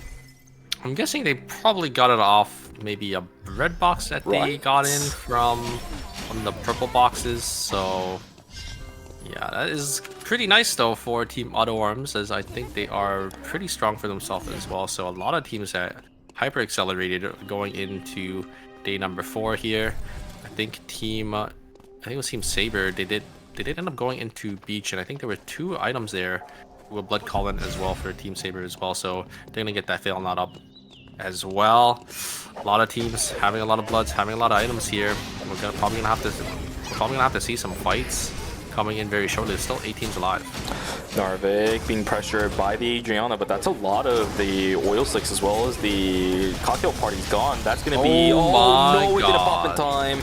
It didn't pop in time, and now they're getting third party by Team Auto Arms too. Oh my God, what is happening for this team? It's just not looking good. Timer's not good at all for this team either. Both are going to have to jump across, but they're going to walk straight into Team Cartel. No matter where they go, there is a team. It just never ends. Tempest Hydra is good. Narvik's going to get taken down with the Moon Dorito. Juma's going to try to run on the other direction, but Felix has that lockdown pad. Down goes Tap 3. Once again, 0 kills.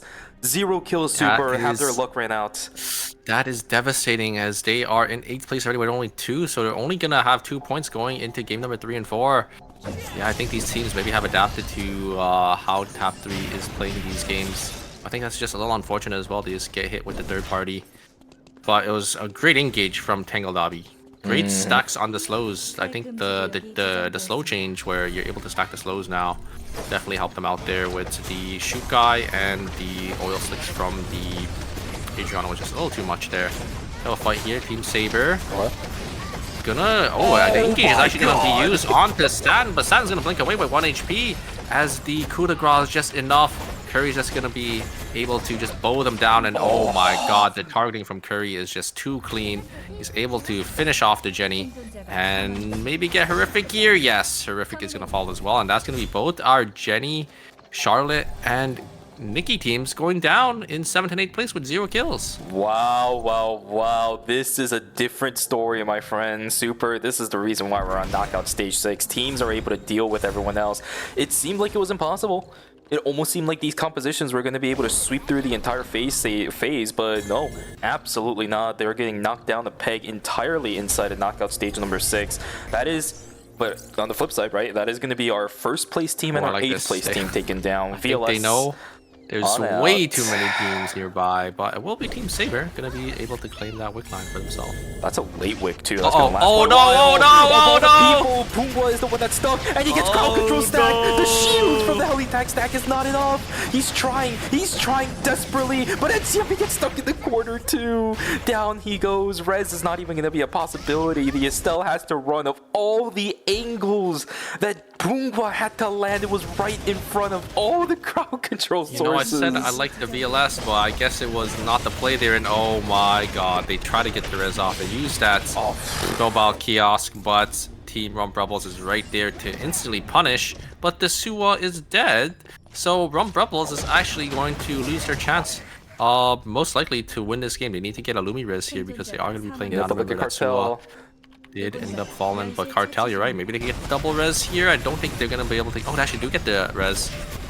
And on the other side, Team Saber is actually going to be able to kill Taeyong on the Alonso. I think Alonso went a little too far forward. Team Cartel, they're all back. We'll be able to salvage it. Let's see if the healing from the Star Conjunct is good enough. It is. Look at the sustain going through for this team. Auto Arms is waiting on the other side. There is a White Lily. Are they going to take it? Not for the time being.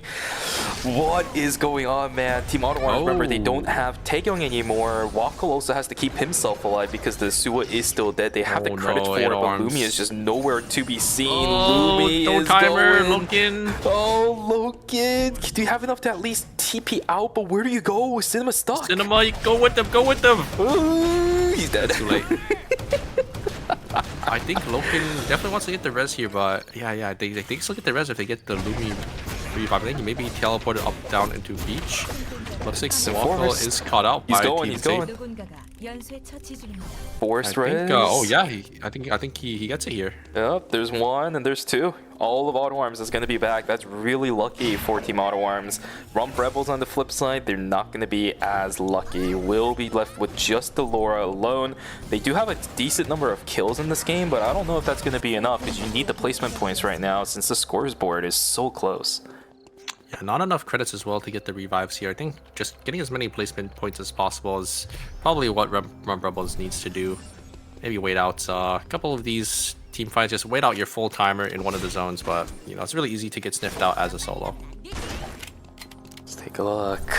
We got how many teams left now? 5 teams. Our final 2 zones is going to be Warehouse and the beach, the complete opposite ends of how big the zones are. Warehouse probably one of our smallest zones in Lumi Island, whereas beach one of the biggest ones. Team Cartel not looking too strong for themselves because they did end up reviving quite a bit, so they don't really have too many enemies to work with here. Satin gonna try getting some poke damage with the charms, but not able to connect on too many right now. Ooh, I like that. Gonna use the dash on forward. Gonna get some extra damage. Gonna find some angles. Do have wick lines still available as Bowser just gonna go straight in a great parry, and Taeyong just completely falls to Curry, and Satin, the double bear stun kind of got him and just locked him down there, so it's a little unfortunate that the bears did end up getting aggroed. And it will be Team Saber going to be able to win that zone, it looks like. There is another team that is going to be walking in. Looks like Demon Drive is going to contest Saber down there. While we do have Team Cartel versus Team Tangled Dobby. So much poke already used into Team Cartel, and Peng is going to die. Bong was going to fall as well. I think that is going to be it. Team Tangled Dobby playing this game really well here. They are going to be able to this Warehouse final zone. Remember that Tangled Dobby X actually struggled quite a bit during Knockout Stage 5, but it seems like with Knockout Stage 6, they found their mojo. They've got their rhythm, and Pat is doing extremely well. Oh my god, look at Sigma's items. Yeah. 3 bloods, but unfortunately their tank is dead. And San finds 30 items don't matter if you can't move. Oh my god. San finds the full combo onto Loken. Loken getting caught by that, a little uncharacteristic of him. And that is going to be Team Saber going to be the one to come out on top. 5 Omens is invested, so it's still going to be on cooldown, but should come back up just in time for this final team fight, I think. 30 seconds left now for Team Saber. Timer on the side of Team Demon Drive is actually the one that's in trouble, and now they're getting agented by Sebi. Oh my god, the damage output is good, but the kill credit goes in favor of Team Saber. The combos are working. They get a trade at least. The damage output is good. They bought themselves a little bit of time, but Bin needs to do something. 7 seconds left. Bin needs to do something now. He's trying to get the damage down, but the parry's not going to help. The timer's not working, but look at this. Stop the splits away. More timer added in the side of Team Demon Drive. This is working out. They're trying to keep their time as much as possible. Satin. Okay. No way, Demon Drive. The kill out there. There's C4s and double guillotines everywhere. There's no cameras for Team Demon Drive. They have no time. San needs to get one more king. Bin coming out huge for Demon Drive. Not only did he find the angle to instantly kill Curry, I think Curry just slightly missed position, gets caught out by the engage from Bin, but Bin just able to clutch it out as well, just able to dodge out on all of Hyejin's abilities. I saw San trying to hit the Felix, but Felix is having a little too many dashes, a little too much mobility. It's really hard for any of that damage to stick, so very nicely played by Bin, showing us another masterclass for this character. That is still one of the best 1v2 microing I've ever seen from a Hyejin ever. So well played on that. Wait a second, the cell coming for the flank. VLS was marked, right? Like, they know the VLS is happening. Do they know where the Stell is coming from, though? The time is being bought by Sheer. They actually get access to the backline. What's happening? Bin is keeping himself alive. Insane is doing a lot of damage over onto the Kadia. But Adriana falls. They don't have a trade for this just yet. Estelle's still buying a lot of time. She should have a shield in just a second. How tax that is there, too. There is a jump! Oh my god, there's the White Lily! The White Lily coming out big as the Sylvia finds the angle to combo Insane, and that's it! Demon Drive playing this game out of their mind. They are dragging people into sin at this point, man. What on earth was that? Demon Drive, more like Sylvia Drive. GG's with 12 kills on hand. What an amazing run from this team. This is the reason why I was super excited for knockout stage number 6, because Demon Drive was the team in my head throughout the entire knockout stages. How is this team going to show me more of this comp? They were played so well during the group stages, and now that I get to see this composition one more time with the Sylvia, oh my god, it is amazing. They played that so well there. At the very end, the Sylvia finding the angle with that White Lily to just combo Insane, and that was it. Demon Drive, playing like demons. Yeah, everyone's health bar on life support too. Jesus Christ. I thought Insane was going to be able to swing that, but yeah, it just wasn't enough damage. The Estelle, being chunked down to 1 HP, but just barely living. Yeah, and quite honestly, we were thinking that Insane was going to turn it around because we have seen him turn around multiple fights in the past and previous knockout stages. This is the guy to look at when you're looking for opportunities like this, but he just wasn't able to pull it off. The crowd control stacking was way too good. Maximum usage of that HP bar. Health bar is just a resource, my friend. Just use it. Yeah, very nicely played by Demon Drive once again. Wow. I think that is going to change the scoreboard because I don't know. I think Demon Drive was on the bottom end of the scoreboard from the first game. So them winning out game number 2 definitely going to make it so, a lot of teams are going to be relatively close here. I think they should secure themselves in a pretty good spot for, going into game number 3 and 4, just because they did end up winning that game with, I think, 12 kills for themselves. Yes. So a pretty solid win for them. It's a game that you want, but typically in game number 2, just because you had one of those performances, it's usually not going to be enough. You maybe need one decent game to at least solidify yourself in the top 4. Maybe have some risk if it doesn't go too well during game number 3. But I think this is a good point for Team Demon trying to get this kind of game result, because we're going to go to a break after this. So your strategizing becomes a lot easier because your composition works. You just tested it out. It works beautifully against every composition in the game. I don't think we're going to have any bans going into game number 3 because everyone is just sticking to their own game plan, it looks like. I think we do have the Mai coming back on the table for some of these teams if you do end up wanting to swap into that. But no other bans, I think, going into game number 3 going to be coming up. So I wonder if teams are going to maybe play around the Mai ban with their roster changes if they do end up deciding to do that. Indeed. It's going to be a fun one. I'm really interested to see if we're going to be forcing any bans out, right? Are we going to potentially try to deny Marchin and Tap 3 despite how they went in game number 2? Or are we going to try to deny a Felix ban from coming through at all? But here's the scoreboard after game number 2, everybody. It's still not that bad, as a lot of our teams from the bottom side of the score sheet starting to move their way up, which means top side hasn't really moved that much. 26 points for Tangled WX, 23 for Demon Drive, and 2 teams with 21 points holding 3rd place as a tie, but that's the vanguard. That's the limit right now. You just have to get past in order to get to that 3rd place spot. Yeah, Marchin, our team that won game number 1, unfortunately, they didn't score any points in game number 2, so they only have 15 points to really go off of, but yeah, they need to have a good, consistent game number 3 and 4. And yeah, it's looking tough for them.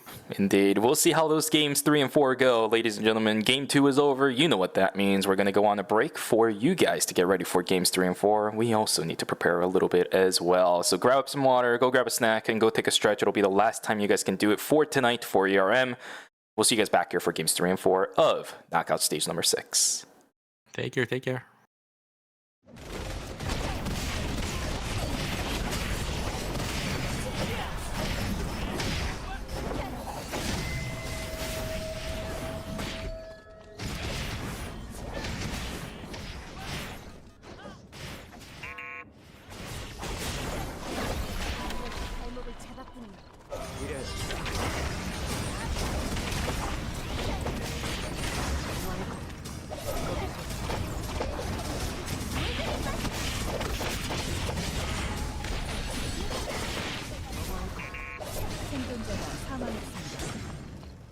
누군가가 연쇄 처치 중입니다.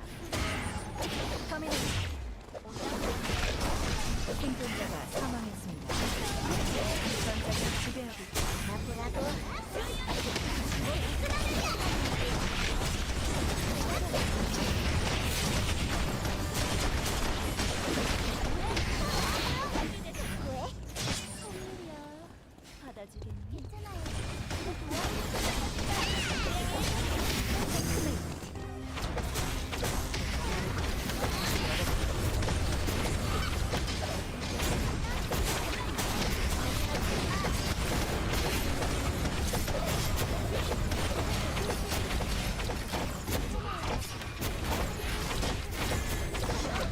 생존자가 사망했습니다.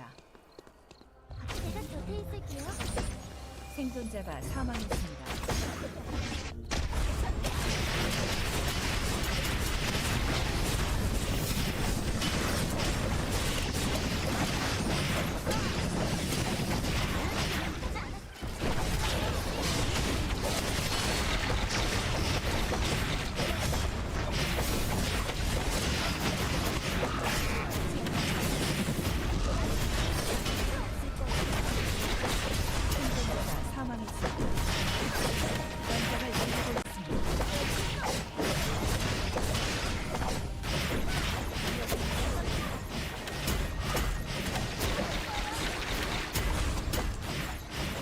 생존자가 사망했습니다.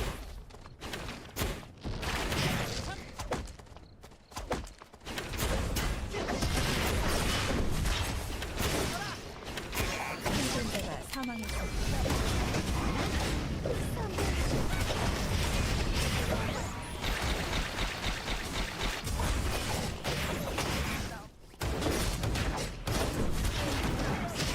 잠시 후 최종 안전지대가 해제됩니다.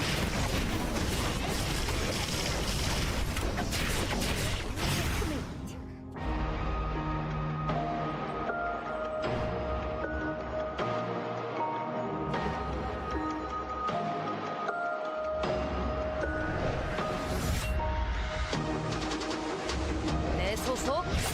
그런 걸 알아서 뭐하게?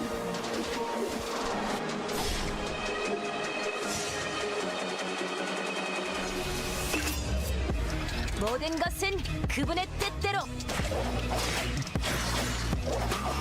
빛보다 빠르게!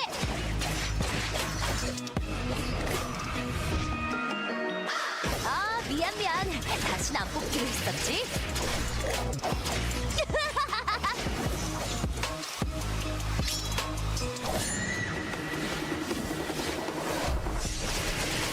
눈에는 눈, 이에는 이. 아, 그건 부족한데?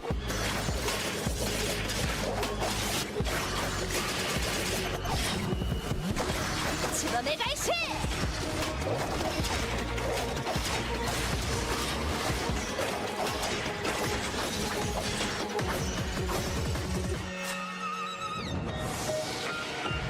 기억할 수 있다면 모든 것을 기억해 주십시오.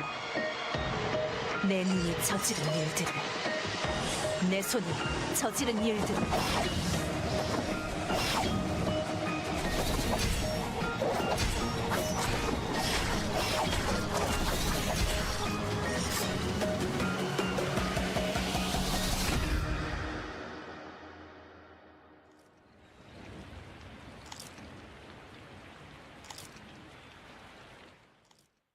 눈을 뜰 시간이에요. 제가 길잡이가 되어줄게요. 당신이 상상하는 모든 게 현실이 될 거예요. 영원한 행복의 세계로. 당신 꿈에 날개를 달아줄게요. 현실을 넘어 이상으로. 당신들의 모든 것들을 제가 기억하고 있을게요. 절 막으실 건가요? 잘 쉬는 것도 중요해요.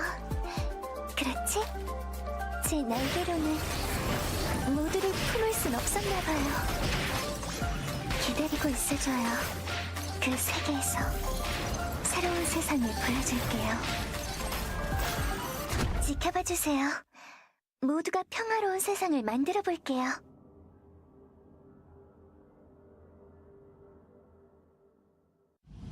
손재주는 나쁘지 않답니다. 찢고 가르고 뚫어볼까요? 제가 말끔히 고쳐드릴게요. 환자가 있다면 어디든지 가야겠죠? 움직이시면 안 돼요. 치료할게요. 당신이 죽더라고요.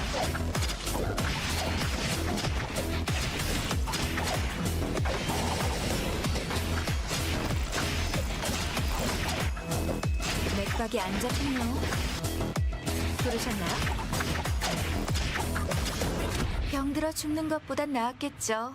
전 최선을 다했어요.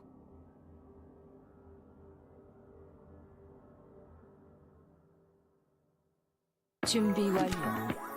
초콜릿은 좋아. 당분은 열량을 보충하고 카페인은 집중력을 높여주지. 그리고 테오브르민이라는 성분이 있는데 이런 너무 떠들었네. 당 보충을 할 만한 게 있으면 좋겠어. 초콜릿 가지고 있나? 선물 하나 주지. 재료 수집도 기본 중 기본이지. 플레이팅 했으면 좋겠어. 여기라면 찾을 수 있겠어. 초콜릿. 초콜릿과 어울릴까? 좋아. 많은 도움이 되겠는데. 오늘의 주식은 초콜릿 토스트와 핫초코입니다. 이 정도면 만족스러워.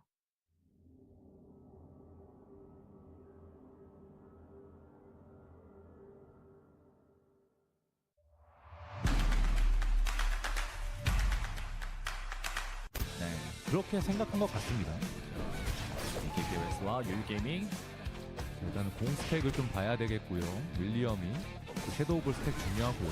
자, 피어스 이번에 한번 구속을 시키기는 했습니다만 여기서 네. 범 선수가 굉장히 잘 막아줬고요. 그렇죠. 이러면 지금 유유게이밍의 파워가 갑자기 훅 떨어지는 타이밍이 왔기 때문에 BNK가 여기서 역습을 하고 있는데 그렇죠. 정타필중 두 명. 2명 맞았어요. 저는 이 자, 과정에서 신호가 다른 팀이 오면은 BNK도 위험할 수 있기 때문에 판단을 빨리 해야 됩니다.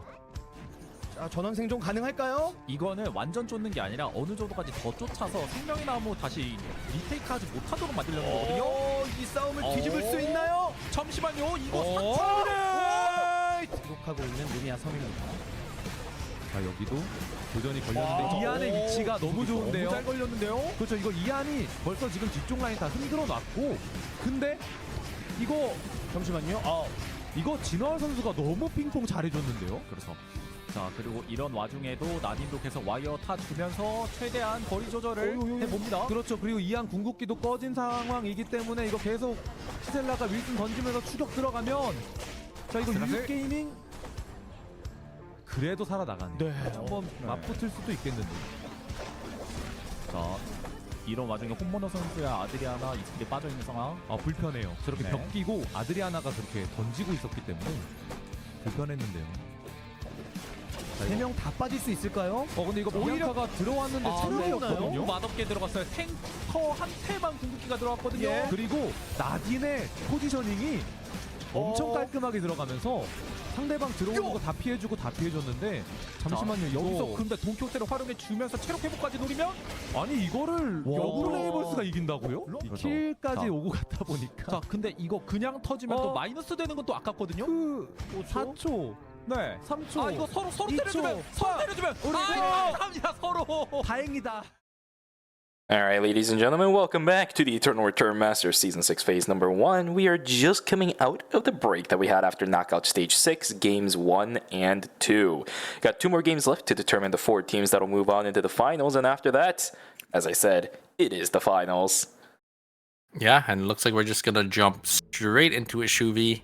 No bans going into game number 3. Let's see what some of these teams do end up picking. I think most teams will just go back to what they were originally playing. We do have the Mai's all coming back because Mai's gonna be back on the table. 4 Mai's already being picked, so Mai will be off the table for game number 4. And we do have the same 2 team comps. We do have the Nikki, Jenny, and Charlotte coming out once again. Yep, nothing too surprising for you and I, right? It's things we've already seen before. These teams are just playing their comfort picks. That is the name of the game. At this stage in the game, you have the score sheet that is as close as ever. I think this is one of our closest score sheets we've ever seen so far. There's not that big of a point difference between first and eighth place. I apologize. It's still a make-upable game for a majority of these teams. So comfort picks is the way to go. We'll see if these Mai's are going to be able to have value. It's the last time we're going to be able to see it for the knockout stages, and the first time we're actually seeing it, I think, double banned during the knockout stages to begin with. This character has not been that popular until now. Yes, yeah, some teams need to make use of this character, need to make use of it now because we saw Auto Arms' off comp. It didn't really look as strong as their main comp that they usually run with. So teams like Auto Arms and teams like Tap 3, they definitely need to have a good round 3 here. or it will be their chances going down into the dumpster. We shall see. It's going to be a good one. A great way to potentially round out a series that has been very much meeting our expectations, right? We've had a lot of solid gameplay. I haven't really been kind of critiquing the micro of these teams so far, and I would expect that to happen, right? These teams are some of the cream of the crop over there in the KR side. But here we go, ladies and gentlemen. Game 3 is locked and loaded. One of our first out of the last 2 games of the knockout stages. Let's see which teams can create themselves a solid foundation going into our last game. Yeah, Team Auto Arms. If you look at the bottom right here after the little pop-up, Team Auto Arms and Team Tap 3, they're only on 2 and 5 points, so they definitely need a good game number 3 here, or their contention to make it into the finals will be cut short. Team Rebels still on that 4th place spot. They're always, you know, like at that cutoff. And they always make it out, and it's been like that for every single series so far. Really excited to see if they will be able to make it all the way into the finals. The thing about this lobby specifically, though, is that typically they're kind of at that 4th place mark when there's a team or 2 that's doing extremely good in the lobby. This time around, it's a lot more even, so they have a lot of chances themselves to move up even further into the leaderboard. But at the same time, they also have a lot of chances to drop in the leaderboard as well. Wackel will not be taken down. He's still sitting on the regular Arcana beat. Unfortunately, does not have the items in order to combat that back. He'll keep his life intact and not get a free Hyperloop at all. He has to save the time, whereas Bin in a little bit of trouble will invest the Tempest Hydra, but the blink investment from NCMB, Bin will get taken down. Yeah, good blink there from NCMB, gonna deny that speed gate, and it will be Team Cartel gonna be able to get that kill. But you're absolutely right, Team Rebels, they're only 21 points in 4th place, but the 1st place team only has 26, so only a 5-point difference between 1st and 4th. So it is, like you said, a really close lobby. It's still anyone's game to make it out here. They're gonna be caught out here, probably by Team Cartel. There's the ultimate invested by the Felix, and I don't think Bear can really get on out of here. Should be body blocked by Ping, and yeah, Team Cartel gonna be able to pick up another kill for themselves. Yeah, unfortunately, that's gonna hinder their pacing a little bit on the 3 kills that we usually see them have, but they do have 1. Right, it's not like they're too far away from their goal. It's a good start for that team. And then as soon as the Suo revives back, we should be able to see those flashing swords popping up again, because Rump Rebels love the fight in the earlier stages of the game. Starting to move up in toward the fire station area. There are a couple teams over there too.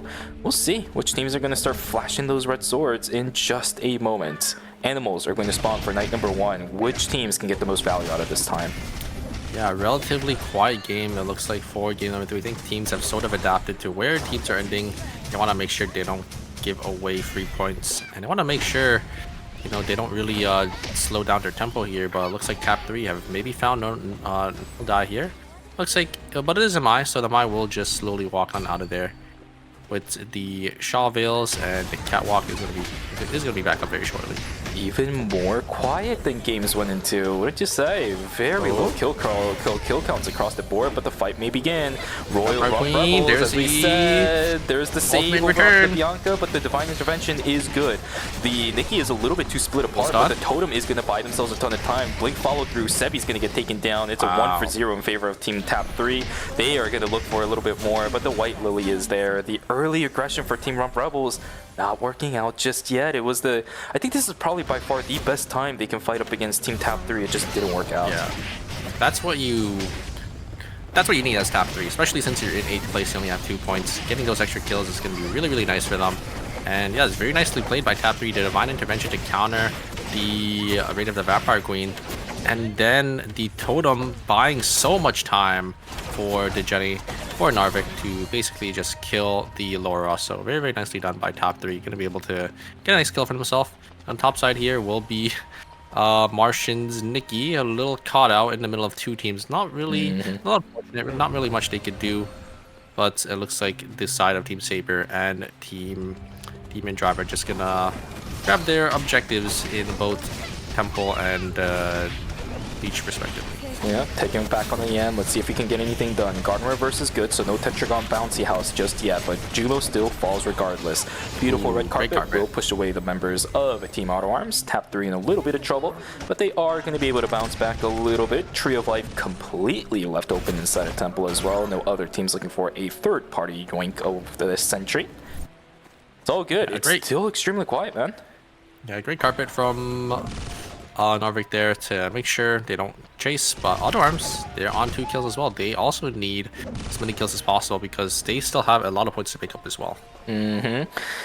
Yeah, and these teams are starting to get desperate. Tap 3 now duking it out. That's a great taunt coming through from Ping. Narvik will use the red carpet beautifully to push that Mai straight into the acceptance speech. Jumo backing away. Same thing for Shijar. Buys have not been completed just yet for a lot of these teams. Still waiting for the 4-score buys. Over on the right side, we're seeing a fight inside of Auto Arms. And It's it's gonna be just Team Demon great Drive as 1v1ing there, and there's Rump nothing Barrett can Rebels. do. Yep, it's not even As close. yeah, the Felix versus Sua matchup, like I've been saying, you know, it's a little hard. Felix just able to, you know, dodge out on all the abilities and able to actually eat Sua auto attacks as well. So Finn just able to completely shut down Bear there, and yeah, they get a nice 2 kills. It looks like on the other side as well, they wanted the 2v2 of the Mai able to get that taunt onto that Laura, and then the Sylvia follow-up is there. On the top side though, looks like Normal Die is gonna get caught out by the side of Team Auto Arms. Can I just They won't say, be able to get that kill. What's up? why is all these Felix versus Sua the notable ones happening in Uptown? That is a good question. That is a good question. Every The single main- time. It all started with the 1v2, I think. Remember from that tournament? Yep. Always down on the south side. I do not understand why. Bowser tried to dash on him, maybe looking for a stunning on a Marchin player, but it's not going to happen. Bowser slowly backing away. It's an early game. Two-handed sword Yuki. You don't really have too much leniency on how tanky you are just yet. Yeah, I think Martian is gonna run into the side or into the arms of Team Rebels maybe. Bianca is on an off angle here with the Reign of the Vampire Queen. I don't think Martian can see the Bianca just yet because the night vision is gonna go down, but I think they know something's fishy here. So They have CCTV. not gonna start just yet. And they are just gonna cut it down here. Here comes the Reign of the Vampire Queen. Is it gonna hit on anyone? It's actually just gonna hit the Nikki, but Nikki's just gonna guard and reverse all the damage. Here comes the ultimate in, a great spell shield from the Sua. Sua is gonna be forced to blink away, as Sebi is gonna be the one on the back foot here. I think the Mithril already going over to the side of Team Martian. I think they should be able to get this kill as well. Glove gonna push on a little farther, get that damage from the magnetic midnight from the glove. Could it be enough? I think Sebi should be able to get away here, but here's a third party Saturn just here to reap all the rewards. Actually gonna be investing their blink to try to get some more omens onto the Bianca, but able to any of them, but we'll be able to grab that kill. Luckily, Rump Rebels actually did manage to secure the Mithril. I did see the Pharaoh's artifact built up for the they Bianca. did get it. Okay.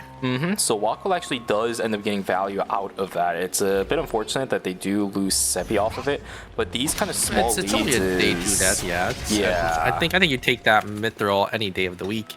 But again, look at Rump Rebels' credits. They haven't bought, and they ended up taking that team fight while being down basically 3-4 scores once again.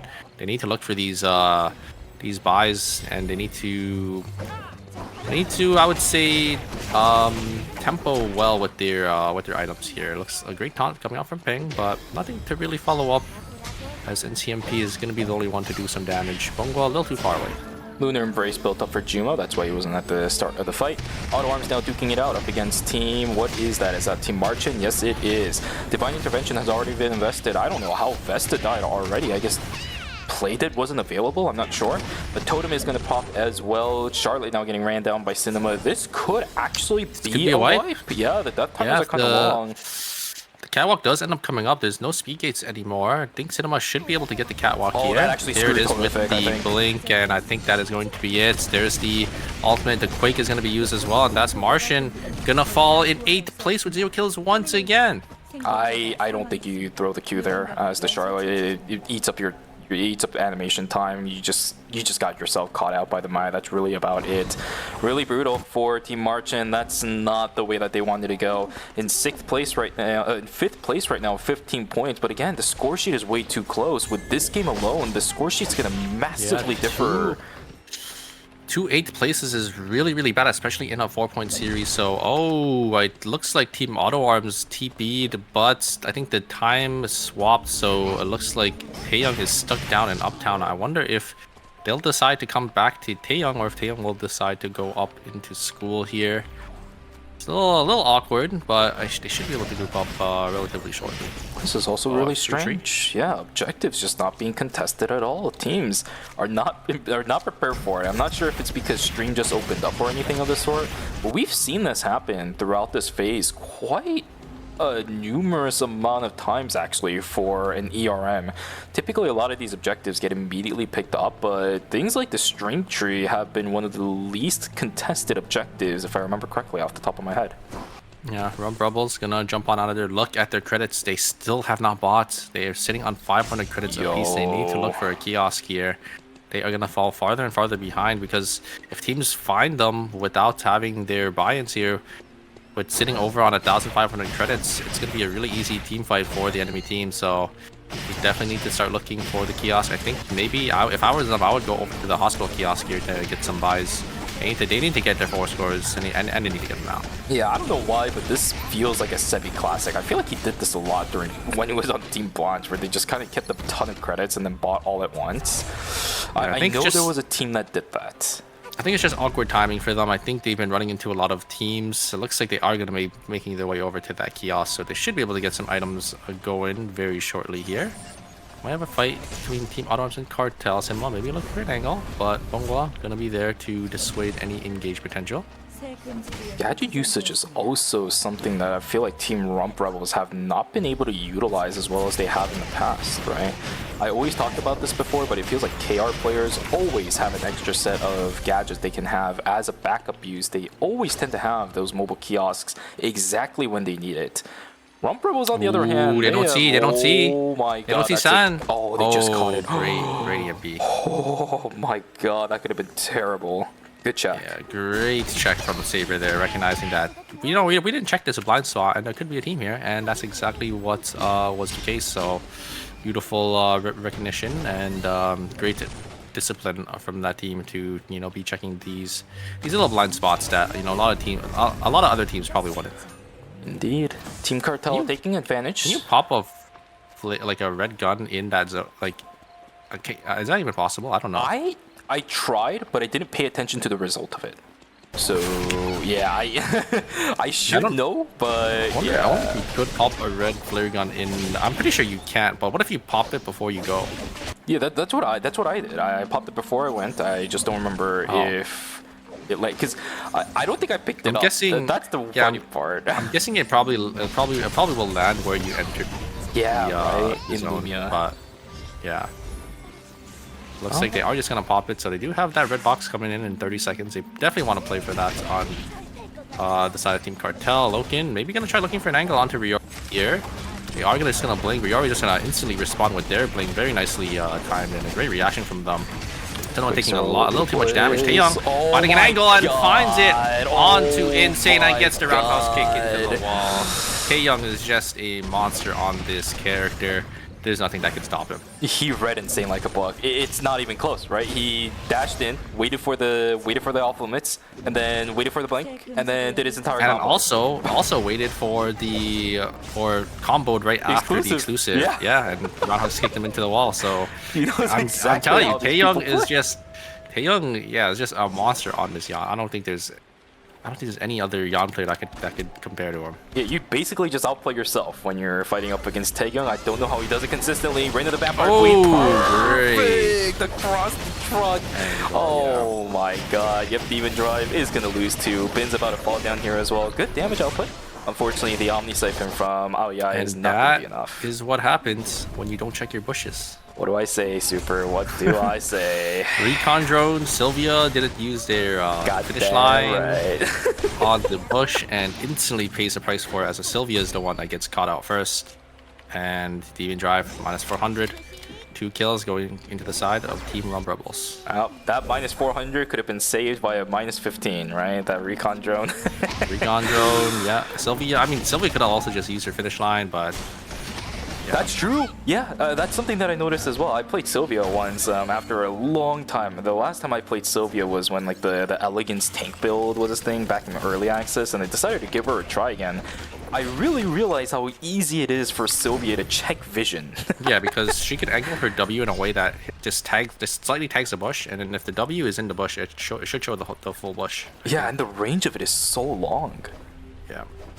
Well, yeah, you kind of get punished for things that you don't check, and I'm pretty sure now Sheer's gonna check every bush. Yeah, they definitely. It's just a wake up call for some of these teams. When you get vision cheat, like in a game, it's just like especially in a tournament game, it's just a wake up call. It's like, oh, well, I think we should be checking everything now because we don't want that happening again, right? You don't just lose 200 credits or just lose so much tempo in your game because of a stupid mistake like not checking your corners. Yeah, but always there gotta is make sure you also... check your bushes, check your corners. Yeah, but there is also over-checking things, right? If you know for sure that you don't have to check things, it's either you're wasting time waiting for cooldowns or you're wasting resources like using recon drones. So you have to make sure that it is smart checks. Right? You got to check everything, that is but true. Smart checks. But that's the thing, right? Is like if you're in a lobby with because I was talking about this the last time, or I think in the knockout stage, or sorry, in the qualifier stage with an Arda. Yeah, Arda is a character because I think JG Slasher does an excellent job on it, and we're gonna see it probably in the finals, where they're able to navigate around cameras so well with the Nimrod's Gate.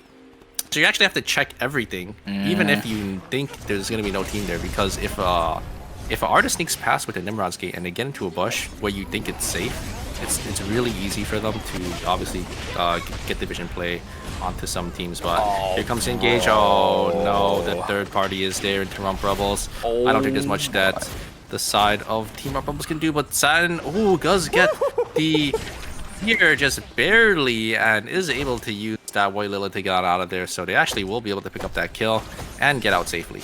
How does he do it? That fear came pretty much exactly when he needed it. I don't get how Hedgen players do that. I can't calculate when those fears come always at the worst time possible for me whenever I play this character, but I guess that's one of the reasons why Satin is world renowned as probably by far the best Hedgen in the world. Now we're looking at a couple teams pushed into some really bad areas. Look at where Team Auto Arms is right now. They need to push through the entirety of Warehouse. They need to push through the entirety of Dock if they want to be even remotely safe. There are a ton of teams in the way. 7 teams left going into 5 different zones. Final zone is going to be Dock as well, so, and look at how many teams are on the bottom side of the map. It's going to be a little tough for them, but they do have a lot of items and they're slowly building up some more, so they should be able to maybe brute force their way in. I think they can maybe take the fight between Tap 3 here. I think, oh no, Dice is gonna bush check as well. Again and again, we're having these teams just not check bushes and they're just face checking and they get punished. I really want to check the inventory of Noda now. Do you even have recon drones? Because if he didn't, then I get it, right? Maybe you're already using so many resources for this. But here we go. Auto Arms versus Team Tap 3. They're doing pretty good. Exclusive is invested. The acceptance speech does pull tagging a little bit, but the play that was already activated too. It's already there. Healing is not there for Shijar. Where is it? Loken has access to the back line, and there it is. Team Tap 3 is going to fall down. 2 kills on hand. This might honestly do it for their tournament run. Look at the amount of points. They're going to have 4. Going into game number 4. That's gonna be so tough for them to crawl back up. But Auto Arms is crawling their way and they're making to back up for themselves. They need to. Oh, wait a second. Tangled Dobby are gonna be able to get the res here. Does Nano Die have enough timer? He has to walk all the way in, and there is going to be Team Saber going to be on the back foot here. Kadia did end up falling, but. Yeah, it looks like both of them will just go down, and they'll go down in 6th place with 0 kills, but here comes the third party. Demon Drive already chunking down but with 1 HP, but Bin is just gonna fall there. NCMP gonna just completely delete the other Felix, and Bungwa able to connect those target jumps is gonna be way too much, and Bungwa is gonna be able to catch the Mai right before they use the White Lily to escape. And Cartel, another team that's, you know, on the bottom 4, they're also getting a lot of points for themselves, so it's gonna be relatively close. This time around, Pungwa much more effective than what we saw earlier inside of, I think it was Pawn, right? That's the difference that we need to see from Cartel. If you're matching into the similar Felix Mai combo, you need that that Adina to be much more effective than the Sylvia, and in this case, it absolutely was. I don't know what their wallets are looking like right now, if I'm going to be real with you. We haven't kept track of their items for quite a hot minute, but either way, Pungwa being effective is exactly the key that you need in order to win fights like that up against your mirror match. Team Auto Arms are actually deciding to give Team Cartel the zone, as they do want to maybe play for the third party here. They are going to enter relatively late, but they are going to be burnt on a lot of timer.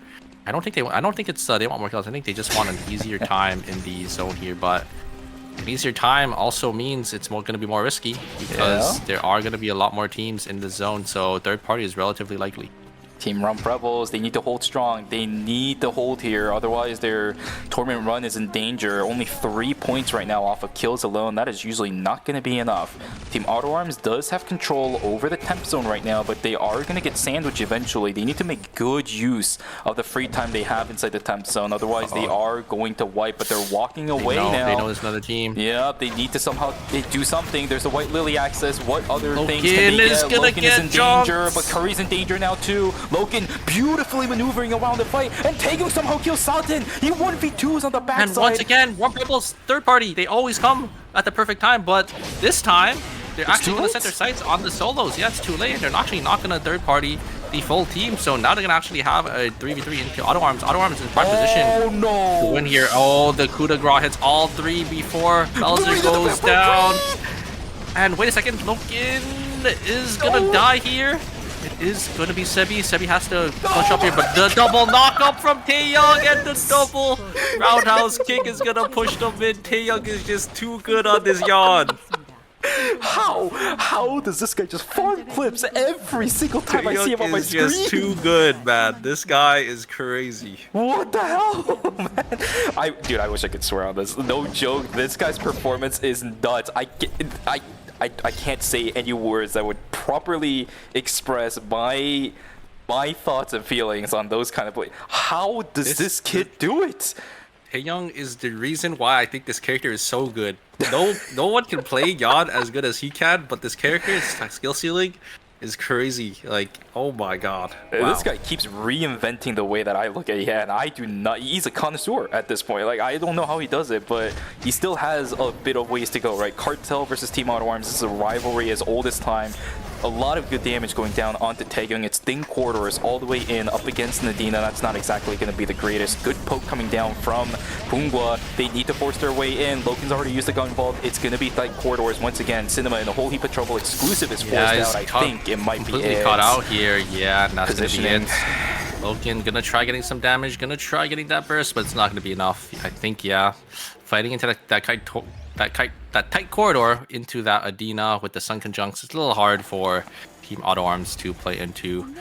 A little unfortunate, but a great performance for Team Auto Arms as our second place 16 kill game, and then Team Cartel as well. Another team that was, on the cusp of elimination. I think they were in 6th place with only 15 points. They did end up getting that win with 10 kills themselves too. Gosh, man. Oh my god. We are really starting to reach the peak where these players, we are going to expect so many things out of them, and we're getting reciprocated for all the expectations we put on them. Wow. Wow. In the final fight, I mean, we're constantly praising Taekyeong, but another player that we have to always compliment has to be Pungwa. This guy is nuts on the Adina. Yeah. There is no entry for Taekyeong and Loken. They had zero impact in the fight. Absolutely none. Yeah, it's just so hard to play into Adina into a kite corridor. The Sun Conjuncts, the Moon Doritos, it's just way too much CC, way too much damage. And, you kind of have to play into it if you do want to, put an angle onto the backline, or like to kill Bunghwa. And then the Felix just able to rip the Mai to shreds to Mai. Still having the auto attack block that's actually going to be gone in the next patch. I don't think they're playing on that patch just yet, but not yet. Yeah, Felix still able to rip Mai to shreds, even with having that auto block. Wow, just a masterclass, I think, from Bunghwa, just able to just completely deter auto arms' engage. Yep. Oh my goodness. Well, we were treated so well for the past couple minutes of that game. I just wish we can finish it off with a bang in game number 4 too. At this point, so many teams have shown us that they have what it takes to go into the finals. Like, I don't care which team goes at this point. It is so close.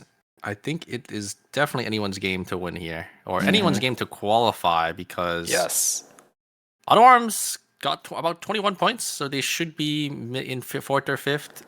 Same thing with Team Cartel. I think they should be in maybe 4th or maybe 3rd. And I think unfortunately, I don't think Team Team Rump Rebels scored that high there. They did end up getting a 3rd place with a couple kills, but Rump Rebels was the one in 4th place. So.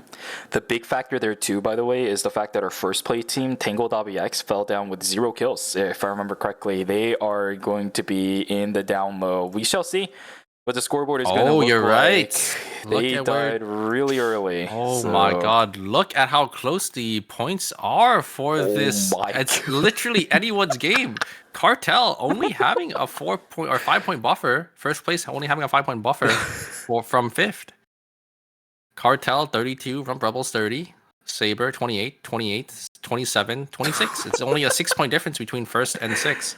So anyone can still make it in, and anyone can still get eliminated. Yep, the 2 teams struggling is the accursed Nikki, Jenny, Charlotte teams. Unfortunately, it's not working out too well.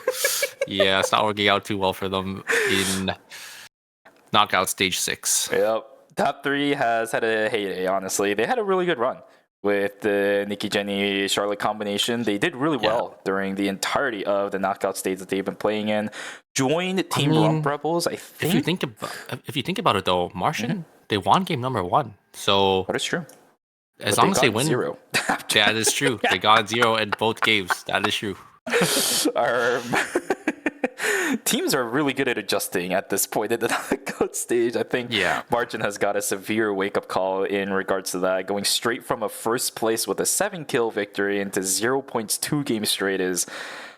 that's got to be mentally draining for Team Marchand. But you got one more game. It's not like it's impossible for Team Marchand either, right? They're only about 13 points away from Team Demon Drive. That is easily coverable as long as you have a good game.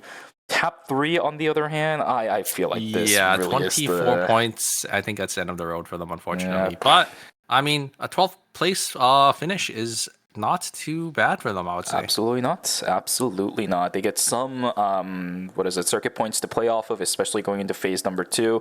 Considering how well they played with this comp, unless some drastic changes come to numbers on any of the characters that were played on their comps, right? I think they still should be able to make it to phase number 2. They seem pretty coordinated, especially after the, I think it was knockout stage 4 that we watched yesterday. They seemed extremely coordinated, and I think that's a bigger value than the specific characters that they're playing. The amount of improvement I saw in their coordination with each other is by far the best thing that I think I could have seen from this team, hands down. Oh, for sure. I think this team has improved quite a bit, and yeah, I'm definitely excited to see them back for phase 2 if they do end up trickling their way back. But I'm sure, with how they've been playing, they're definitely in like the top bracket of teams. Yeah, 100%. Jumo didn't leave Asher for this. Jumo didn't leave Asher for them to not make it a phase 2. He wants to go to season finals, right? It's definitely going to be a chance he's going to be looking for. So let's see what he's able to show us, at least as a last hurrah in the final game of knockout stage number 6. Ladies and gentlemen, character select for the final game of the knockout stages is underway. Mai is going to be off the table, so I'm kind of interested to see. Yes, they will be going with that Alina and Yan. I do like this. Baby. I think they did play it in the previous seasons once Mai was banned. I think the Alina is fine as a replacement because Alina does provide a lot of CC. It's not instant CC like the Mai, and obviously you don't have the exclusive to keep your ADC more safe, but I do think this is probably their best course of action considering how well Taeyong has been playing on this Yan. I don't think you want to put him on Alonso, dude. Yeah, and I don't think you want him on the Tonfa either. Switch back, my guy. I know you're not playing Tonfa. Stop toying with me, especially since you have Ironclad. Tonfa does not make sense with Ironclad. He's gonna go back to Glove for sure. He'll change that back Maybe in it's just a a jiffy. visual. Maybe it's just a visual bug. Could be. Maybe he has like a custom augment set. We'll see what ends up happening. If he doesn't change back, then Tonfa, Ironclad doesn't really make any sense. They're kind of counterintuitive with each other. We're gonna see. Oh, no, it is Tom. Yes. Is that a mistake? Tonfa Ironclad.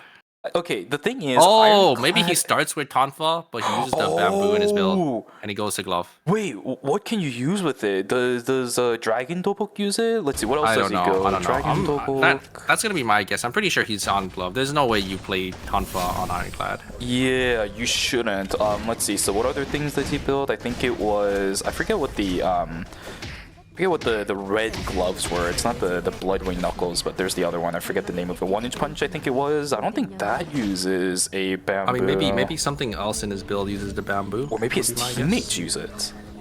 Oh yeah, maybe. Because possibly there could be an item that Rozzy ends up using. Well, we'll see, right? Because in the earlier stages, whichever weapon you have really doesn't matter because you could just switch it out as long as the mastery isn't farmed. Exactly. Yeah, As long it's- as you don't farm yet, yeah. Yep. So I'm fairly certain that they're gonna swap, or they just have the bamboo for the build, If and they're gonna make like a quiver or something for maybe their Rozzy.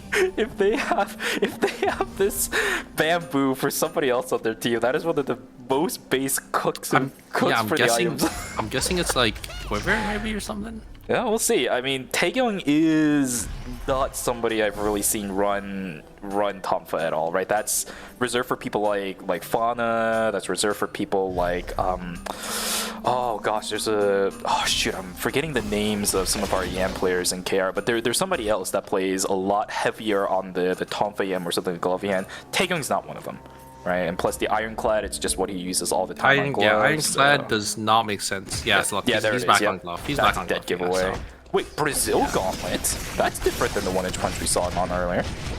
Yeah, I think he maybe just has a different build. Maybe they want to look for some early game kills because they do need to be a little more aggressive because they are only sitting on 6th place spot. I mean, the point difference is pretty close as long as they have a consistent game number 4 here. Just, you know, if they are able to win it out, or if they are able to maybe top 2, they should be able to qualify for sure. No? Alright, good stuff. I like seeing it. At least we know what we're talking about, right? We're not frauds. Yeah. There's no way you would ever play Tonfa with Ironclad because the 2 weapon skills, like Ironclad It's not gives you bad, damage but you reduction. waste time. No. Ironclad gives you damage reduction for like 2 seconds, and Tonfa's skill already uses that 2 seconds. Yeah, that's like, what I was it's like about like a thinking. second Yeah. when you're completely immune to damage and you die. So The uptime on that Ironclad is just not the greatest. it just wouldn't make any sense. Yeah. Yeah, it's one of the reasons why Glove uses it a lot because uppercut comes off so off cooldown really often. The base cooldown and on it's not bad either for Ironclad. Yeah, and usually when you're using the glove skill, you're already in there, you know, Yep. doing damage. So, you know, getting that extra damage reduction is pretty good. It looks like Cinema is going to look for an angle onto the back line here, maybe try to get some freezes. Taeyong really the one to be wanting Peng here. Might be able to get that knock up. Blink is down, but Peng is going to get that speed gate. So, Taeyong just going to change his eyes on the target and going to be able to kill that crow. This is so menacing just watching Taekyeon chase down the Estelle. Yeah, he's coming back. He wants some more. He's already seen the things that the mutant chickens are down. He knows that he's lost out on that specific objective for night number 1. Glove will fall down. Oh, okay. He managed to get over the wall, but it's not going to matter at all. Nicely done from Team Saber to get the pick off on that. But still, despite all of this, low kill count. We have 3 kills, middle of night number 1. The slowest early game we've ever had yet in the knockout stages. Yeah, I think these teams, they know how close the series is. They don't want to give any of these teams and any extra points. They don't want to fall behind. They want to make sure they are tempoed up with the rest of the lobby here. So, no surprise that these teams are, you know, trying to avoid any early game casualties. But it looks like NCMP is actually going to jump straight into Bin here. Bin's going to have to blink away. The Stell ult is going to be invested as well. Dongyi maybe going to try looking for an angle as the tank. Maybe going to try looking for an engage here. The Sylvia also gonna come down, but nothing really gonna come out of that. Yeah, now that I think about it, Demon Drive and Cartel is literally just playing off each other, man. They both swapped to Estelle. Oh, you're right. Well, But I mean, it's probably because the Mai got banned, right? Yes, Because yes. Originally they were playing Mai, but yeah, it's just now funny they that just- both of them did. That CMB is gonna get taken down most likely. Wait. Never mind. Oh, he no, actually he's managed good. to zoom it out. They turned their focus. was on actually the gonna blink Boom. away, and they kill Wako the instead. Bianca. Wait a no! second. No! Bear might actually wipe here. Not like Felix this. is gonna be able to kill Not the like this, Suo. not like this, not like this, not I don't like think this. Bear can get out. Oh, and that's it. Rum Rebels is out for the count in 8th place, and they 3 were in points. second. 3 to 4 points. 3 to 4 points is all the leniency they have. Which teams have it? Saber, Demon Drive. Oh my god, they just gave the kill to Demon Drive. Oh, that's not good. That's a 1 point difference now between those two teams. Demon Drive, Team Saber, they also have 1 kill. Tangle Dobby X is sitting on no, 0. That's so sad. Is that how the run ends? No, the Miracle Run just uprooted inside of... It's Uptown again! It is Uptown again with the Felix and the Suo. There's you can't escape destiny. Bro, what is... Oh man, it's always Rump Rebels too, right? Oh shoot, this is not exactly where I almost wanted to be either. Acceptance speech just barely dodged off by Loken. The V-pad is going to be taken, but unfortunately by it's- somebody who died.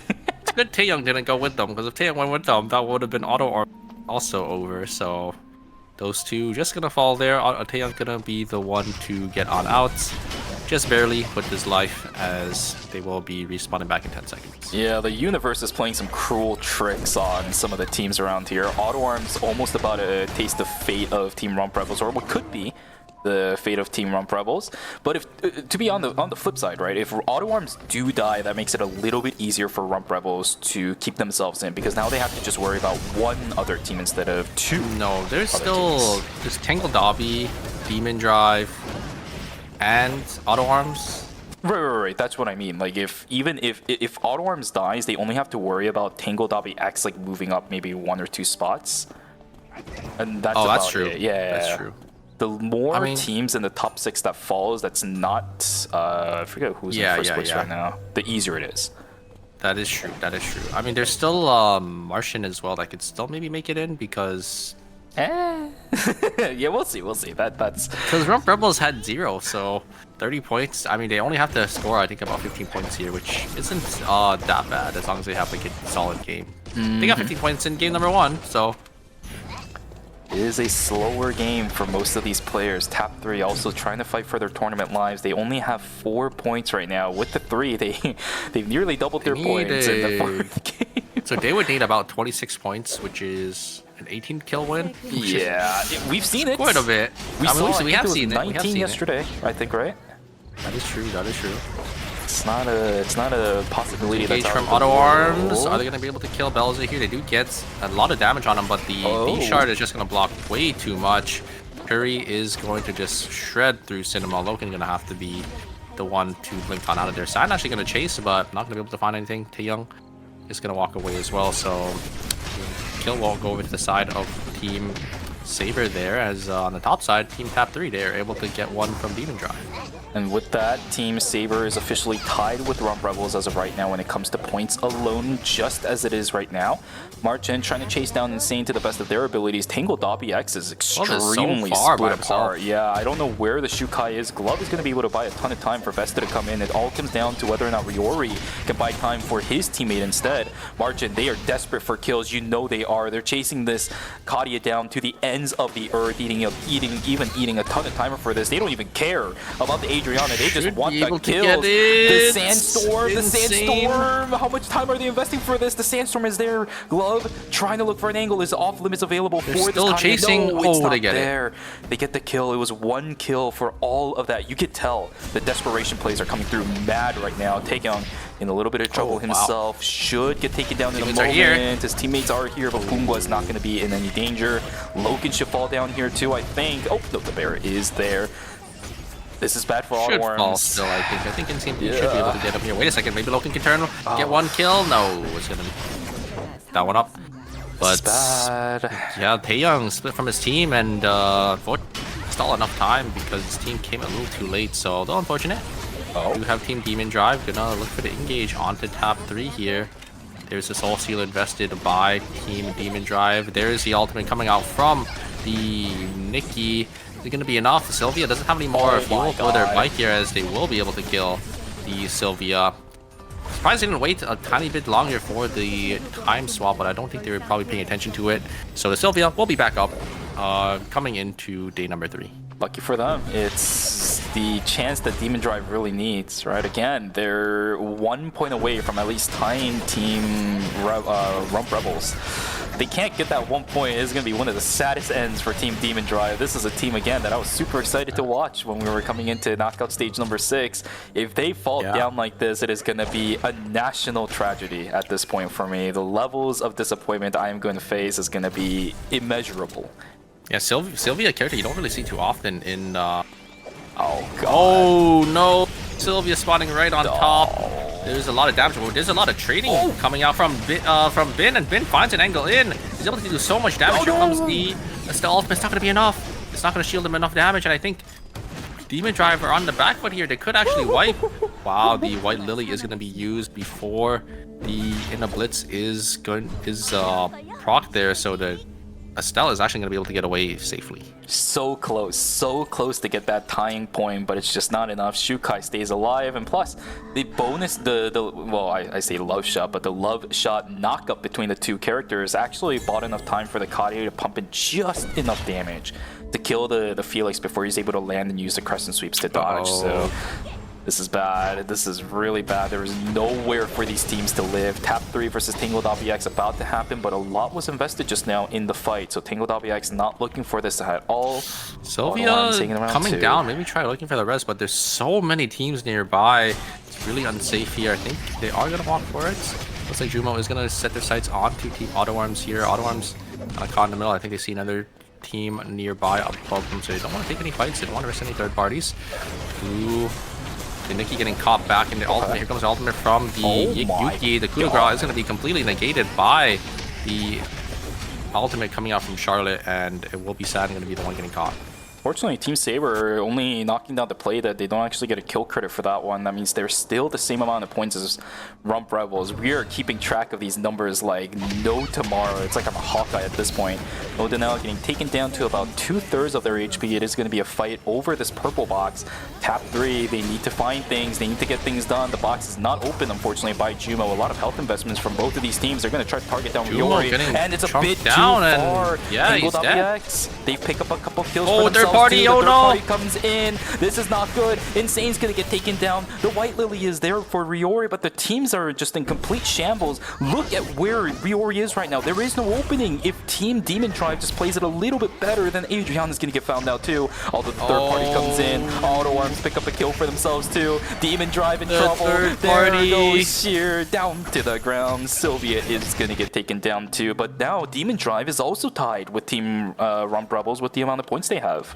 And Auto Arms is 1 point away. Every single team here is in contention. Tangled Dobby as well. They got 2 points, so they're also 1 point away. So every team here needs that one extra kill to outscore Team Rump Rebels. But at the same time, they have to be outscoring each other because there's only 4 spots and there's 5 teams that are in contention here. This is trouble. This is real big trouble for Rump Rebels, man. Remember, if a team in top 6 falls down in 7th place, they won't get any placement points.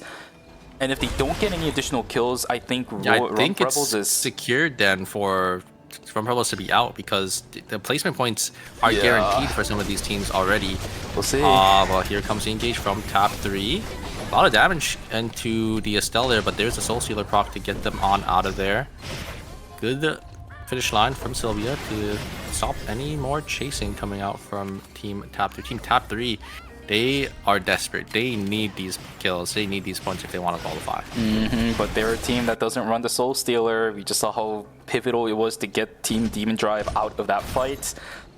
Auto Arms is now looking for a contest. It's going to be a fight over the meteorite. One of these two teams will most likely fall, especially if Team Tap 3 decides to walk on in here. It's red zones everywhere behind Team Demon Drive, but Auto Arms is just deciding to play it safe. I like this decision. I think they're a little scared of some other teams nearby, and there's a blink from Bin. Bin already used most of their engage, and a great pole vault coming in from the Razi to actually dodge out on the Sylvia, and great kiting coming out from Loki. I think that is going to be it. Team Auto Arms is going to be able to get 2 kills from Demon Drive, and They don't get the meteorite though because they still didn't end up getting it, but very nicely played by Loken there. I don't know if you saw, but a great dash on over.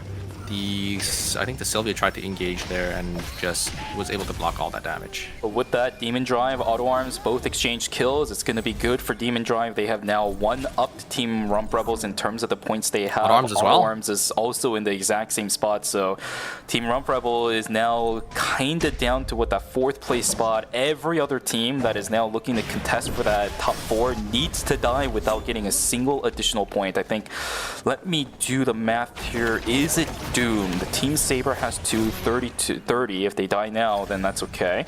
Team Saber and Team Tangle Dobby both have to die right now. Yeah, Team Saber has to die Dobby first, and then Team Tangle Dobby has to die next. But Yep. I don't think it's happening. Yeah, the universe just needs to align in order for Team Rump Rebels to move on. This might honestly just be it. The Miracle Run is most likely not going to happen, although I am not giving hope just yet. There are a lot of things that could theoretically go wrong, especially for Team Saber too. It's a very, very low kill fight, low tempo for teams all across the board. Transition counts are going to be low in correspondingly as well, right? So, yeah, it's going to be awkward. Line is going to go to the side of Team Martian too, so you definitely can't count out this team as well. Yep. They're only about maybe about 15 points behind. They can definitely get and make that up with the placement and some extra kills here. Team Cartel gonna wrap around Demon Drive here. It is going to be NCMP gonna get completely focused, but a lot of CC immunity coming down. Alerts are gonna come out, and NCMP is just moving out of his mind. They are gonna be able to kill 2 members of Team Demon Drive. As Team Auto Arms is gonna be here to third party. Timers are ticking, so Team Cartel definitely has to walk up here. There's another team in the distance, Team Tangle Dobby, but very nicely played by Team Cartel. And Team Demon Drive, another minus 400 here for them. There is possibly a world where Demon Drive just gets forced into red and they -1. I mean, maybe. Because look at where Estelle is right now. Everywhere around them is red. So if Team Auto Arms actually plays this well and corners Dongye just enough. Pad isn't ready. Okay, all right. Dongye is playing this extremely well. I don't know if he's doing the math or maybe his teammates are doing it for him right now, but this is high stakes, extremely high stakes. Cannot make a single mistake right now. Yeah, Tangle Dobby just gonna walk straight into Forest here. We do have Team Saber also maybe thinking about contesting, but Team Martian that's gonna completely run them down. They do have the whiff buff. There is the parry gonna be activated for the Nikki. Maybe they can look for an angle in. A lot of damage, a lot of poke damage coming out, but a lot of damage in return from the Adriana. We're already doing so much damage. There is the great buffer coming out from Insane with that dash backwards. Very nicely played. I think they're going to trade. There's the totem, but that's going to be it. I think Insane's going to fall. They're going to lose 2 members, and Tangle Dobby is just going to have Ryori left, and it's going to be day 5, so they're not going to be able to get the res off here, and they don't have enough points just yet. What? How, dude, that totem just completely flipped the fight on its head. How is Jumo doing this? It's the second time we've seen them use that totem to its maximum potential. Yeah, great totem. They're just buying so much time for their team, and time was well earned, and definitely was the deal breaker for that team fight. Yeah, we've seen a ton of totems actually throughout the course of the series, not through the series, sorry, but the phase where it just actually ended up benefiting the other team. Because in the end, you do stay still, right? And you will come out of it eventually. It's easy setups for other teams to capitalize on it. But Jumo has been exceptional at utilizing that to make sure that he's the one that stays alive after the fact. His teammates are really good at capitalizing on that too. The coordination, again, it's just too good. Yeah, I mean, it's just really, really well played from Jumo. It's able to just find the perfect timing for it, because he just engages, goes down to 1 HP, but then just buys enough time to let's live a little longer to be able to get maybe 1 or 2 extra skills off. Indeed, and with that, one of the check marks could be ticked off for potential Rump Rebels into the finals. Tango WX, they are just barely keeping themselves alive. The other one now that needs to be marked off. No, Saber has to die first. Yes. If Saber doesn't die first, then there's not enough points. But wait a second, Jumo's actually going to completely greed and just stick the console there. Auto Arms is going to use... Oh, you're going to get a lot of damage. They're actually going to use their roundhouse cycle to get 2 back, but going to get completely bursted down. I don't think Loken has enough damage here. Narvik going to try looking for an angle back in, but it's not going to be enough. Oh no, Team Auto Arms. I mean, they have enough points to outscore Team Rump Rebels, but They don't know if that yet. another team like Team Martian is able to win this game, they could still be in contention to be getting eliminated. Yep. Let's see how it goes. Team Saber keeping themselves safe inside of Fire Station. I haven't really seen them move inside of that bush for quite a while now. Yori he's sniffed still out here. No timer alive. as well. Does he have 9 timer? seconds. He's got to do something. Oh no, that's gonna be it. I think for Team Tangle Lobby. Unless it's still nighttime. It's still nighttime. They don't see him. Oh my god, they don't see him just yet. It's an open zone too.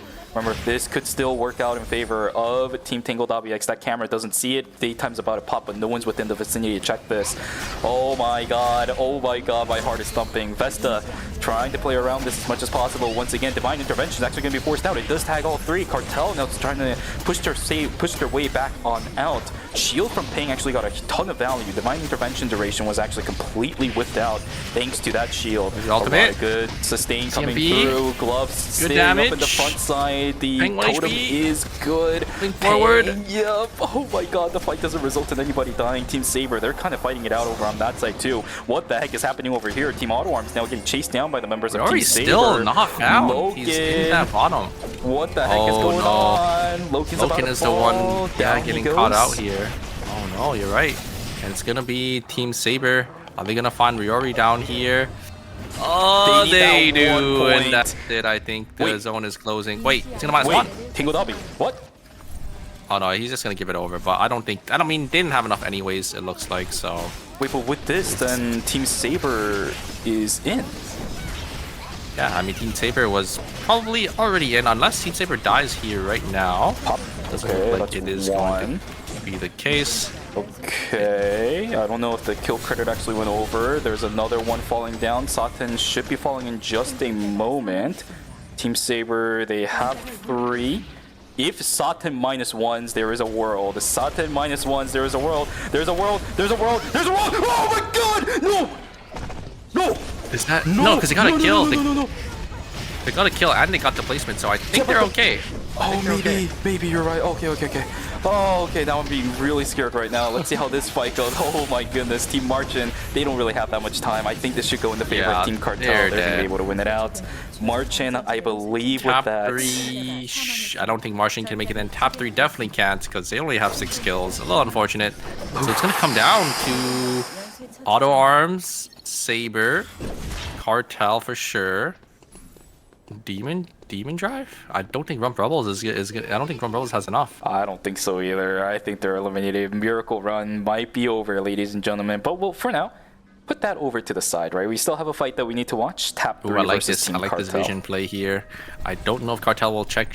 I hope they do, or they're just gonna go the long way and not have to deal with any of those vision on the top side there. As I think Cartel is actually gonna be able to take zone control over Team Top 3. So They have no clue. this is going to be a little unfortunate, I would say, for Team Top 3 because now they have to play into that, Cartel still has no clue either. They're using those recon drones and EMP drones up on the northern side. Now they know though. The camera inside of the bush is going to be pretty solid. Double guillotine is going to be invested and already utilized. That's a lot of good damage. That's that a is- very early totem. Cartel might have this. Resources from the side of Team Tap 3 is gone for the most part. They just need to go out with a bang. I think their tournament life is over, but if they do end up winning this fight, it is going to be a good way to finish. A lot of poke onto the Felix there. Maybe they can look for an angle in. I think Narvik is just going to slowly walk up and maybe get some poke damage. Oh, the stun is going to connect onto Narvik there. There is a lot more CC going to be put onto the side of Team Tap 3. A lot of damage coming out from Bonghua. Jum already down to half HP. Timer is also bad too. 23 seconds to go. We have 35 seconds until timer scan becomes a reality for some of these teams. Jumo taken down to a quarter of their HP. Divine Intervention is going to pop tags on all 3. But where is the damage coming out from Narvik? It just doesn't happen. Nobody is eating the damage. One's canceling it. One just tanks it. It does not happen. Checkmate goes in favor of Team Cartel. 15 points. 15 kills in first place. GG, well played. They're going to punch their tickets into the final with an extremely far lead in a series that was extremely close. And remember, Jenny's an auto attacker, and you know what Felix does to auto attackers? Felix dodges all of their auto attacks, so they don't do any damage. So we played from Team Cartel is able to win that one out there. And yeah, like you said, a really dominant performance from. It was fun. It was a fun series to watch. Really, really close until the end. Very, very heart-wrenching for some of the teams that aren't going to be able to make it. The math is going to be absurdly close, right? So Yeah, I don't think Rump Rebels made it. I don't think so either. I think if we did math correctly, I think Rump Rebels is out. Oh, it just was not meant to be. It was so close too. They almost made it. They really did. Just the additional placement points. I think it's just 1 point. I think 1 or 2 points off. That is a heartbreaker. At least, on the flip side, it wasn't because of a -3 at the start of the game. That is true. That is true. Yeah. We could have seen a completely different world. If it wasn't for the -3, Rump Rebel wouldn't even be here to begin with, right? I think they were the Rump Rebels that was in fourth place. I think so. In Knockout Stage 5. Hold on. No, they used up all the luck in the universe if that was the case already. it was. Let's see here. Was it Rump Rebels? I think it was. Remember we've been talking about how they've been kind of playing with fire. No, it was actually Tangled Dobby. It was Tangled Dobby. Oh wow, okay, so they would have made it regardless. Cool stuff. Man, it was fun. It was a fun ride though with Team Rump Rebels. It's a great way, I think, to see a whole different side of Sebi throughout the entire season so far as well. We've only really had the experience and the pleasure of watching his Ekion while he was on previous teams that he's been part of. But this time around with Team Rump Rebels, Allura coming out within his arsenal. That's a unique pick that I haven't really seen from him before this season. Yeah, and it's good. He's been so dominant on the character as well. Like he's just able to find these 2 to 3 man Twilight heists and just able to just completely obliterate, these backliners and even some of these tanks, that's sort of mispositioned. He's just able to capitalize on a lot of these misplays from these other players. So yeah, Sebi, Bear, and I think who's the last member on Rump Rebels? It was Wako. All 3 of them had a great performance and just big shout out to them. Coming all the way up from Knockout Stage 1. I think they played over 20 plus games, so it's been a pretty good phase for them. I would say they're probably tired and they're gonna get. Yeah, they got their mileage out of Phase 1 is something I can reliably say. And also on top of that, I think even more so than just the characters that we were able to see that team play, it's just the coordination between all the 3 players is extremely close too. So, let's take a look at the scores. What is it going to look like? The final score sheet, oh my god, it is a tie. 1 point difference between Rump Rebels and Demon Drive 2. It still would have not been... It still wouldn't have mattered, right? Because the tiebreaker would have been there. Yeah. But that settles it, ladies and gentlemen. Look at the point difference between 2nd and 6th. It's only 3 points. It was so close. Aside from just Cartel, just completely securing their spot. But Auto Arms, Saber, 33-33, 31-31, and then a 30. Wow. The amount of total field kills for the teams in the middle of the pack were also absurdly close to 26 down to 18 for the teams that were 3 points apart. So it was really a difference between consistent gameplay and the number of field kills. Yeah, placement definitely mattered a lot here. So a little unfortunate for... It's definitely a heartbreaker, I would say, for Tangled Dobby. You tied at 31. Maybe one of those players might think back, what if I didn't drop this kill, at a certain part in the game, right? Or in a certain part of the series. So it's very unfortunate, but that's just how the cookie crumbles sometimes. Indeed. That's a team that we will most likely see for phase number 2. The players on that roster is absolutely absurd, right? It's not a question of whether or not we won't see them anymore. It's a question of what will we see them with in the future. I think that's the thing that I'm going to be most excited about. But with that, ladies and gentlemen, we have confirmed our top 4 teams and confirmed our 8 teams going into the finals. That's going to be a fun one. The graphics should be showing up in just a moment to see what the final stage is going to look like. Oh my god, is it going to be fun, my friend? Let's see it. Take a look. Cartel, Auto Arms, Saber, Demon Drive, Slasher, Affirmation, Gangnam Sparkle, and Team Mirai Sejong. It is stacked to the brim.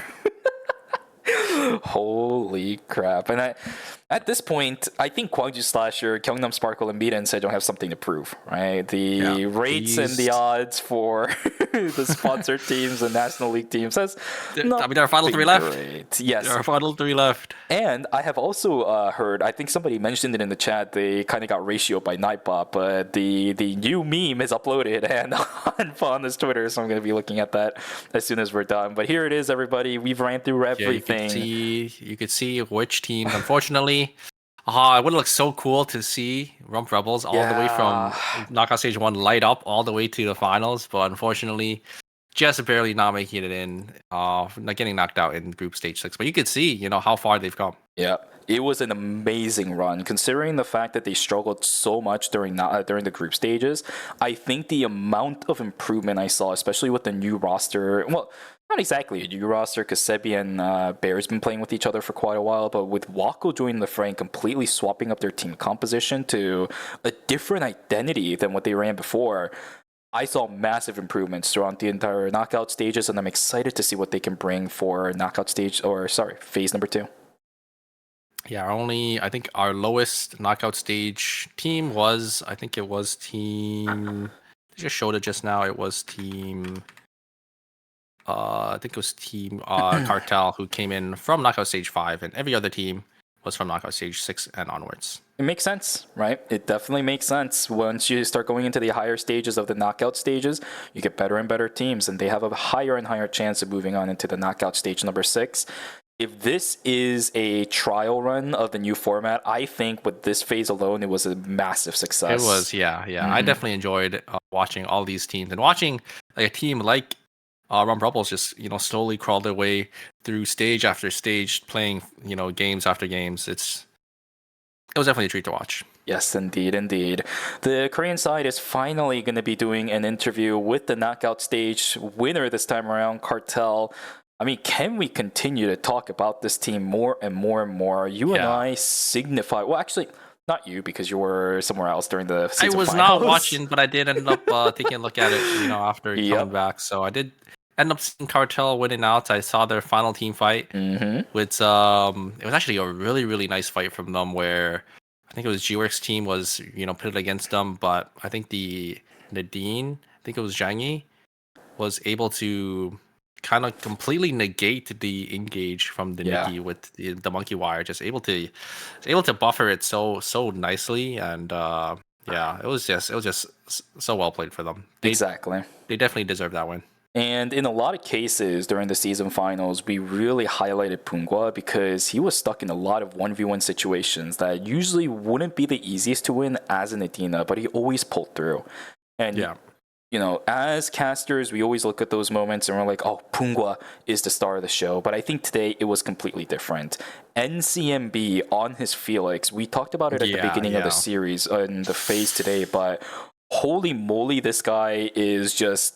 I wouldn't be surprised if the next thumbnail is this guy carrying Pungwa and paying on his shoulders, because he pulled his weight today. He absolutely did. Felix, such a good character when piloted by a player like NCMP. It's actually crazy. I think Felix and Yan are two characters that single-handedly I just love watching. ERM just specifically for those two. We're truly blessed. The fact that both Taekyung as well as NCMB exist to show us the capabilities and the limits, really, of these two characters. If it wasn't for these two players, I think the pioneers of Yan and Felix wouldn't really be there. I don't think there'd be good examples to what this kind of character can pull off in very high-pressure situations like this. NCMB 100% played amazingly well. And on the flip side, too, Ping, this man's Estelle. Why even play Maya? This guy's Estelle is bonkers. He has the perfect timing for his heli-tech stats, and is able to absorb so much damage for his team, and just provide so much. Super flexible with the tactical skills he can use. I saw him run both the Quake as well as the Soul Stealer. Depending on the situation, if you need him to run something, he will run it. Exceptional usage of tactical skills for the 2 times we saw this team play in the... the 3 times we saw them play in the knockout stages. And this is a team that you and I would immediately say, hey, they don't belong in lower knockout stages. We'll probably see them in the finals, and they did with a domineering performance as we expected them to. Yeah, it's no surprise. It's no surprise. This team, there's a reason why they did end up winning the last ERM. Definitely excited to see them in the finals, and I feel like this team is definitely a team that has potential to be considered. Yeah, I remember what their team slogan was. It's like National League team or quit or something like that. Oh, really? It wasn't quit. I just can't remember the specific name, the specific word that they used. But their slogan was something along the lines of, "If we don't get National League team, then ... Yeah, I mean, all three players are just, and all four players actually are just all really, really good. Exactly. They definitely deserve to be there, if not already considered. I think Eternal Return Season 6 is going to be fun, man. Just from phase number 1, it almost makes me sad, the fact that we don't have a phase number 3, but the number of games we get for each individual phase, that's what I think it's actually more than... Yes, it is.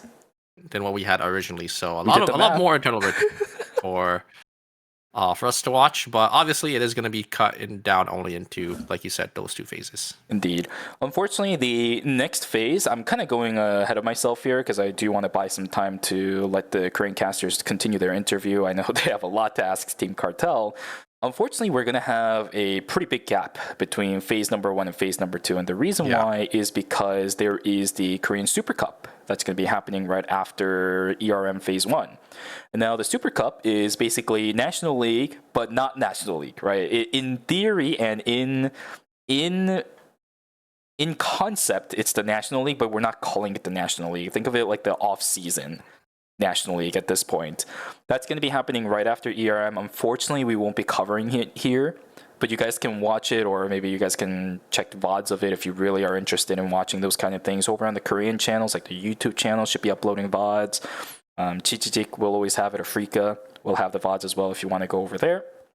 And then after that's over, that's when phase 2 is going to begin. Super Cup's going to last about 2 to 3 weeks, I think. So we'll have that break in between for Super NI to finally maybe get a glimpse of the light, right? Maybe I get to touch grass for once in my life from the basement. I don't know. Well, I mean, we also do have about, not the Korean side, but also our side, the North American side for tournaments. We do have the qualifiers actually going to be taking place tonight for ERCS. Tomorrow.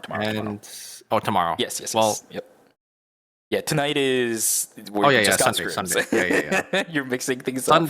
Sunday, so it will be tomorrow.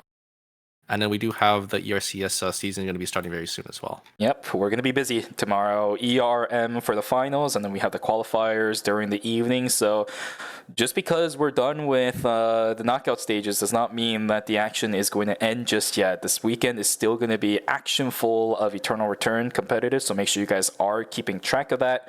And for those guys, just in case as well, I will give you guys the timestamp over here. Mark your times. Let's see, what is the timestamp? I know some people really like the fact that I gave the hours difference instead of the actual time because that was a little bit easier. It is currently 7 a.m. for me right now. It starts at 2 a.m. tomorrow. So let's see. Got 12 hours, 5, 7. So 19 hours. We got about 19 hours and 10 minutes before the finals begin. So make sure you guys set your alarm clock, set your stopwatches, timers. I don't know what you want to do, but 19 hours, and 10 minutes. It'll be starting at about the same time it started today. So if you guys were at the very start, it'll be at 3 a.m. EST or right on the day swap at 12 a.m. PST. It's going to be fun. I expect a lot of you guys to be there because if knockout stage number 6 has told us anything, it's that anything can happen. A lot of teams that we expected to move on has moved on, but at the same time, teams that we really didn't think would be able to go up until this point has shown us their value. A lot of things can change around in the season, not the season finals, but the regular finals as well. Be excited for it. It's going to be a fun show. Remember, it is going to be checkpoint format as well. So we don't know if it's going to be 6 games, if it's going to be 4 games, if it's going to be 8 games. Could be a lot. It could be a really short series. We're not really sure. But how it does work, again, for those of you guys who aren't familiar with the checkpoint format, teams will need to go into that 55-point threshold, and then they will have to win the next game. So it could theoretically come to a 9-10 point or 9-10 game series where every team is in checkpoint, and then it will be the next winner will get it. But we've also had short series. I think we had a 5-game series one season for one of the phases where Mira Sejong was able to take it away in 5. Listen, you were the cause of the record of the checkpoint system so far, okay? We got the 4-game series that happened in the May. 4-game, all know no about flame it. sweep. You know, it is what it is. It can happen. But yes, of course, cue the obligatory Shuvi needs to cast 10 games in the chat. That is going to be a standard tomorrow. So make sure you guys bring the cup pastas in. I expect you all to show it to me. On the screen, Union is going to be happening this weekend, so make sure you guys are taking advantage of that if you guys are interested in that. Yeah, it actually did happen tonight if you guys weren't there for that. I'm not sure if it was supposed to be scheduled for Friday, but it was open. But it will be open again for Saturday and Sunday, so make sure you guys are there. It's going to be open at 10 p.m. EST, right after scrim times if you guys are participating in scrims as well.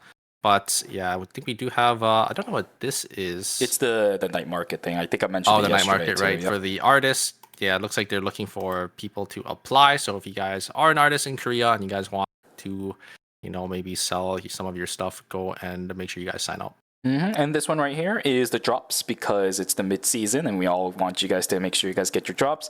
Just watch streams across the board. It says Chichijik and Soup at the top, but of course it's also available on Twitch. So make sure you guys watch your favorite content creators throughout the course of the duration.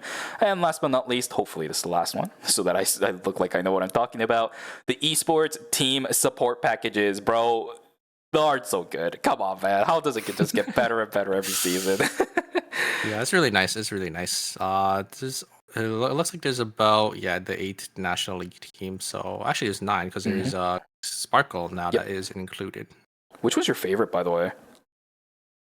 Like which one? The border or the emote? Well, like anything. If you want to specify something, that's fine. If you want to combine it into one, that's fine too. I really like the. I would say the 11 emo because it's like the meme I think from it's like some meme from the past. It's a good one. It was like I think it was like a streamer. I think a streamer was talking about carrying like how it feels. Oh yeah. Okay. Now I remember it. I think that's where it's from. Like where it's originated from.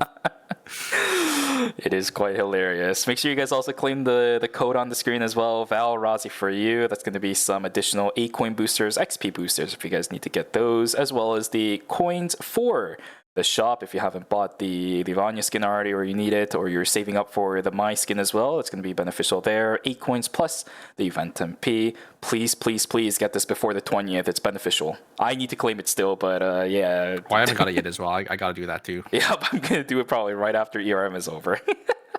Wait, how many of those coins do you get? I have no clue. I'd hedge my bets on somewhere around like 10 because it is a code, right? That's and you need about 900 gettable skins. So yeah, make sure you guys get because there's 2 of them. So make sure you guys do end up claiming that. Get the event MP as well if you do want to just buy a skin, buy an emote. But I think with that, what a day is. What fantastic games we've witnessed today. Yeah, it's what we know. It's what we would expect, right? I think our expectations were still shattered. The number of moments where I shouldn't be screaming because my parents are sleeping right next doors with a wall that's about 2 inches thick. I probably woke them up about 2 to 3 times tonight. I might get a little bit of a stern look in the morning after they wake up. But yeah, I think it was worth it. The games tonight were absolutely fantastic, extremely, extremely high quality. We got to witness what these teams are capable of, and all the more, very more excited about what Phase 2 is going to look like from the teams that unfortunately were eliminated.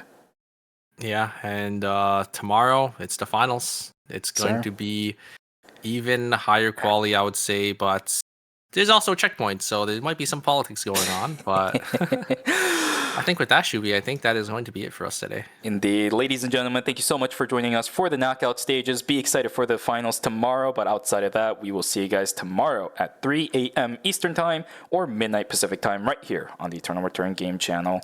Have yourselves a wonderful rest of your Saturday. We'll see you guys tomorrow for everything else. Goodbye, everybody. Take care. Bye-bye.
뭐하게?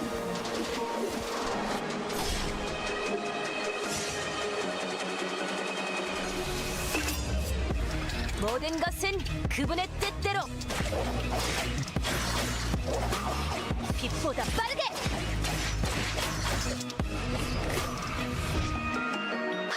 아, 미안. 다신 안 뽑기로 했었지?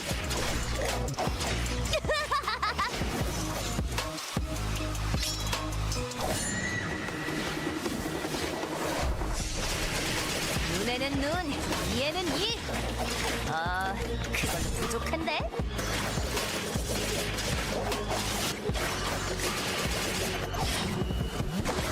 지금의 갈시!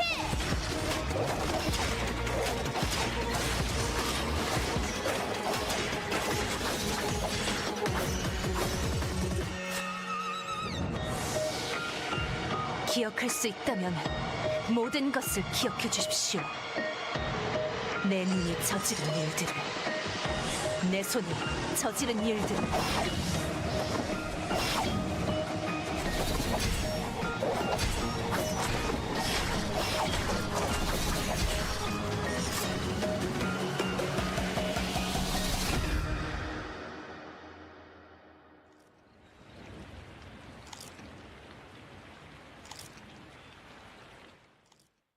눈을 뜰 시간이에요. 제가 길잡이가 되어줄게요. 당신이 상상하는 모든 게 현실이 될 거예요. 영원한 행복의 세계로. 당신의 꿈에 날개를 달아줄게요. 현실을 넘어 이상으로. 당신들의 모든 것들을 제가 기억하고 있을게요. 절 막으실 건가요? 잘 쉬는 것도 중요해요. 그렇지? 제 날개로는 모두를 품을 순 없었나 봐요. 기다리고 있어줘요. 그 세계에서 새로운 세상을 보여줄게요. 지켜봐 주세요. 모두가 평화로운 세상을 만들어 볼게요.